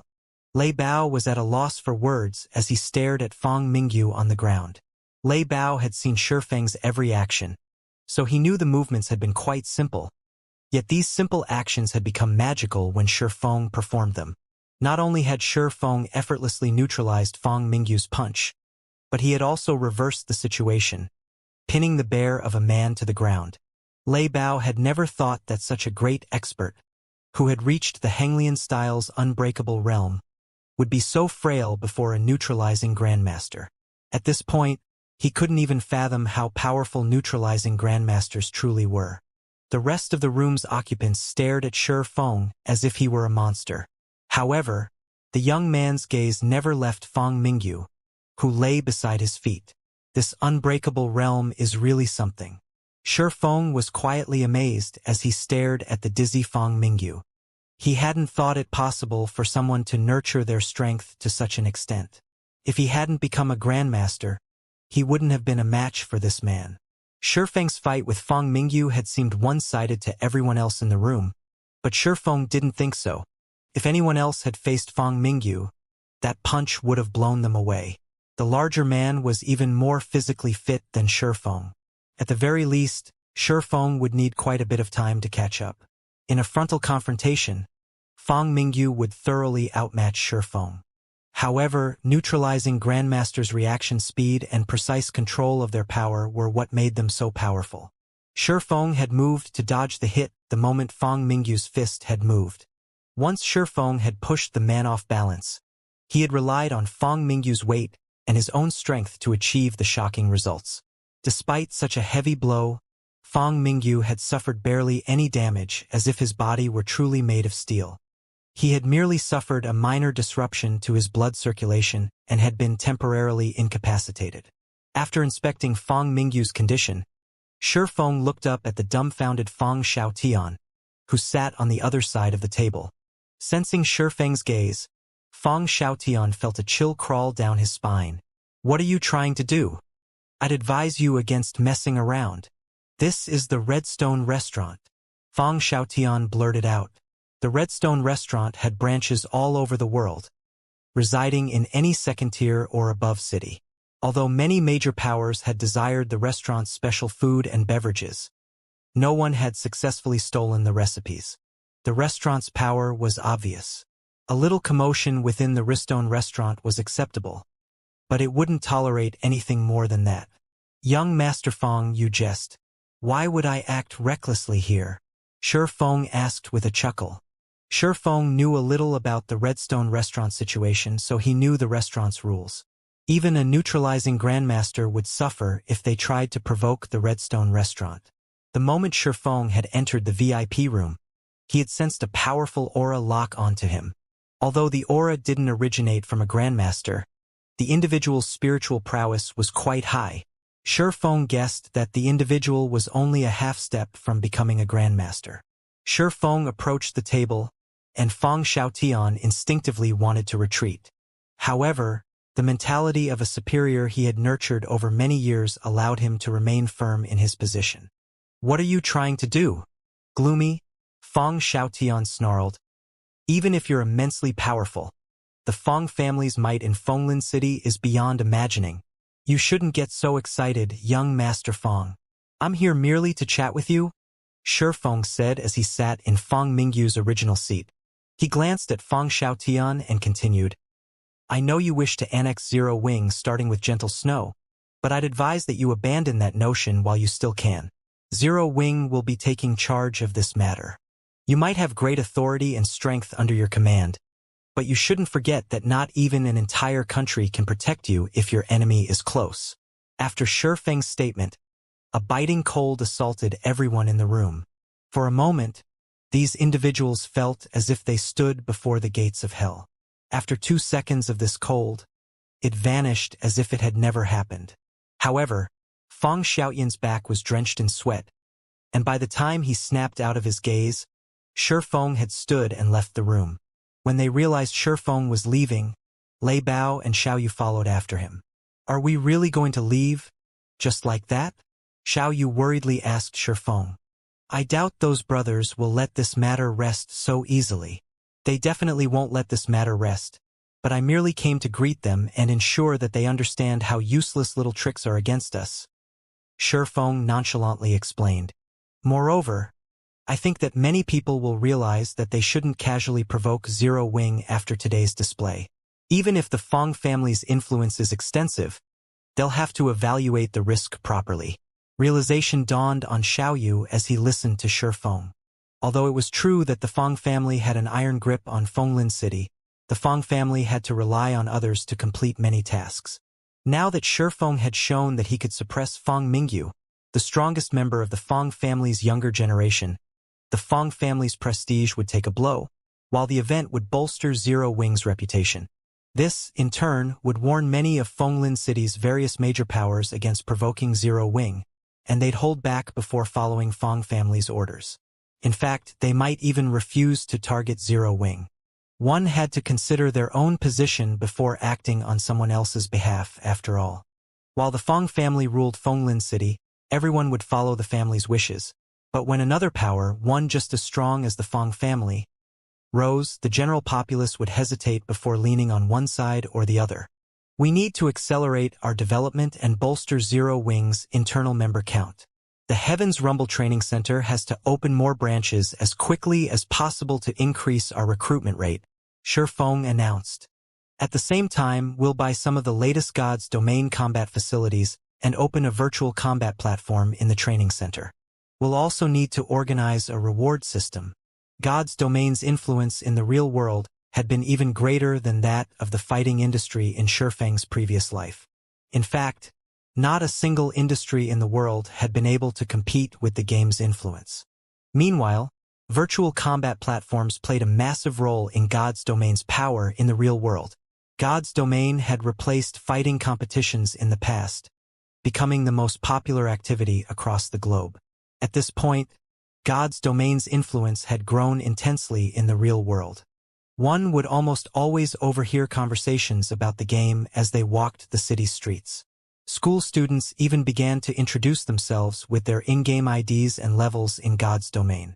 Since the virtual combat platforms hadn't gained much popularity yet, he had to set one up in Fenglin City as soon as possible. Feng hadn't done so yet because Zero Wing had simply lacked the ability to. The timing hadn't been right either. However, as more competitions were held in God's Domain, in-game combat would become increasingly popular. It was now time to secure a virtual combat platform. Setting up new branches in Fenglin City and purchasing the facilities you mentioned will cost a significant amount of money. With our current finances, I'm afraid. Xiaoyu agreed with Feng's idea, but Heaven's Rumble could barely make ends meet. Moreover, Zero Wing wasn't having a particularly good time in God's Domain. Although Xiaoyu was mainly responsible for managing the training center, he frequently discussed finances with Liang Jing, so he knew quite a lot about Zero Wing's situation. Currently, Zero Wing possessed the gold mine known as Stone Forest Town. However, as Zero Wing had been purchasing large quantities of materials and the guild had been rapidly expanding, its expenditures had been rising. The guild had also constructed new towns in many locations. Most importantly, other guild towns had begun to appear in the bottomless abyss. As a result, Stone Forest Town's customer base had significantly decreased, which, in turn, reduced Zero Wing's income. The guild simply didn't have the money to spare. We can set up more branches later, then, but we cannot delay establishing a virtual combat platform, Feng said after giving the matter some thought. Naturally, he was familiar with Zero Wing's situation. Zero Wing might not have the money to open new branches for the Heavens Rumble Training Center, but it had the money to purchase virtual combat facilities. Any corporation that wanted to expand would need a huge amount of capital. Thus, corporation owners would try to attract as much investment as possible, but doing that would reduce the owner's shares and their authority in the company. Without sufficient authority, these owners would be restricted in what they could accomplish. Moreover, a corporation risked betrayal by accepting investors. Investors weren't impervious to threats and bribery. Such situations had been common in God's Domain during Feng's previous life. Although Zero Wing was developing slowly, every step was firmly rooted. Hence, outsiders had a very difficult time attacking and influencing Zero Wing from within. This was also why the various superpowers had a difficult time annexing Zero Wing. If these superpowers targeted any other guild, they'd quickly devour it. I understand, Xiao Yu said, nodding. I'll contact the vendors later. As Shifeng and his companions reached the restaurant's first floor, they were greeted by a middle-aged man and two youngsters. The middle-aged man looked to be around 50 and wore black martial artist robes.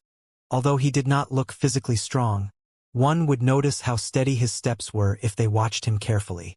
However, due to his faint aura, an ordinary expert might dismiss the man as a harmless, middle-aged uncle. To Shifeng, however, this man's aura was as deep as the great ocean. He was certain that this was the same aura that had locked onto during his conversation with Fang Xiaotian. The young man and woman behind him looked to be in their early 20s. The woman was curvy and graceful, while the man was as robust as a leopard. He was also handsome enough to earn a modeling job. Both youngsters wore the Redstone restaurant's uniform, and their auras were comparable to a national fighter's. Hello, Mr. Shifeng. I am this restaurant's manager, Huang An, the middle-aged man said, smiling as he introduced himself. Xiao Yu, who stood beside Shifeng, was shocked. Not even the Fang family could afford to provoke the Redstone restaurant, and the various branches' managers were mysterious, rarely showing themselves in public. Xiao Yu had never expected Fenglin City's branch manager to introduce himself to them. May I know what business you have with me, Manager Huang? Shifeng asked. Mr. Shifeng, you are currently one of the most famous individuals in Fenglin City, and our Redstone restaurant wishes to befriend you. Here is our restaurant's silver membership card. If you choose to dine at our restaurant in the future, you will receive a 10% discount on all purchases. Huang An explained as he revealed a silver card, presenting it to Shifeng. Silver membership. Xiao Yu's eyes nearly fell out of their sockets when he heard Huang An's words. Despite relying on his connection with Hanifeng, Xiao Yu had only acquired a normal membership card. Moreover, he had to pay an annual membership fee of 2 million credits. Silver members, on the other hand, weren't required to pay a membership fee. Even in Fenglin City, very few people possessed a Redstone restaurant silver membership card. Thanks. After glancing at the membership card, Shifeng slid it away and left the restaurant without another word. The only thing he wanted to do right now was to re-enter God's domain. After today's events, he was determined to return from the Tower of Four Gods as soon as possible. As Shifeng's group left the Redstone restaurant, the young man and woman behind Huang An spoke up. That guy doesn't know how to appreciate a favor. He just left after receiving the card. He didn't even bother with any light conversation, the young woman grumbled. He's likely been frightened off. He just slapped the Fang family in the face, and they won't let him get away with it. He might be considering leaving Fenglin City as soon as he's able, the young man commented, snickering. That's right. The Fang family is guarded by a neutralizing grandmaster like Old Man Fang. Who would dare provoke the Fang family? The old man won't be able to ignore the slight, the young woman said, admiration brightening her features as she spoke of neutralizing grandmasters. It seems you two need more training. You have no business discussing this, Huang An said, shaking his head. Why is that, instructor? The young woman asked. Rather than replying, however, Huang An waited until Shifeng disappeared before he continued. I suspect that Shifeng might be a neutralizing grandmaster. With his business in the Redstone restaurant complete, Shifeng quickly returned to Zero Wing's main headquarters, instructing his people to work on improving their Tier 2 skills and spells completion rates. He also reserved some advanced combat rooms for the guild's core members in Zero Wing's various battle arenas. The advanced combat rooms might not be as effective as the Tower of Four Gods, but they were better than nothing. Meanwhile, Xiao Yu began to organize the purchases to set up the virtual combat platform for the Heaven's Rumble Training Center. Blackie, I'm afraid I'll have to spend quite some time in the Tower of Four Gods.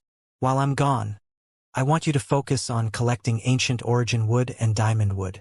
Also, have Qingxue lead the main force members to the Sea of Death's Tide Vortex to grind monsters.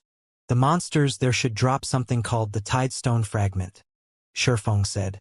Collect as many fragments as you can. I will need them. Players could only enter the Tower of Four Gods once every 360 days. and he couldn't just leave the tower and waste the opportunity. After completing the trials on the first floor, however, he realized that completing the rest would take a long time. Meanwhile, more powers had begun to shift their focus to the sea. As a result, Dragonheart City had become more important in the game. If Zero Wing wished to continue its rapid development while collecting enough funds to set up more Heaven's Rumble Training Center branches, it would have to establish itself in Dragonheart City as soon as possible. To do that, Zero Wing needed to increase its popularity in the city. That way, Zero Wing could establish a guild residence, allowing easy teleportation to the city for its members. This was also why the various large guilds were pushing their members to complete quests in Dragonheart City. Although many of these guilds had collected the necessary ancient gold to purchase land and build a guild residence, they didn't have enough popularity to establish a teleportation array within the residences. As a result, their established guild residences could only serve as a resting place for guild members. Nothing more. Unfortunately, gaining popularity in Dragonheart City wasn't an easy task. As an independent, neutral city, very few quests offered guild popularity, and with so many guilds contesting for these quests, accumulating 50,000 guild popularity was incredibly difficult.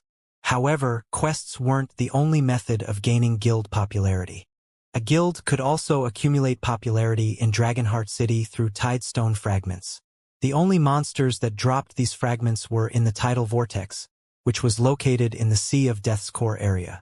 Even the weakest monster in the area was a level 90 Great Lord, and the Tidal Vortex was home to quite a few level 90+ Grand Lords. One would frequently encounter level 90+ mythic monsters as well. There was no doubt that the Tidal Vortex was a very dangerous place. If a team entered the Tidal Vortex without a Tier 3 expert, even survival would be an immense challenge. Initially, Shurfeng had wanted to lead a team to the Tidal Vortex to grind for EXP and Tidal Stone fragments himself, but since he was stuck in the Tower of Four Gods and Zero Wing's situation was growing tenser, he had to rely on Blackie and the others to complete the task. Zero Wing's main force was no longer weak. Its members were level 90 on average. The main force also had an MT like Kola, who wielded a fragmented legendary shield. The main force members should barely be strong enough to grind efficiently in the Tidal Vortex. "All right, I'll notify the others right away," Blackie replied. He took the situation seriously when Shurfeng had stated that the Tidal Stone fragments were of great importance. He left Shurfeng's room immediately to notify the other main force members. Once Blackie left, Shurfeng lay in his virtual gaming cabin and logged back into God's domain to clear the Tower of Four Gods trials as quickly as possible. As God's domain appeared around him, he returned to the temple with the six-headed hellsnakes. System: kill 1,000 six-headed hellsnakes within 3 days. If you fail to complete this task in the stipulated time, the challenge will automatically be regarded as a failure. Kill 1,000 of these things in 3 days? The second floor's first trial is much harder than the first floor's. Shurfeng could not help but frown when he read the system notification. Although the first floor's first trial had required him to slay 1,500 twin-headed netherfire wolves, the wolves had been ordinary lords. These six-headed hellsnakes, on the other hand, were bloodline creatures. Not only did the hellsnakes have far more HP, but they also had special bloodline abilities. Killing these monsters would be far more difficult than killing the netherfire wolves, and the six-headed hellsnakes roamed the temple in groups of 2 or 3. Even a refinement realm expert of the same level would struggle to kill all 1,000 hellsnakes in 3 days. Once the brief invulnerability buff he received for logging back in faded, Shurfeng wasted no time as he charged toward a group of 2 six-headed hellsnakes. Sure enough, the six-headed hellsnakes were far more challenging than the twin-headed netherfire wolves. The moment the 2 hellsnakes noticed Shurfeng, all 12 heads attacked the swordsman with perfect coordination. Such a well-coordinated attack could likely kill an ordinary Tier 2 expert. To Shurfeng, however, the hellsnake's attacks lacked finesse. He responded by unsheathing Killing Ray, countering the 2 hellsnakes' attacks with his own secret technique, Lightning Flash. When the attacks collided, sparks flashed between them. Both six-headed hellsnakes were thrown back as a series of damages exceeding -90,000 appeared above their heads. What high defense, Shurfeng thought as he looked at the 2 monsters. Killing Ray had only left a white mark on the Hellsnake's scales, failing to cut through. The Hellsnake's defense could practically rival a Grand Lord's. Could this be their special ability? Killing Ray was a top-tier epic weapon, and when paired with his strength, he could easily slice through the flesh and meat of a Grand Lord of the same level, yet he had failed to injure the Lord-ranked six-headed Hellsnakes. The only explanation he could think of was their bloodline ability. This was the bloodline ability that players detested more than any other. Players' damage in God's domain depended on their basic attributes, as well as any injuries they inflicted on monsters. Skin, muscle, and bone damage could significantly affect players' overall damage. This was why players constantly sought high-quality weapons later in the game. Even without incredibly high basic attributes, players could rely on sufficiently powerful weapons to deal even more damage than players with high attributes and weaker weapons. Fortunately, Shurfeng found Lightning Slash easier to execute here than on the first floor. Moreover, he had consumed 20% less concentration. Before Shurfeng could test the second floor's effects, the two six-headed Hellsnakes had launched another round of attacks. Suddenly, inspiration struck as Shurfeng instinctively executed Lightning Flash. This time, instead of 14 slashes, Shurfeng struck the two Hellsnakes with 15 slashes. Lightning Flash's power instantly increased. Not only did Shurfeng's counterattack repel all 12 heads, but it also left a bone-deep gash in each head, the injuries slightly affecting the Hellsnake's combat power. At the same time, damages of over -100,000 appeared above each head. The technique already possesses such great destructive power with just 15 slashes. Shurfeng was stunned, staring at the injured Hellsnakes. However, Shurfeng instantly felt the aftereffects. Not only had his entire body gone numb, but he had also lost nearly half of his maximum concentration. Fortunately, the numbness lasted less than a second, and Shurfeng was able to defend himself against the Hellsnake's next attacks. The 15-slash Lightning Flash's side effects were far more severe than Shurfeng had expected, but that didn't stop Shurfeng from using the technique. Once he had recovered enough concentration, he used the technique again to familiarize himself with the improved version. After roughly 8 minutes, Shurfeng slew the two six-headed Hellsnakes. The instant the two Hellsnakes died, Shurfeng felt a trace of their bloodlines flow into his body, granting him 1 point of bloodline power. At the same time, the two Hellsnakes dropped a shining, crimson stone that radiated a strange, alluring energy. As more time passed, the strange energy the crimson stone radiated became so dense that even Shurfeng could feel it affect him from 5 yards away. He felt his bloodlust rise and rage fill his mind. What is this thing? Despite being inactive, it has such a powerful mental influence on those around it.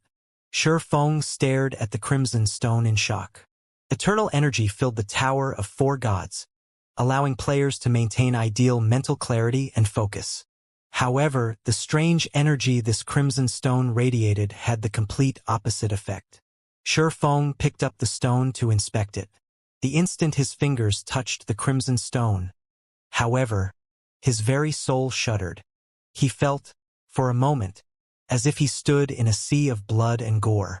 Powerful, violent energy assaulted his body, weakening the eternal energy's effects. Contaminated soul fragment? Shurfeng was dumbfounded after inspecting the stone. How is this possible? The crimson stone was a fragment of condensed souls. A soul was intangible in the real world and in God's domain.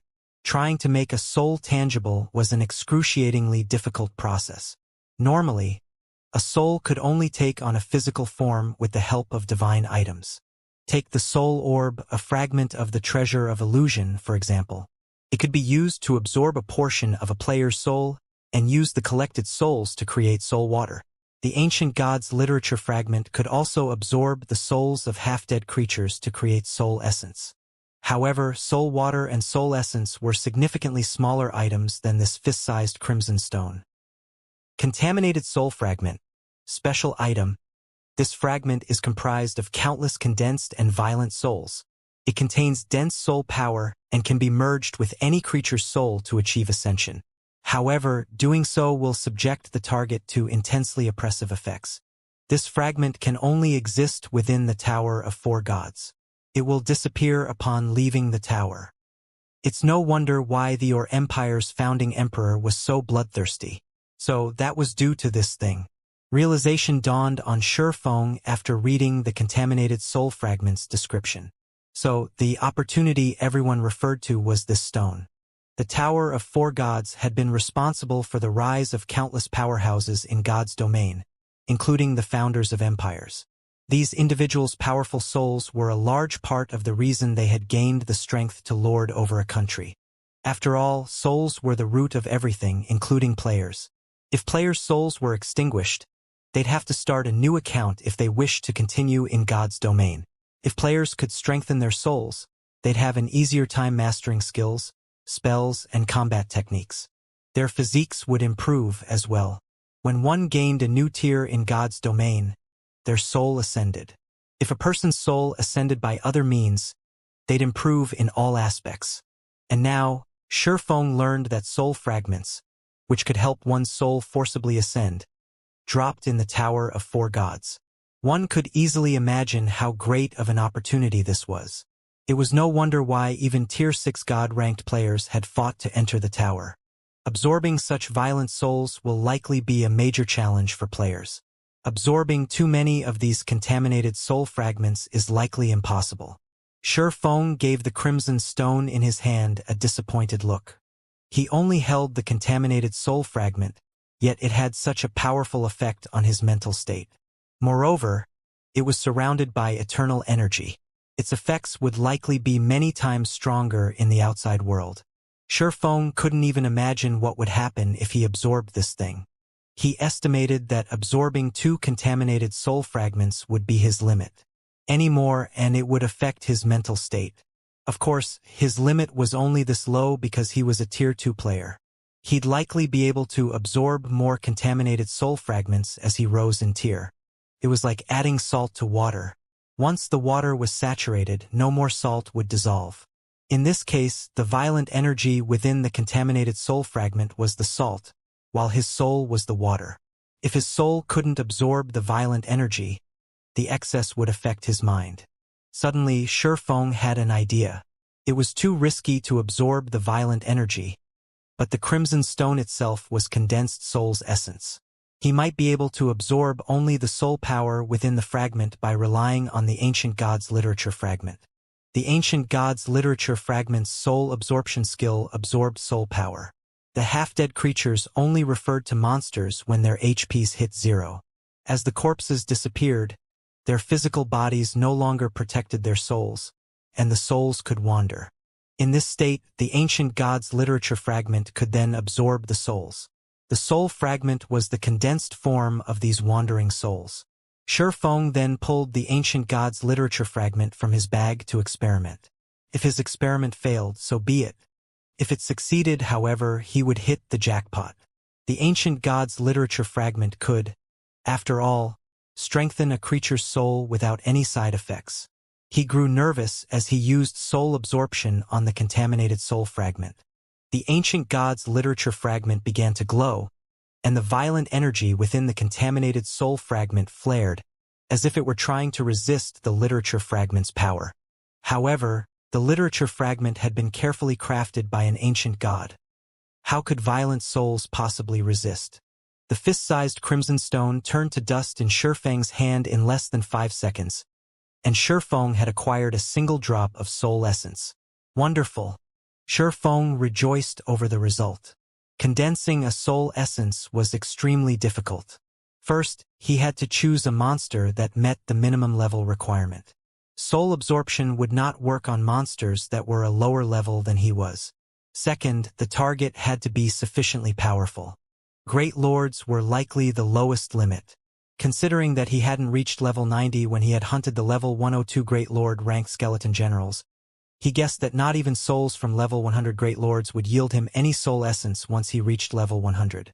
At the very minimum, he had to target level 100 Grand Lords. Moreover, soul absorption had a 6-hour cooldown. It wouldn't do him any good to grind one boss after another, and he didn't have the free time to hunt a powerful boss every 6 hours. However, he was currently stuck in the Tower of Four Gods and had nothing better to do. So, he might as well use this opportunity to collect soul essence. Moreover, he couldn't take the contaminated soul fragments outside the Tower of Four Gods. It was wonderful news that he could use the ancient god's literature fragment to convert the contaminated soul fragments into a form that he could take with him when he left. Following which, Shurfeng continued through the tower's trials, collecting bloodline power and stockpiling soul essence. Due to the generous EXP these monsters provided, he leveled even faster than he would grinding elsewhere. Fortunately, these trials, which would be challenging to normal Tier 2 players, were no problem for Shurfeng. His life within the Tower of Four Gods was actually quite relaxing. Once he cleared a floor, he rested for a day and returned to the real world to check up on Zero Wing's situation. However, once he reached the third floor, he found the trial to be a bit challenging.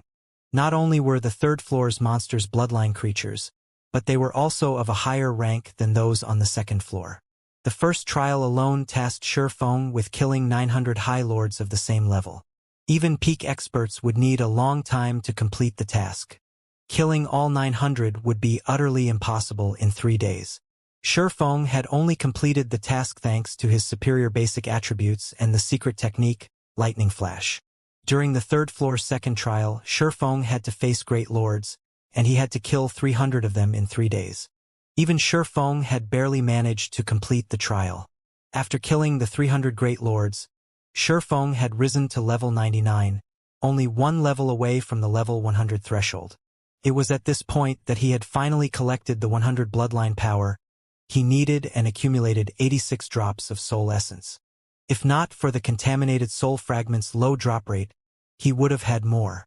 When Shurfeng completed the third floor's second trial, the scene around him changed, and he found himself in the same coliseum he had visited during the first floor's third trial.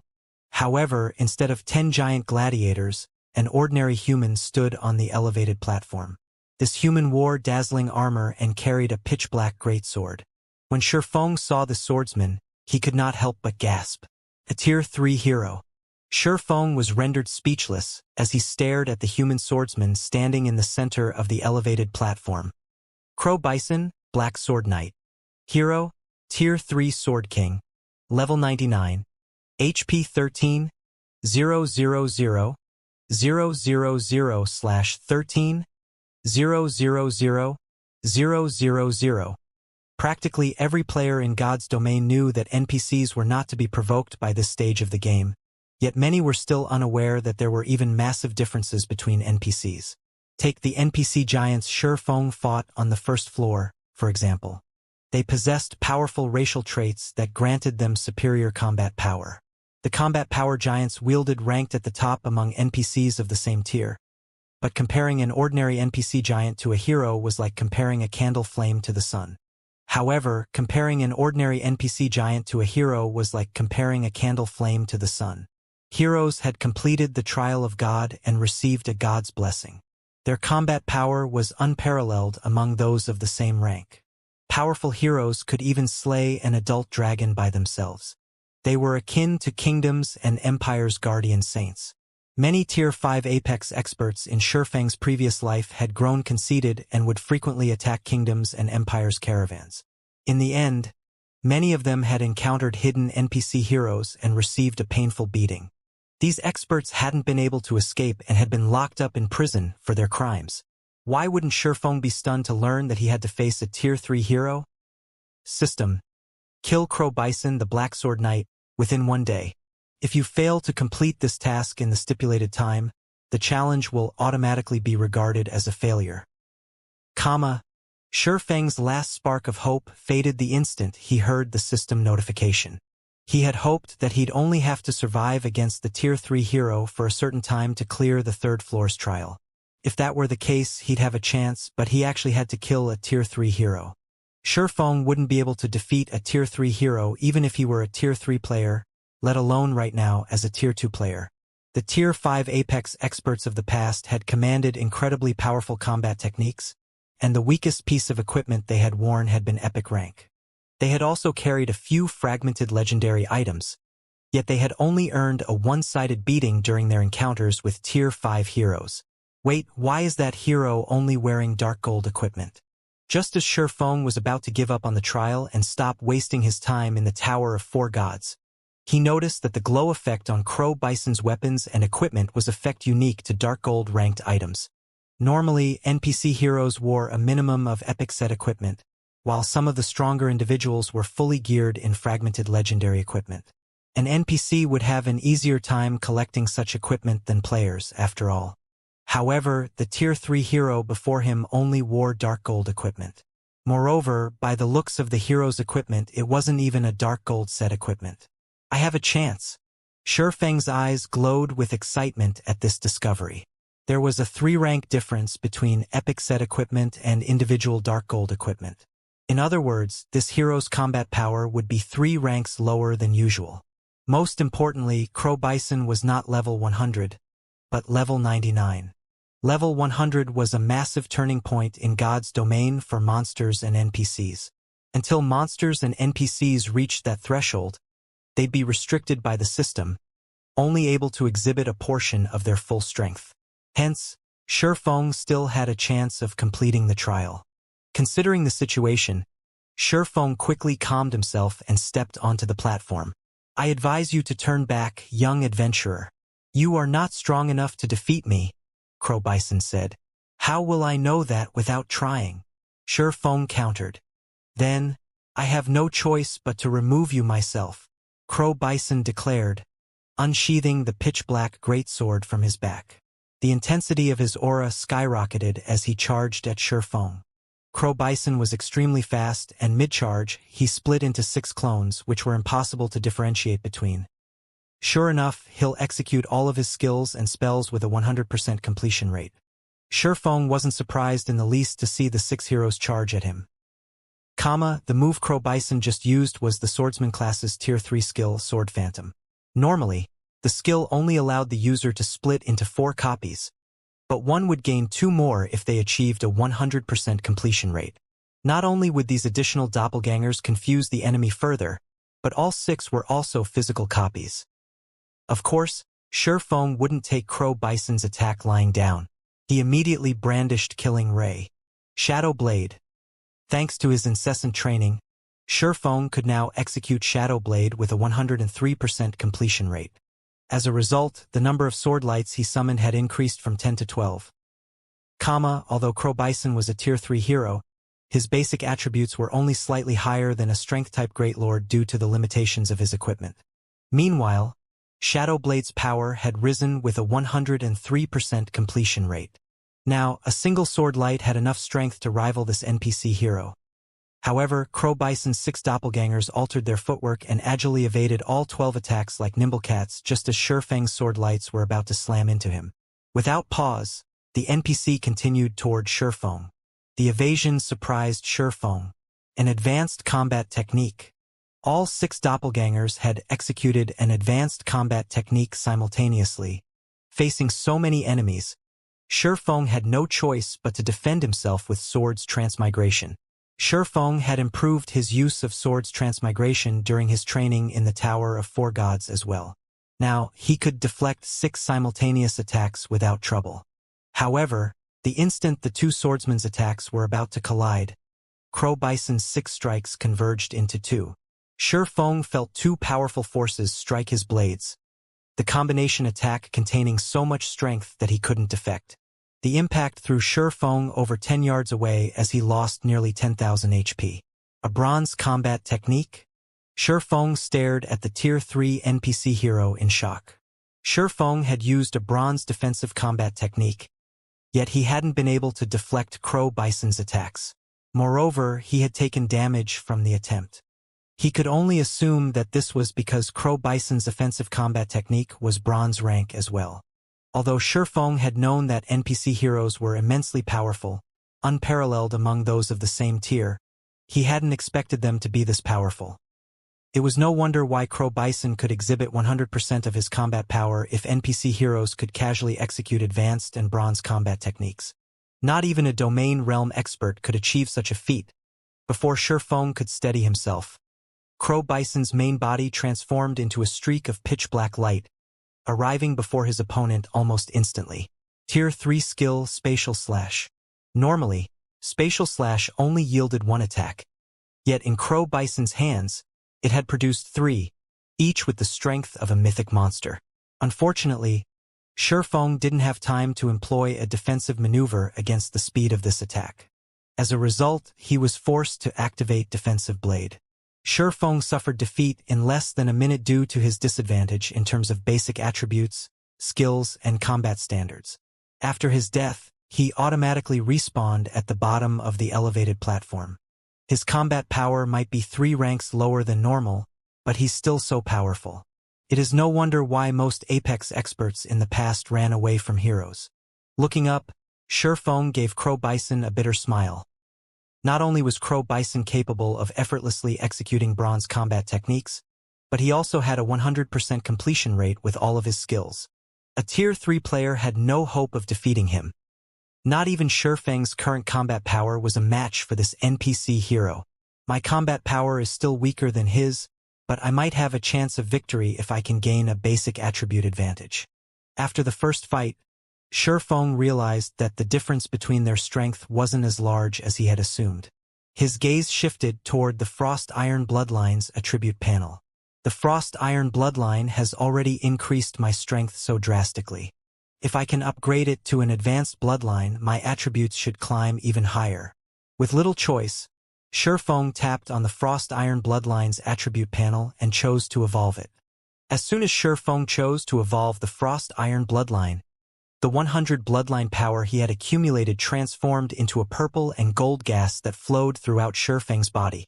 As the gas spread throughout his body, Shifeng felt as if he were being burned alive. His heart, however, remained icy cold.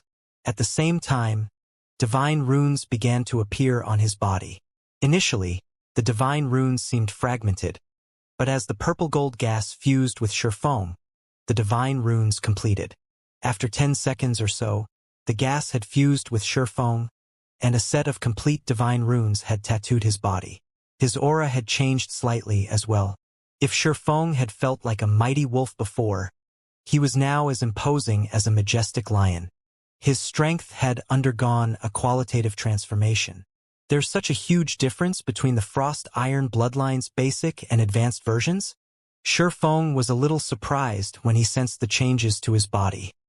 Frost Iron Bloodline, Fused Bloodline, increases players' compatibility with melee skills and reaction speed, mainly improves strength and agility, followed by endurance, vitality, and intelligence. Statistically, the Frost Iron Bloodline had barely changed, yet Shifeng could feel the difference in him quite clearly. Currently, he had massively improved in various aspects. His strength attribute was now only slightly lower than that of a Grand Lord of the same level, and his reaction speed had risen to rival what he had enjoyed in his previous life as a Tier 3 Sword King. Shifeng immediately unsheathed Killing Ray and executed Shadow Blade. The moment he did, however, he was stunned. Before his transformation, he had been able to produce 12 sword lights with Shadow Blade, yet now he commanded 14 sword lights. His skill completion rate had climbed to 105%, 2% more than his previous limit as well. The improvement was frightening. It was incredibly difficult to increase a skill completion rate by a single percent after reaching 100%. It was even more of a challenge than raising one's completion rate from 99% to 100%. After nearly 2 weeks in the Tower of Four Gods, he had only increased his Shadow Blade completion rate to 103%, and he still couldn't hit that rate reliably, and yet Shifeng had just achieved a 105% completion rate with Shadow Blade. Why wouldn't he be surprised? Moreover, every sword light was as powerful as a Grand Lord's attack. If he combined all 14, he could even severely injure a Grand Lord of the same level. Level 90+ Grand Lords possessed very high defense, and their physical bodies were incredibly tough. Even a Berserker would have a hard time injuring a level 90+ Grand Lord. At best, the Berserker's attack would leave a small scratch, not weakening the Grand Lord's combat power in the least. After examining the effects of evolving the Frost Iron Bloodline, Shifeng walked toward Crow Bison. He hadn't been a match for the NPC hero since his basic attributes had been slightly weaker than his opponents. Crow Bison was a bona fide Tier 3 existence, and every one of his skills was at Tier 3. Shifeng's reaction speed had also been slightly lower than Crow Bison's. However, the evolved Frost Iron Bloodline gave Shifeng a strength advantage, and he could now execute his skills with a 105% completion rate. In terms of raw power, Shifeng's Tier 2 skills were in no way inferior to Crow Bison's Tier 3 skills. Shifeng had also become Crow Bison's equal in terms of reaction speed. His chances of defeating the Tier 3 hero had definitely improved. You still refuse to give up, young adventurer. Crow Bison frowned as Shifeng returned to the platform. You are only Tier 2. The Tower of Four Gods' third-floor trial has been prepared for Tier 3 beings. Of course, I refuse to give up. This is the third floor's final trial. Once I clear it, I'll have cleared the entire floor and receive the reward for doing so. Why would I give up? Shifeng replied. In the Tower of Four Gods, rewards were based on the number of floors the challenger had cleared, and the difference between clearing 2 floors and 3 was massive. To put it into perspective, it was akin to the difference between Dark Gold equipment and Epic equipment. Fine. Then I have no choice but to send you back, Crow Bison said. Crow Bison's figure blurred immediately, and in the blink of an eye, he loomed above Shifeng, swinging his pitch-black greatsword in a downward arch. As the greatsword descended, Crow Bison split into 3 identical copies. As a result, 3 attacks soared toward Shifeng, converging toward a single point. The power of this attack tore apart space itself. It wasn't any weaker than a mythic monster's attack. Was he holding back? Shifeng wondered, his expression darkening as he watched the incoming blade. Crow Bison had perfectly incorporated a combat technique and skill in this attack. First, the hero had used the Tier 3 skill Mountain Splitter. He then used an advanced combat technique to combine the 3 attacks, stacking each attack's strength. Not even domain realm experts could use this move. Mountain Splitter was an AoE skill. Thus, life-saving skills such as Defensive Blade couldn't block it. Only invulnerability skills could stop it. Unwilling to expose weakness, Shifeng executed Purgatory Pentaslash to counter the attack. Each of Purgatory Pentaslash's strikes was stronger than the last, and Shifeng executed the skill with a 104% completion rate, combining it with the strength combination technique. All 5 strikes merged perfectly as the cut through the convergence point of Crow Bison's 3 attacks. Boom! As the blades clashed, a massive explosion shook the arena. The resulting shockwave threw Crow Bison, who had been suspended in the air. Although Shifeng hadn't taken damage, he had depleted a huge chunk of his concentration due to the difficulty of combining the skill and the combat technique, leaving him sluggish. If he hadn't evolved the Frost Iron bloodline to advance rank, pulling off that move would have been impossible. Fortunately, Shifeng was currently in the Tower of Four Gods, which was full of eternal energy. As a result, he had recovered a significant portion of the lost concentration before Crow Bison had even hit the ground. Just before the NPC hero landed, Shifeng executed Windblade and charged forth. It wasn't easy to move while suspended in the air, leaving one vulnerable to attack. Naturally, Shifeng wouldn't miss this opportunity. Achieving a 105% completion rate with Windblade, Shifeng only needed an instant to cross the 20 or so yards between them. As soon as Shifeng reached Crow Bison, he brandished Killing Ray and executed Lightning Flash. Since Lightning Flash was a combat technique, he didn't need any preparation time to use the attack.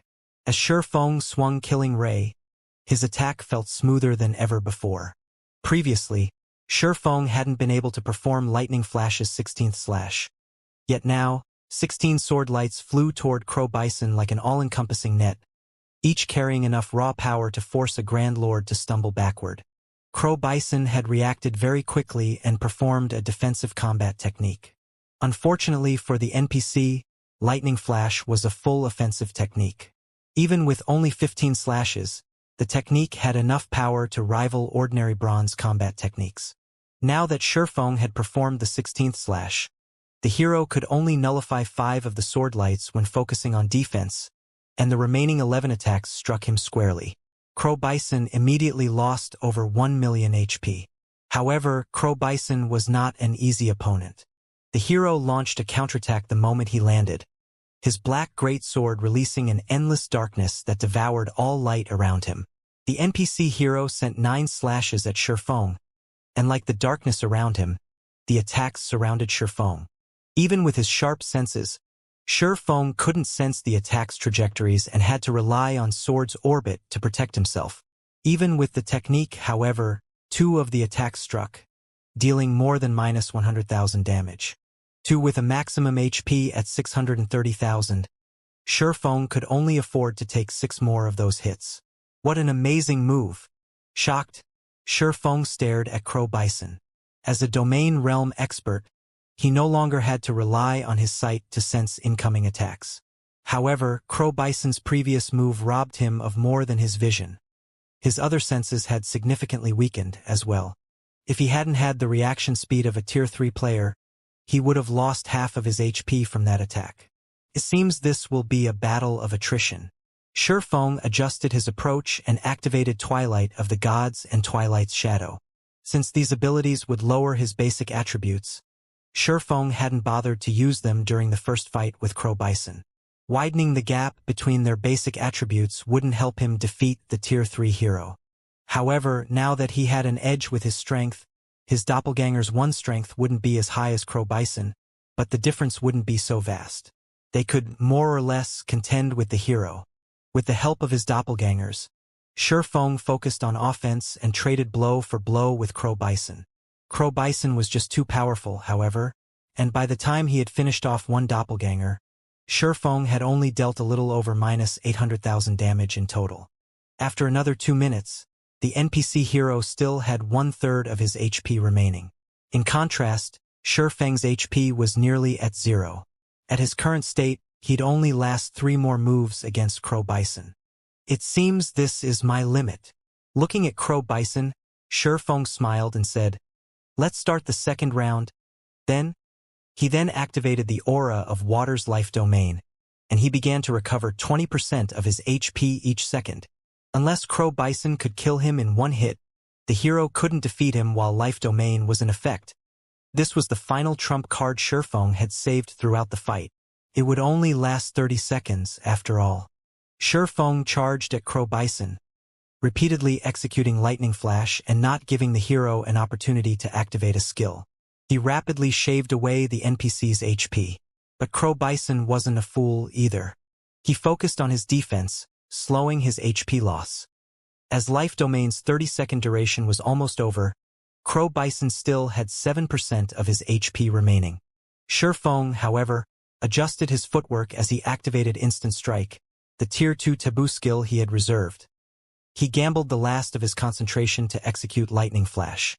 The massive attack speed boost Instant Strike provided allowed Feng to execute the combat technique perfectly. 17 sword lights flew toward Crow Bison with such speed that the Tier 3 hero had no time to defend himself while executing a bronze defensive combat technique. As a result, the combined power of the 17 sword lights slammed into Crow Bison, devouring the last of his HP. System. Congratulations! You have defeated the hero, Crow Bison, and cleared the Tower of 4 Gods' 3rd floor trial. The instant Crow Bison died, Feng's experience bar skyrocketed. He had already been very close to level 100, and in the end, his experience bar took less than 2 seconds to fill completely. Level 100. Suddenly, a faint purple glow enveloped Feng's body. The phenomenon wasn't like his previous level-ups, and as soon as the glow faded, invisible chains appeared around him.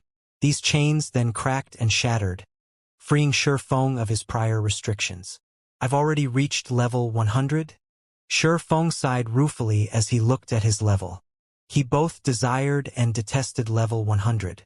Level 100 might not seem like much, but Feng understood that it was the greatest milestone in God's domain. The main God system didn't only release monsters and NPCs from their restrictions. Players would also undergo a qualitative transformation upon reaching level 100. Unfortunately, they'd also lose the main God system's protection. The invisible chains that bound players were a form of restriction and protection. Not only would players' basic attributes rise by a large margin, but their sensitivity and reactions would also reach 100%. Of course, this meant they would also fully experience the pain when receiving damage, and their mental exhaustion would begin to affect their physical bodies. What everyone knew of God's domain before level 100 was an illusion. It was a watered-down simulation that allowed players to adapt to the actual game. As players continued to level up, they'd experience fewer restrictions, and once they hit level 100, the restrictions would be completely removed, and God's Domain's virtual world would truly begin to mimic reality. I've leveled far faster than I had expected. I'll have to complete my Tier 3 promotion as soon as possible, Shifeng thought after getting a feel for his level 100 body. Although combat would be more of a struggle after level 100, the hazy sensation he had felt all this time had finally disappeared. He had regained the body he had been so familiar with during his previous life. While his virtual body had been under the main god system's protection, he hadn't been able to exhibit 100% of his strength. Hence, he hadn't been able to immerse himself in battle fully. That also meant that he hadn't lost much concentration when taking damage. That body hadn't felt like it had truly belonged to him, but now, his concentration would decrease when he took damage. He could finally enjoy a true sense of realism. Although players gained massive improvements when they reached level 100, they would also be at their weakest in God's Domain. Monsters and NPCs would be liberated when they reached level 100 as well. An ordinary level 100, Tier 2 expert wouldn't even be a match for a chieftain-ranked monster. In fact, the player would die the moment they entered a level 100 map. Even with a 6-man party, Tier 2 players had to be extremely careful in level 100+ maps. If players wanted to survive in level 100+ maps, they had to cross the Tier 3 threshold. Before Shifeng could grow accustomed to his new body, the scene around him blurred. This time, he was teleported to the top of a mountain. Ancient stone pillars decorated the area, and a large number of dragonkin roamed the mountain. Dragonkin looked a lot like humans, but they were covered in scales and draconic heads and rough, robust tails. These dragonkin were fully armed with weapons and armor, and they looked like an organized army, guarding these ruins. Black-scale dragonkin. Bloodline creature, Great Lord. Level 100. HP 120,000/120,000,000. Although the black-scale dragonkin were only Great Lords, they felt even more dangerous than the hero, Crow Bison, had, and the ruin Shifeng had teleported to was full of them. If he attacked a single dragonkin, at least 3 of its companions would come to its aid. System. Congratulations! You have cleared the 3rd floor's trials and arrived at the Tower of 4 Gods' 4th floor. You may choose to rest here for 1 day. You may also choose to start the 4th floor's trials immediately. The 4th floor really isn't a place for Tier 2 players. I'll need to reach Tier 3 to clear these trials. Shifeng watched the roaming dragonkin with a bitter smile. Dragonkin's life rating was considerably high, even surpassing inferior dragons and giants. Dragonkin had inherited a part of the dragon bloodline. Even ordinary Tier 3 players would have to flee from a level 100+, Great Lord-ranked dragonkin. Although Shifeng could rival actual Tier 3 players, he wasn't an actual Tier 3 player. Furthermore, these black-scaled dragonkin had awakened their bloodline abilities. Initially, Shifeng had wanted to try his luck with the 4th floor's trials, but he dismissed the thought. He decided to give up on the challenge, throwing away his 2 remaining lives and leaving the Tower of 4 Gods. As he couldn't gain anything more from the tower, so there wasn't any reason to stay. Once Shifeng gave up on the challenge, the system teleported him to a temple. Various treasures were on display within the temple, all intensely dazzling. Every one of the treasures radiated an incredible pressure, and some had an aura that was even stronger than that of a mythic monster. Young adventurer, your success in clearing the 3rd floor is quite the achievement. Even the strongest of your 4 companions barely managed to clear the 2nd floor. The man that had first greeted Shifeng by the tower's golden doors congratulated. Smiling, the man continued, "As your reward for clearing the 3rd floor, I will present 3 items to choose from. You may only take 1 item with you." After the man's statement, 3 brilliant treasures appeared before Shifeng. As soon as they did, eternal energy began to gather around them. As expected of the Tower of 4 Gods, the rewards are amazing. Shifeng stared at the 3 items in shock. The first item was the Draconic Eagle's summoning flute. The Draconic Eagle was an advanced extraordinary flying mount with the dragon bloodline. Although it was only 1 rank higher than the Thunder Eagle, The difference between them was massive. The only flying mount stronger than this draconic eagle was legendary rank, and very few legendary flying mounts existed in God's domain. As for the two other items, they were Dragonblood Sacred Stone, consumable, has a 20% chance to upgrade a piece of epic equipment to fragmented legendary rank. There is a 50% chance that the Dragonblood Sacred Stone will mutate and strengthen the target equipment.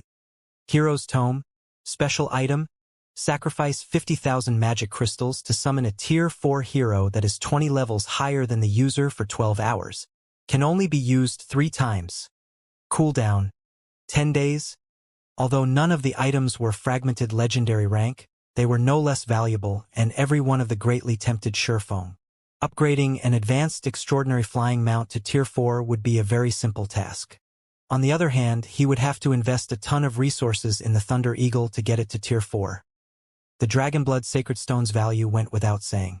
Even if it failed to upgrade the target epic equipment piece to the fragmented legendary rank, there was still a 50% chance for the piece would mutate.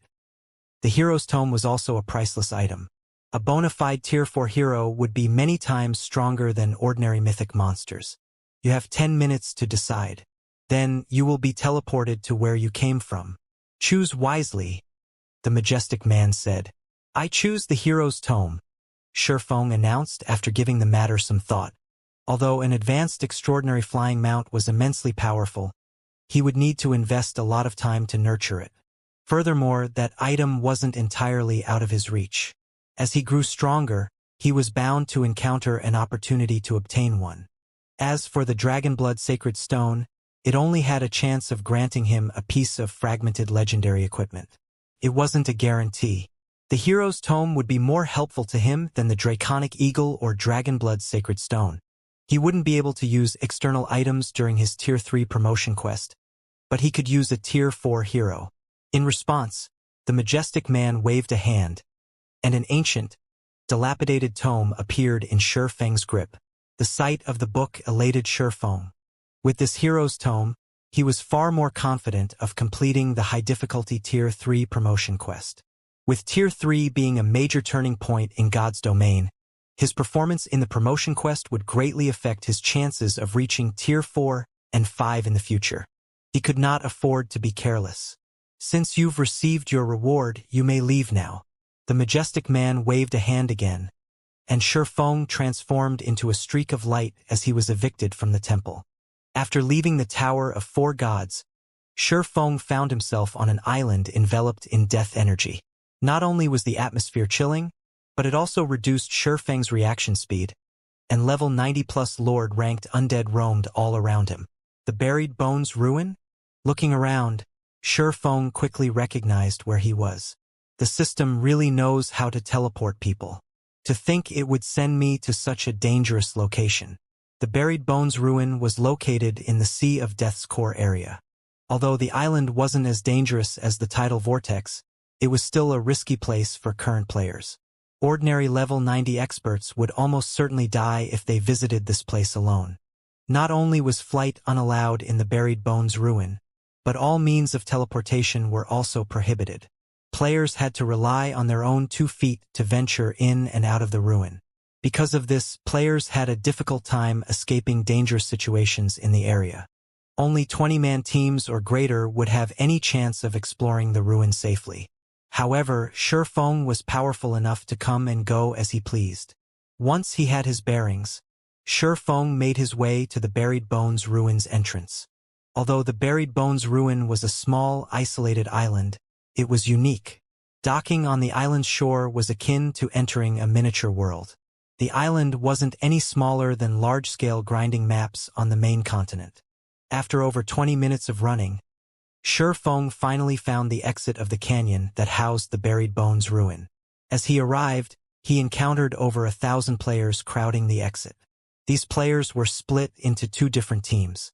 One only had 100 players, while the team that blocked the exit consisted of more than 1,000. These were high-leveled players, with the lowest among them at level 86, and quite a few at level 87. The weakest equipment they wore was level 85 Secret Silver rank. At this stage of the game, A guild would have to be first-rate at the very least to arm their experts with such high-quality equipment. Shifeng, however, was more surprised by their identities than their levels and items. The members of the 100-man team sported the Dragon Phoenix Pavilion's guild emblem, and the team's leader was none other than Phoenix Rain's trusted aide, Blue Phoenix. In contrast, every member of the 1,000-man team blocking the canyon's exit was an independent player, and they all wore the same adventurer team logo, sewn into their capes. Interesting. An adventurer team dares to challenge the Dragon Phoenix Pavilion? The matter piqued Shifeng's curiosity. The Dragon Phoenix Pavilion was a super first-rate guild. With the exception of other superpowers, no one would dare provoke it. And yet, an adventurer team had ambushed the Dragon Phoenix Pavilion's members. Nobody would believe this. While Shifeng watched in surprise, a man broke away from the adventurer team. The atmosphere in the area intensified as he appeared. This man was a level 87 half-elf elementalist, and the weakest of his equipment was level 85 fine gold rank. He also carried 4 items that radiated with the epic glow effect, including the icy blue staff in the man's hand. Overall, the man's equipment standard was just as impressive as Blue Phoenix's. Blue Phoenix, who had seemed quite calm, tensed the moment this man appeared. To think that you would come to deal with us as well, Vice Commander Autumnplant. It seems Warblood thinks quite highly of us. Blue Phoenix sarcastically spat. Warblood was the publicly acknowledged, third-ranked adventurer team on Dragonheart Island. Although the adventurer team didn't have as many members as a first-rate guild, its overall strength and experts could rival that of an ordinary superpower. Everyone on Dragonheart Island knew Warblood's 4 great vice commanders, all of which possessed monstrous strength. Autumnplant had earned the nickname Bloody Mage after destroying an entire fleet at sea by himself. Now, he had been recognized as one of the top 10 elementalists on Dragonheart Island. You can only blame yourself for your unwise decisions. Do you think you'll be safe here? Plant Autumn asked nonchalantly. Starlink and 13 Thrones have already captured a fortress in the Gravity Mountain range, acquiring access to unimaginable resources. Despite the invitation, Guild leader Lu sent the Phoenix Pavilion to cooperate against Zero Wing, you people rejected the offer. Since you have made your decision, like Zero Wing, you will have no hope of surviving in the Sea of Death. First, we'll see if you have the power to keep us here. Blue Phoenix snarled as she revealed a purple-red crystal, chanting an incantation. The crystal shattered and transformed into a crimson magic array before Blue Phoenix. A level 92 Great Lord ranked Magma Giant then emerged from the magic array. Moreover, the Magma Giant was an archaic species. The instant this Magma Giant arrived, the temperature in the area soared. This Magma Giant was Blue Phoenix's trump card. A level 92 Great Lord might not be a tough opponent for current players, but as an archaic species, it would give them a run for their money. Under a player's control, such a Great Lord could easily slaughter a 1,000-man team. Not even Autumnplant would survive. However, Warblood's members didn't seem flustered. Rather, they all gave Blue Phoenix playful expressions. Do you think we came here unprepared? Blue Phoenix? Autumnplant said. I already knew about this summoning crystal of yours, but I suppose that since you've revealed your trump card, we should show you what we've prepared. As soon as Autumnplant said so, 60 Warblood members each took a magic array scroll from their bags and activated it. Suddenly, a gigantic magic array appeared, enveloping the canyon's exit. A lightning bolt then struck the exit, shattering the ground before a colossal hand emerged. The hand belonged to a gigantic skeletal warrior that pulled itself free of the rubble. This skeletal warrior was fully geared in magical armor and wielded a two-handed battle axe. Eerie flames burned in its hallowed eye sockets. Hell's Guardian, Undead, Grand Lord, Level 96, HP 150,000, 000/150,000,000. A Grand Lord? Blue Phoenix's expression darkened when she saw the Hell's Guardian. A Great Lord ranked archaic species might be very powerful, but it wasn't as strong as an actual Grand Lord. Moreover, the Hell's Guardian was level 96. Not even their entire 100-man team would last more than 5 moves against it. What do you think? Our adventurer team has gone to great lengths to obtain this summoning array, Autumnplant said, sneering at Blue Phoenix. I thought you were so confident. Where did that confidence go? Do you think you can get away from me now? The Dragon Phoenix Pavilion's members were instantly disheartened. Warblood had an overwhelming advantage both in terms of numbers and trump cards. The outcome was obvious even before the fight began. As Autumnplant spoke, the Hell's Guardian raised its battle axe and swung the weapon at Blue Phoenix, catching the Dragon Phoenix Pavilion members off guard. The Hell's Guardian's axe felt like a small mountain as it descended, generating an immense amount of wind pressure. Every player within 8 yards of the weapon struggled to move. With this added effect, the Dragon Phoenix Pavilion members couldn't even defend themselves, let alone dodge the incoming attack. Suddenly, a sword light flashed between the teams, striking the side of the colossal axe. As if it had been struck by a massive boulder, the axe's trajectory drastically deviated, and the blade landed 8 yards away from Blue Phoenix, hitting nothing but the ground. Who's there? Autumnplant spun toward the origin of the sword light. With a dark look, he growled. Are you so desperate to die in the sea of death, daring to interfere with Warblood's matters? A figure then emerged from the nearby forest, fully clad in pitch-black armor and wielding a light blue sword surrounded by faint arcs of electricity. As this figure approached the battlefield, a deep voice reached everyone's ears. I'm Zero Wings Black Flame. Upon hearing Shurfeng's words, everyone present could not help but gape at him in astonishment. Even Blue Phoenix was surprised. Guild Leader Black Flame? After Blue Phoenix confirmed that the person who had emerged from the forest was Shurfeng, her eyes filled with even greater shock. After the Storm Serpent King raid, Shurfeng had disappeared from the public eye. Despite launching a frantic manhunt, the various major powers of Dragonheart Island failed to find any traces of him even after searching relentlessly for 20 days. It was as if he had disappeared completely from God's domain. This situation had caused quite the commotion in the game. Due to this situation, many had rumored that Shurfeng had hidden himself out of fear of retaliation by the various superpowers. Gossip was that he had stopped logging into the game completely. It was even brooded about that a superpower had secretly taken action against Shurfeng in the real world already. She never thought that Shurfeng would actually appear in this place. So, it is Guild Leader Black Flame. When Autumnplant saw Shurfeng approaching the battlefield, he revealed an excited expression. Guild Leader Black Flame. The Sea of Death's various major powers have constantly been searching for you these days. I never thought you would be here in the Buried Bones ruin. I really am fortunate today. Before Autumnplant had even finished speaking, for level 87 players standing behind him suddenly moved to surround Shurfeng. Guild Leader Black Flame. Be careful.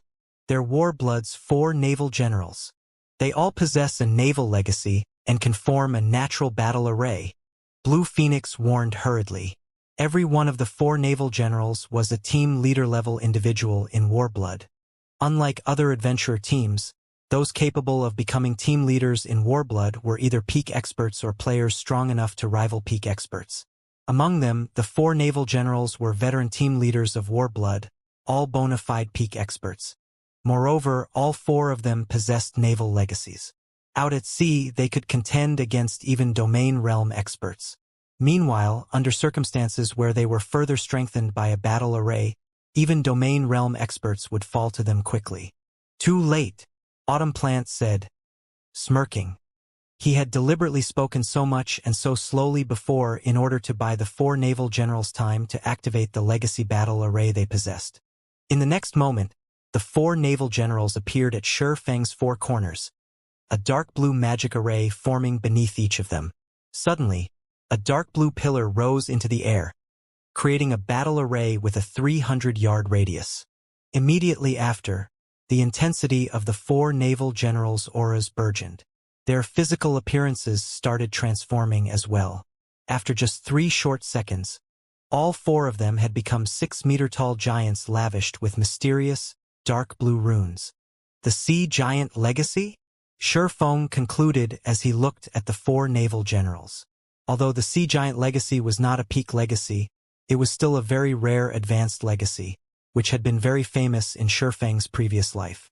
Upon activating the Sea Giant hidden class's legacy battle array, players would transform into a Sea Giant and have their life rating increased until it was only slightly inferior to that of archaic species.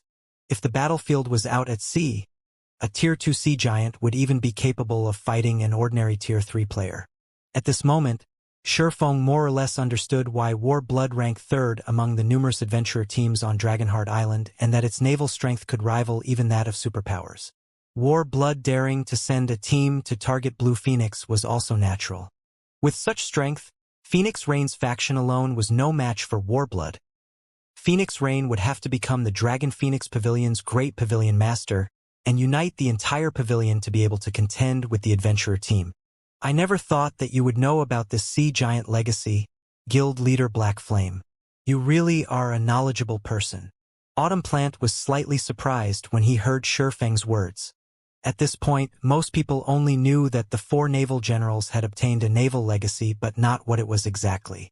Since you know about the Sea Giant legacy, then you should know of its capabilities. I won't trouble you too much, Guild Leader Black Flame. If you hand over the fragmented legendary item you got from the Storm Serpent King, then I can let you all leave this place safely. You think you can stop me with just 4 Sea Giants? Shifeng asked, smiling. How would I dare underestimate you, Guild Leader Black Flame? The 4 naval generals would indeed have a very difficult time stopping you.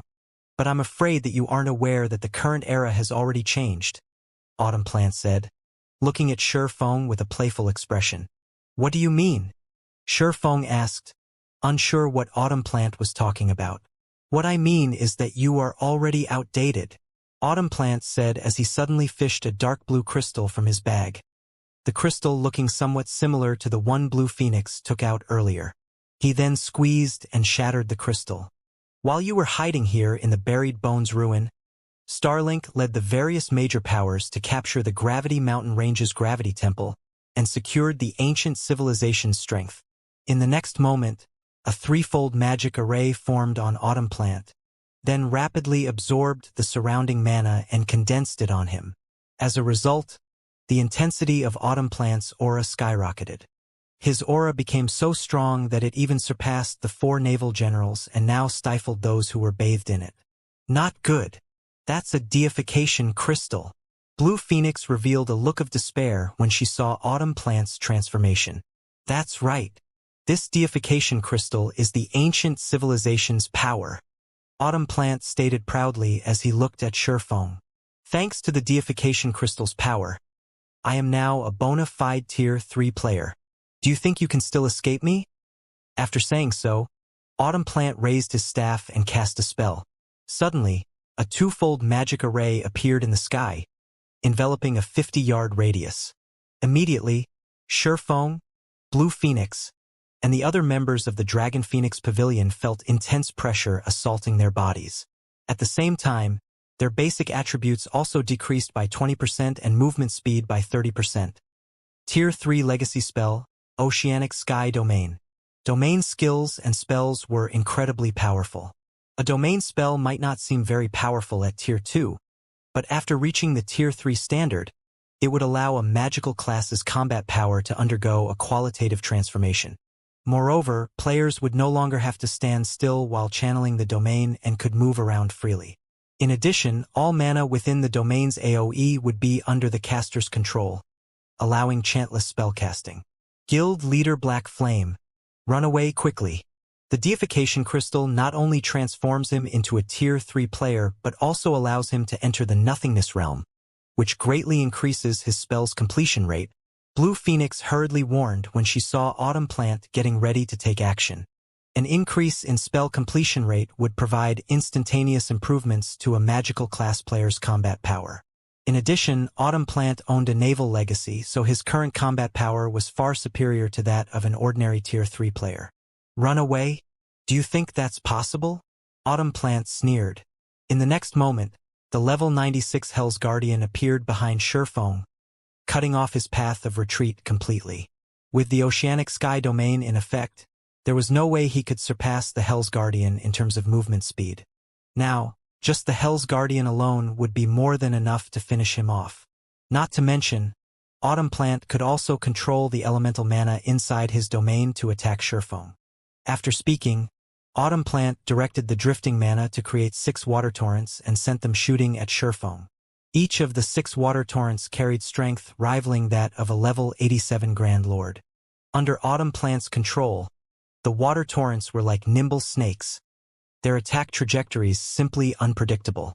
If these 6 water torrents coordinated with the Hell's Guardian, killing a domain realm expert would be a piece of cake. Moreover, the 4 naval generals were still patiently waiting for an opportunity to strike at Surefong from the sidelines. So long as Surefong suffered an attack and revealed an opening in his defense, they would immediately move in to deal him a fatal blow. However, even when the Hell's Guardian's battle axe and the 6 water torrents were about to devour Surefong, he did not activate a life-saving skill, contrary to everyone's expectations. Instead, he simply unsheathed the Twilight Blade and started brandishing it together with Killing Ray. Swords Transmigration. After the arduous training in the Tower of 4 Gods, Surefong had further perfected and simplified Swords Transmigration. When he executed the technique now, the descending battle axe and the approaching water torrents all seemingly avoided him, as they merely brushed past his body without harming him in the slightest. Impossible! Autumn Plant gasped involuntarily. Autumn Plant had thought that Surefong might defend against his attacks with a life-saving skill. He had also considered the possibility of him using a berserk skill. However, he never imagined that Surefong could actually defend against such a powerful assault with just his 2 swords. Surefong didn't even use a skill throughout this process. Before Autumn Plant could snap out of his daze, Surefong executed Wind Blade with a 103% completion rate, disappearing from his original location and arriving before Autumn Plant in the blink of an eye. Surefeng's movement speed far surpassed even that of the Hell's Guardian. Secret technique, Lightning Flash. In the next moment, an all-encompassing net of sword lights flew toward Autumn Plant. In response, Autumn Plant activated Blink and instantly appeared 20 yards away from Surefong. However, before Autumn Plant could do anything else, his body suddenly crumpled forward powerlessly because, at this moment, his HP had already reached 0. The instant Autumn Plant collapsed to the ground, silence descended across the entire battlefield. War Blood's members, who originally wore playful expressions on their faces, were thoroughly stupefied, gaping at Autumn Plant's motionless corpse. Vice Commander? The 4 naval generals, who were poised to help Autumn Plant, were similarly dumbfounded by this scene, their bodies petrified from shock. Autumn Plant died. The man nicknamed the Bloody Mage was killed, just like that. Despite having used a deification crystal to upgrade himself into a Tier 3 player temporarily, Autumn Plant still died so decisively, without even a chance to retaliate. This situation was simply unbelievable. A Tier 3 player. That was a bona fide Tier 3 player they were talking about. That was not something pseudo-Tier 3 players like themselves could hope to contend with. The 4 naval generals simply could not fathom how Surefong had pulled off such a straightforward victory over Autumn Plant. Could the rumor be true? During the time everyone was shocked over Autumn Plant's death, someone among Warblood's members suddenly remembered the rumor that had been circulating in the outside world for quite some time now. Right? Black Flame must have gained the strength of a fragmented legendary item. That's why he's able to instantly kill the Vice Commander. A fragmented legendary item? At this moment, aside from Warblood's members, even the distant Blue Phoenix entertained such thoughts. Even the Dragon Phoenix Pavilion had not seen a fragmented legendary item before. Although one was rumored to have been among the Storm Serpent King's loot, as a member of the Dragon Phoenix Pavilion's upper echelon, she knew that this remained only a rumor. After all, even now, she had not heard of any superpower obtaining a fragmented legendary item. However, seeing how Surefong could kill Autumn Plant instantly, she could not help wondering whether the rumors were actually true. Otherwise, she had no way to explain this situation. Previously, the concept of Tier 3 classes was still very foreign to everyone. However, as players continuously leveled up and got increasingly closer to level 100, they became more aware of just how frightening Tier 3 classes were. A Tier 3 class was something mere Tier 2 classes could not hope to compete against, standing already on a whole different level. Meanwhile, even being fully geared in epic equipment was not sufficient for one to cross the divide while still Tier 2. The only possibility of doing so was by relying on the rumored fragmented legendary items. After all, according to God's domain's information, fragmented legendary items granted its users the ability to transcend tiers. Aren't fragmented legendary items a little too powerful? Blue Phoenix was filled with an indescribable sense of shock and envy as she gazed at Autumn Plant's corpse on the ground. The deification crystal was a consumable with a short duration of 3 hours. Obtaining even one such crystal was incredibly difficult. A fragmented legendary item, on the other hand, could be used forever. Most importantly, fragmented legendary items could actually grant a Tier 2 player combat power superior to even ordinary Tier 3 players. Suddenly, aside from Blue Phoenix, everyone else present started eyeing Shurfeng with a different type of gaze. Rather than fear and awe, they looked at him with admiration and envy instead. It seems I've shown off too much. Shurfeng quickly picked up the sudden change in the atmosphere and could not help revealing a bitter smile at this situation. Originally, he had thought to shock Warblood's members by instantly killing their vice commander. He never thought that his actions would give rise to a misunderstanding. Part of the reason why Shurfeng could kill Autumn Plant was indeed because he possessed fragmented legendary items. However, a larger part of the reason for this was his having reached level 100 already. With all of his restrictions removed, his reaction speed naturally surpassed Autumn Plant's, who was only a level 87 player and still had his body restricted. If Autumn Plant had been level 100 as well, then Shurfeng would not have had such an easy time killing the Elementalist. At the very least, Autumn Plant would have evaded his lightning flash. Disregarding the envious gazes he was receiving, Shurfeng turned to the 4 naval generals, who were similarly looking at him with a trace of greed in their eyes. "What? You still want to continue?" Shurfeng asked, smirking. Shurfeng's words were spoken very calmly. However, an invisible killing intent suddenly spread across the entire battlefield. Upon sensing this killing intent, the 4 naval generals shuddered involuntarily, the greed in their eyes instantly disappearing without a trace as they realized that their lives and deaths now lay in Shurfeng's hands. "No, we'll retreat. We'll retreat immediately," the 4 naval generals said hurriedly. Shortly after, all of Warblood's members disappeared from the Buried Bones ruin, leaving behind only Blue Phoenix and the other Dragon Phoenix Pavilion members. Guild leader Black Flame, even if you let them leave now, I'm afraid the Warblood adventurer team will not let this matter rest. Moreover, Warblood will definitely spread the news about your fragmented legendary item.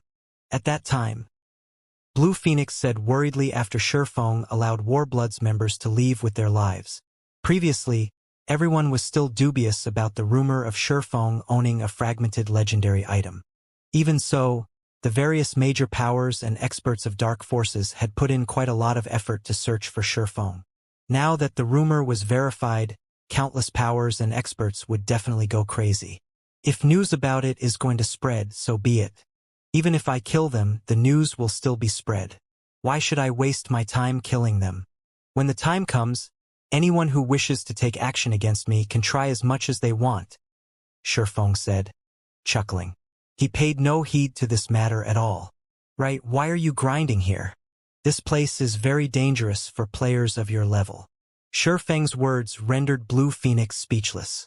Although he was indeed frighteningly strong, he was still susceptible to ambushes and assassinations. Even the guild leader of a super guild would lose his life at some point if so many powers and experts targeted him. She never thought that Shurfeng would actually treat this matter so lightly. Although fragmented legendary items had a low probability of dropping and Shurfeng surely wouldn't lose his after dying just once or twice, he was bound to lose his fragmented legendary item eventually, the more he got killed. Not to mention, there were many tools in God's domain that could be used to increase the death penalty of players. However, Blue Phoenix could only sigh in regard to this situation. After all, this was Shurfeng's problem. It was not her place to tell him how he should handle it. "We are here for a quest. Originally, Big Sis Rain had already secured an advantage in the Dragon Phoenix Pavilion.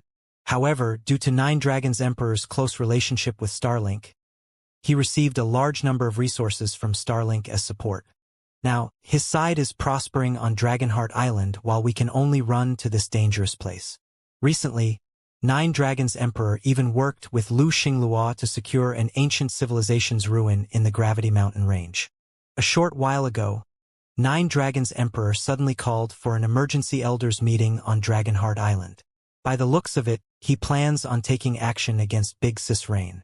After receiving news about this, I tried to hurry back to Dragonheart Island, but ran into Warbloods members as you saw just now, Blue Phoenix explained helplessly. It seems Nine Dragons Emperor plans on snatching the position of Great Pavilion Master, Shifeng said. I think so as well.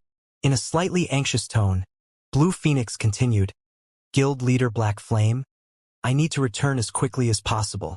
I won't be able to continue chatting with you. No, I'll go with you, Shifeng said, shaking his head.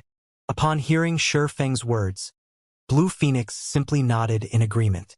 After all, he represented Zero Wing. Having him present would undoubtedly give Phoenix Rain more authority at the meeting. Following which, Shifeng led Blue Phoenix to the canyon's exit and summoned the Thunder Eagle, the appearance of the flying mount filling the Dragon Phoenix Pavilion's members with envy. Let's go, Shifeng said as he hopped onto the Thunder Eagle's back. He planned on bringing Blue Phoenix back to Dragonheart Island first. As for the other Dragon Phoenix Pavilion members, they would have to slowly sail back to the island on their ships. While Shifeng was flying toward Dragonheart Island, news of his appearance in the Buried Bones ruin, as well as his possession of a fragmented legendary item, spread rapidly throughout the Sea of Death. For a time, the entire Sea of Death was in an uproar. Dragonheart Island, Dragonheart City. The streets of the city were currently full of traffic, especially at the city's port. Ship after ship could be seen docking at the port and offloading numerous carts of cargo into the city. Most of the merchandise being transported into Dragonheart City belonged to players, aside from a portion belonging to NPCs. Meanwhile, of the player merchandise transported, a large majority consisted of the various neutral races' specialty products, such as Thunderwood, Primordial Magic Stone, and Magic Steel, items that could not be stored in a player's bag space. Every one of these items was something the various major powers needed. Thunderwood was the main material needed to produce advanced speedboats and even bronze speedboats. It possessed very high magic resistance, and the ships made with this type of timber were insusceptible to magic attacks. The Primordial Magic Stone, on the other hand, was an ideal material for tool production due to its toughness and the mana it contained. If made into a test bench, it could increase the production success rate of lifestyle players by a large margin. As for Magic Steel, it could be used to strengthen ship cannons. Cannons strengthened by Magic Steel could enhance their cannonballs with mana, significantly increasing the cannonball's power and attack speed. Due to the properties of these rare items, they were in high demand among players, yet they were all very difficult to procure in human kingdoms and empires. However, since Dragonheart City was a neutral trade city, many neutral races would ship their specialty products here to sell and earn ancient coins to exchange for other resources. Moreover, the appearance of an ancient civilization in the Gravity Mountain Range was attracting an increasingly larger number of neutral players to Dragonheart City. This situation served to boost the city's prosperity, allowing Dragonheart City to cast even imperial capitals in the shade. During the time everyone was busy traveling in and out of Dragonheart City's port, a figure suddenly popped into view on the horizon. In the next few moments, this figure could be seen approaching Dragonheart City. After just 8 short seconds, a gigantic eagle with a wingspan of 20 meters appeared before everyone. Faint, blue arcs of electricity crackled around this giant eagle's body. The frightening aura the bird gave off plunged the horse carriages moving about at the port into chaos. Players that were below level 70 even felt an intense, stifling pressure on their bodies. For a time, the entire port went into an uproar. Crap! That's a flying mount. A flying mount is actually this powerful? Doesn't that eagle look like Black Flame's mount? What? Black Flame actually came to Dragonheart Island? Is he tired of living? As the giant eagle descended before Dragonheart City's entrance, everyone quickly recognized the eagle's identity. A heated discussion immediately broke out as they looked at the black-armored man riding the giant eagle. Nowadays, everybody operating in the Sea of Death knew Black Flame's name. After all, there was nobody who would not pay attention to a fragmented legendary item. Previously, when Starlink announced that Black Flame had obtained a fragmented legendary item from the Storm Serpent King, everyone was skeptical. However, after news of Black Flame's performance in the Buried Bones ruin spread, people changed their minds.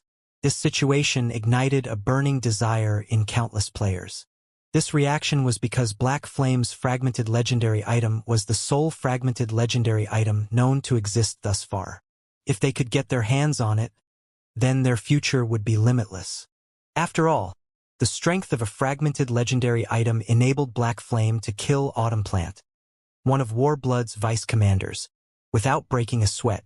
At that time, Autumn Plant had even used a deification crystal to forcibly upgrade himself into a bona fide Tier 3 player.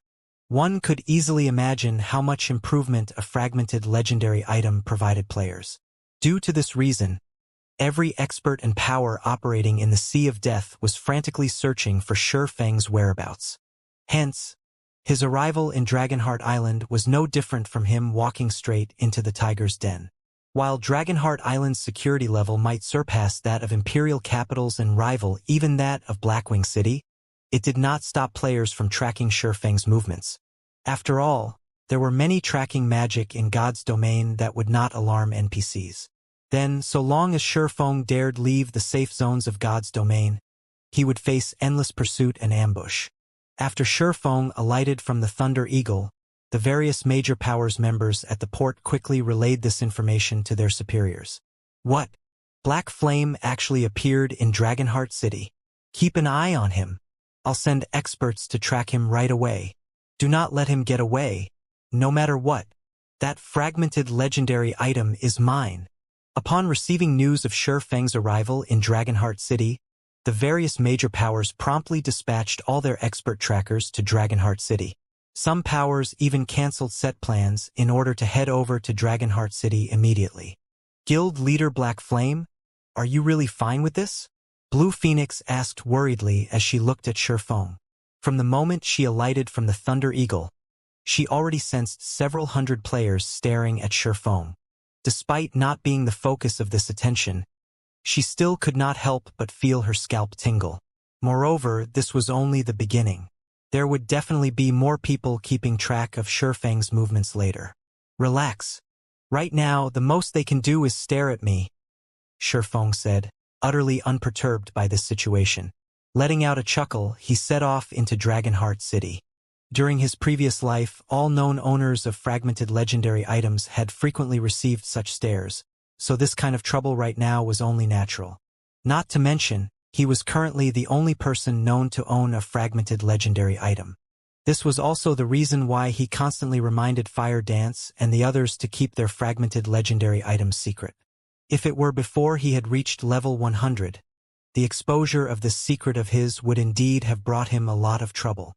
However, now that he had reached level 100, nobody in God's domain could do anything against him. Even if he went out into the fields, he would not have to worry about getting ambushed by players. After all, the maps he would be visiting would be level 100 plus maps. To players below level 100 plus maps were no different from Forbidden Lands. Let alone targeting him, they wouldn't even be able to guarantee their own survival there. This was also the reason why Shurfeng dared to arrive boldly at Dragonheart City using the Thunder Eagle. Blue Phoenix fell speechless at Shurfeng's confident behavior. However, her evaluation of Shurfeng had also risen considerably as a result. Very few people would willingly put themselves in danger to help Phoenix Rain during her time of need, particularly when a fragmented legendary item was at stake. Even the guild leaders of super guilds would not dare take such a risk. Afterward, Blue Phoenix led Shurfeng toward the Dragon Phoenix Pavilion's residence. At this moment, the Dragon Phoenix Pavilion's residence in Dragonheart City bustled, as various guild upper echelon members, who were rarely seen, had all gathered here. Moreover, aside from the guild's upper echelon, the pavilion's elders were also present. These people were normally scattered across the various kingdoms and empires. Their assembly here greatly excited the members in the residence. Nowadays, with the increasing popularity of God's domain in the real world, it was almost impossible for people to avoid talking about the game during their free time. Meanwhile, members of the upper echelons of large guilds were akin to celebrities. For ordinary players, just getting to see them was already worthy of conversation. As for the Dragon Phoenix Pavilion's upper echelon and elders, these people were all unreachable existences to ordinary players. During the time the players in the residence were chatting, a majestic woman with shoulder-length hair strode into the residence. The woman was clad in light blue armor and possessed a beauty that was in no way inferior to Zhao Yueru's. Upon seeing this woman's appearance, the players inside the residence gasped. "Quick, look! Even the Heavenly Knight is here. I heard that she's never been interested in the guild's internal affairs. Why is she here now?" At this moment, aside from the Dragon Phoenix Pavilion's normal members, even the pavilion's upper echelon was surprised by this majestic woman's arrival. The reason for their reactions was this beauty's extraordinary status in the Dragon Phoenix Pavilion. Titled as the Heavenly Knight by the Secret Pavilion, Windy Moon was originally Phoenix Reign's greatest competitor for the position of Phoenix Pavilion Master. However, as Windy Moon was not interested in the position, she had withdrawn from the competition and shifted her development to a neutral kingdom. As a result, Phoenix Reign became the new Phoenix Pavilion Master without any difficulty. Meanwhile, Windy Moon had defeated the various superpowers operating in the neutral kingdom she had shifted to and taken control of the entire neutral kingdom. It was only thanks to her achievements that the Dragon Phoenix Pavilion was able to secure a large number of resources unique to neutral races. Just recently, she had even broken through to the domain realm, becoming one of the true pillars of the guild. Nobody had anticipated that she would actually appear in Dragonheart City's residence today. While everyone was discussing Windy Moon's purpose here, the Heavenly Knight headed straight for Nine Dragons Emperor. Seeing this situation further amplified everyone's shock. "Nine Dragons, I hope you stick to your word. I'll let you know the consequences otherwise," Windy Moon said coldly as she approached Nine Dragons Emperor. "Of course," Nine Dragons Emperor said, chuckling. He then gestured to the two men beside him. "Let me introduce you. This person here is Starlink's guild leader, Lu Xinglua. This other person here is the War Blood Adventure Team's commander, Blood Oath. I believe you should be able to rest assured with this. So that's the case. No wonder you are so confident." After Windy Moon sent a glance at Lu Xinglua and Blood Oath, she did not say anything more. With Windy Moon's arrival, the Dragon Phoenix Pavilion upper echelon present could not help but start to pity Phoenix Reign. Although the normal members of the guild were unaware of the purpose of today's meeting, those in the upper echelon like themselves were not. Today was the day when the Dragon Phoenix Pavilion's next great pavilion master would be chosen. Now, however, not only did Nine Dragons Emperor have the support of two superpowers, but even Windy Moon was standing on his side. Even if Ku Rong, the current great pavilion master, personally favored Phoenix Reign over Nine Dragons Emperor, he was most likely powerless to do anything about the situation. While the members of the Dragon Phoenix Pavilion's upper echelon were having a quiet discussion among themselves, a commotion suddenly occurred at the entrance of the Dragon Phoenix Pavilion's residence. In the next moment, a man and a woman came into sight, walking toward the residence. Meanwhile, following behind this man and woman were actually several thousand other players. All of these players eyed the pair like ravenous wolves. Moreover, these players were all relatively powerful experts. Some of them were even refinement realm experts. Upon seeing this crowd of experts, even the Dragon Phoenix Pavilion's top brass got goosebumps. Meanwhile, as these experts strode increasingly closer to the residence, many of the Dragon Phoenix Pavilion's members recognized the pair walking at the forefront. Black Flame. This man and woman were none other than Shurfeng and Blue Phoenix. What? Zero Wings Black Flame is here? He actually dares to show his face here? Shurfeng's arrival caused an uproar in the Dragon Phoenix Pavilion's residence as every player discussed his arrival. Black Flame's gone insane. He actually dares to show up here. If so many people stared at me like this, I wouldn't even have the courage to get near Dragonheart City. Isn't he worried that someone will try to take his fragmented legendary item? As far as the public was concerned, the rumor of Shurfeng holding a fragmented legendary item had been verified. However, not even the Dragon Phoenix Pavilion members had thought such an item would earn such a passionate reaction.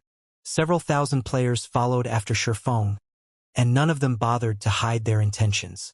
There were even refinement realm experts among the crowd, and even the pavilion's experts felt goosebumps on their skin as they stared at the massive crowd of experts. Black Flame is too arrogant. He just killed one of our adventurer team's members. Yet he dares to stand before us now. He's not taking War Blood seriously. A female ranger beside Blood Oath said grimly. She wore silvery white chainmail and carried an ancient, crystalline longbow across her back. Although this female ranger looked ordinary, barely considered a beauty, a faint, bloody mist circulated her body, adding to her appearance. Many of the Dragon Phoenix Pavilion members couldn't seem to pull their eyes off of her. However, they only dared to stare for a short moment before averting their gazes. This female ranger was Inkfeather, one of Warblood's 4 great vice guild leaders. Although she hadn't reached the domain realm yet, her combat power was just as great as an ordinary domain realm expert's due to her half-elf bloodline and ancient legacy. When it came to hunting and sniping players, she ranked among the top 5 on Dragonheart Island. She had sniped countless experts out at sea thus far, including a few domain realm experts. Feather, leave the matter be for now, Blood Oath said as he glanced at Shurfeng. We're still in Dragonheart City. Lock onto his soul for now, and we'll take care of him properly later. Blood Oath had already learned about Autumn Plant's battle with Shurfeng from a subordinate. Shurfeng was quite powerful, but since the man had dared to kill one of Warblood's vice-commander, and news of the event had spread throughout Dragonheart City, Shurfeng was a dead man in Blood Oath's eyes. I understand. Inkfeather nodded and fell silent. When Lu Xinglua overheard Blood Oath's conversation, a joyful glimmer flashed in his eyes. Starlink was frantically exploring the ancient civilization's ruins in the Gravity Mountain range, so he had no spare manpower to send after Shurfeng. Thus, he couldn't be any more pleased to hear that the Warblood adventurer team wanted to go after the man. Very few powers on Dragonheart Island were a match for Warblood's prowess at sea, which was why Lu Xinglua wanted to form an alliance with the adventurer team. When Shurfeng had entered the residence, Nine Dragons' Emperor had shifted his gaze toward the distant Phoenix Rain. Several influential guild upper echelons stood by her side, as well as 2 first-rate guilds' guild leaders. Yet despite such powerful allies, Nine Dragons' Emperor's eyes held nothing but pity and ridicule. Phoenix Rain, your investments might have earned great returns, but those same investments will drag you down. Nine Dragons' Emperor thought. He hadn't expected Shurfeng to make an appearance, but now that Dragonheart Island's major powers were targeting Zero Wing, the guild couldn't help Phoenix Rain. In fact, it had become a burden. So he is the rumored Black Flame? After glancing at Shurfeng, Cloudy Moon turned her gaze to Phoenix Rain. Shaking her head, she thought, it seems this will be as far as you rise. Cloudy Moon felt an immense pressure from Shurfeng, proving that he wielded great strength.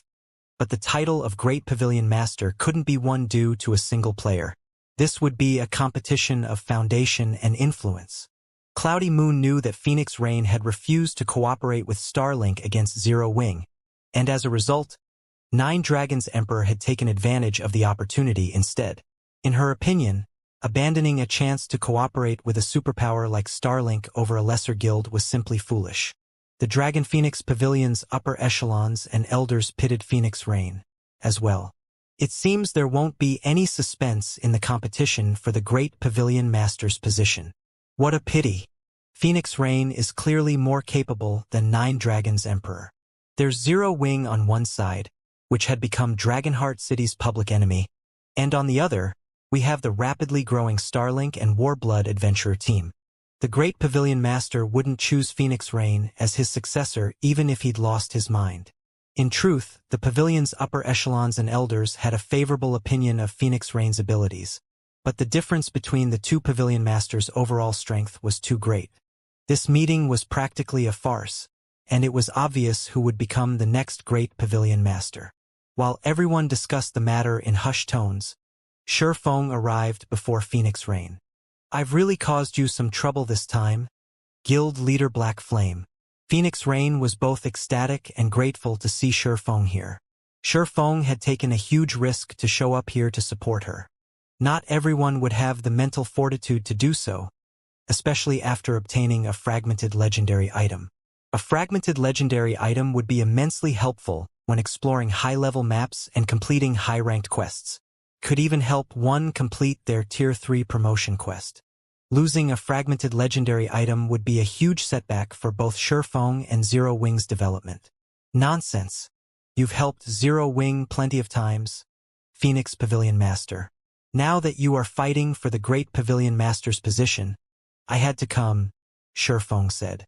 If not for the capital and assistance Phoenix Rain had provided early on, Zero Wing wouldn't have become the guild it was today. "Thank you for your support, Guild Leader Black Flame. The meeting will begin soon, so we should head inside," Phoenix Rain said as she gave Shifeng a grateful look. However, she had already abandoned any hope of winning this competition and the position. She was merely putting up her final struggle. Phoenix Rain then led Shifeng and her other supporters into the Dragon Phoenix Pavilion's guild hall, and the pavilion's elders and upper echelons followed shortly after. The Dragon Phoenix Pavilion's guild hall in Dragonheart City was a 4-story tall advanced guild hall. It might not be a match for the pavilion's other guild halls in the various NPC cities, but in Dragonheart City it was quite extravagant. Very few first-rate guilds could afford a guild residence on Dragonheart Island, much less an advanced guild hall. By the time Phoenix Rain and her entourage entered the top-floor meeting room, several hundred players had already taken their places inside. The lowest-leveled player here was level 87 and fully geared in level 85 fine gold equipment. Every one of the players in the room was a refinement realm or above expert as well, and quite a few of them were peak experts in 2 or 3 pieces of epic equipment. The sight was a testament to how powerful the Dragon Phoenix Pavilion's foundations were. Phoenix Rain and 9 Dragons Emperor supporters had split the room, sitting on opposite sides. After a short moment, the doors that connected this meeting room to a lounge next door opened, and an elderly man entered the meeting room. This elderly man was a level 88 summoner, wearing robes that resembled a nebula. The epic staff in the man's hand was a replica of the legendary staff, Spirit Caller, and the elder's aura was no weaker than Blood Oath's, Warblood's commander. As this elderly man entered the room, silence fell. This elderly man was none other than the Dragon Phoenix Pavilion's current Great Pavilion Master, Ku Rong. 2 men, both radiating extraordinary auras, followed behind Ku Rong. Although they were only level 87, both of the men were bona fide domain realm experts. As Ku Rong lowered himself in the seat of honor, the 2 men guarded his sides.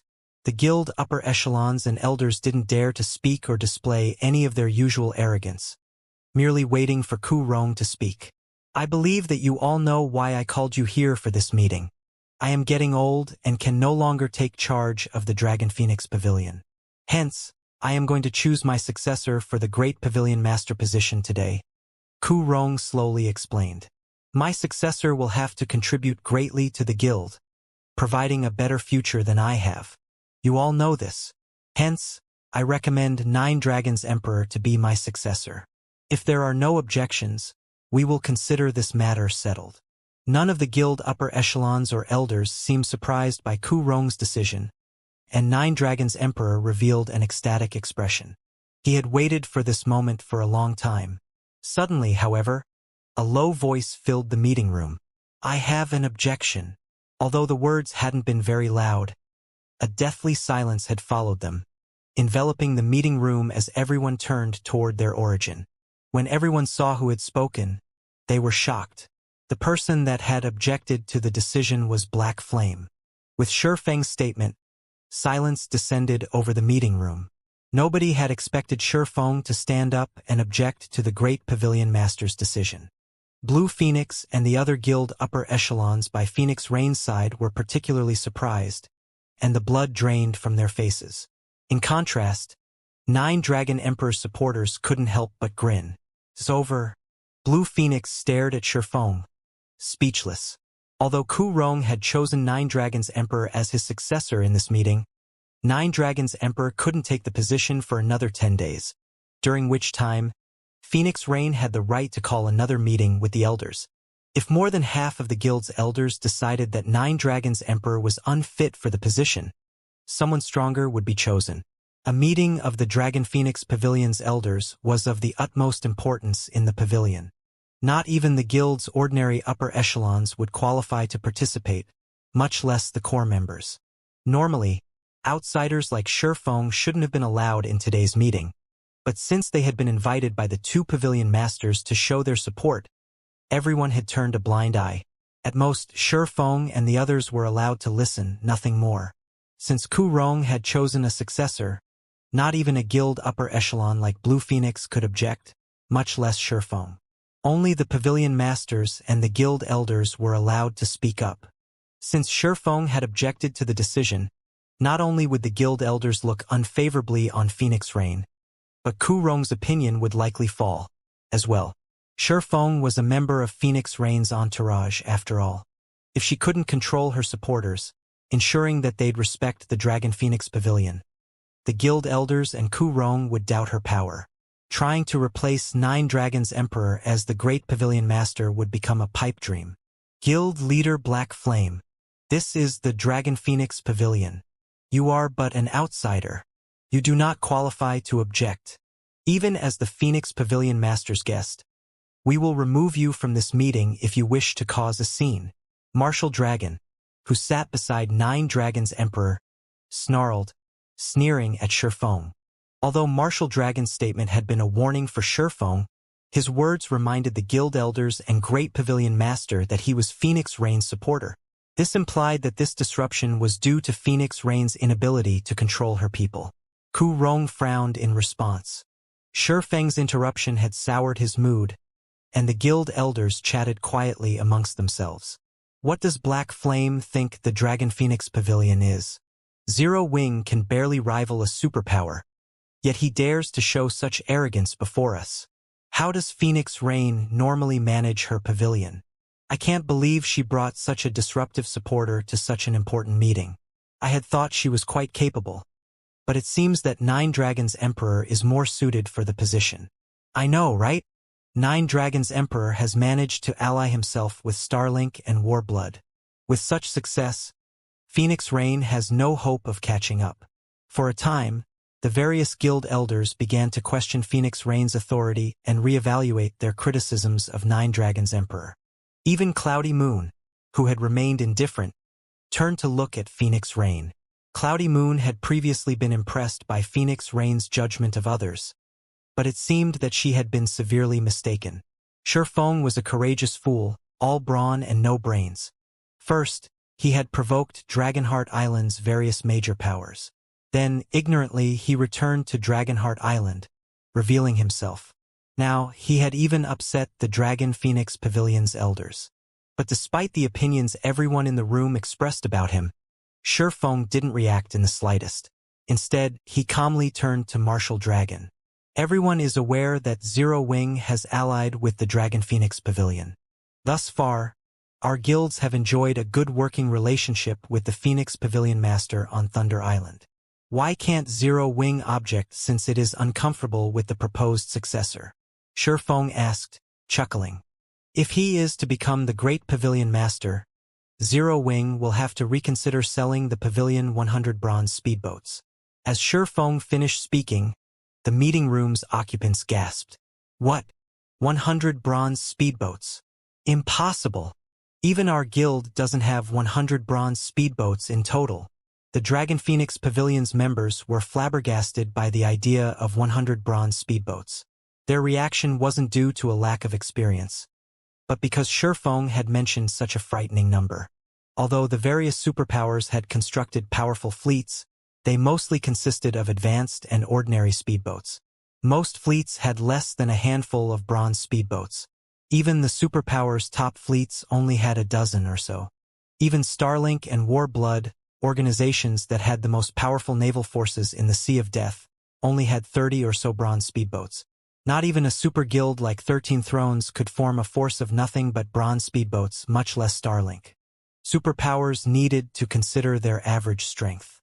They couldn't just assign all of their bronze speedboats to a single force, much less sell an entire fleet of such ships to another power. Only a lunatic would do something like that. Bronze speedboats were a power's main combatants at sea. The number of bronze speedboats a power owned determined how much influence it commanded, and the greater one's influence was at sea, the more naval resources they could obtain. Needless to say, they would also wield far greater authority. Ku Rong turned toward Phoenix Rain, and although he said nothing, his intentions were clear. He wanted to know what was going on. Why hadn't he been made aware of such a monumental deal before this meeting? Unfortunately, Phoenix Rain didn't have an answer for her great pavilion master. Shi Feng's declaration had shocked her just as much as it had stunned him. She didn't remember discussing a massive transaction involving 100 bronze speedboats with Shi Feng. If she had, she wouldn't have acted as passively as she was. Fortunately, Phoenix Rain hid her emotions and adjusted her shocked expression. She then gave Ku Rong a look that confirmed Shi Feng's claim. However, she was still confused. She did not know what Shi Feng was trying to do, and she felt that he was playing with fire. In contrast, Nine Dragons Emperor's expression had darkened. Impossible! There is no way Zero Wing can produce 100 bronze speedboats. Nine Dragons Emperor instinctively stood to deny Shi Feng's words.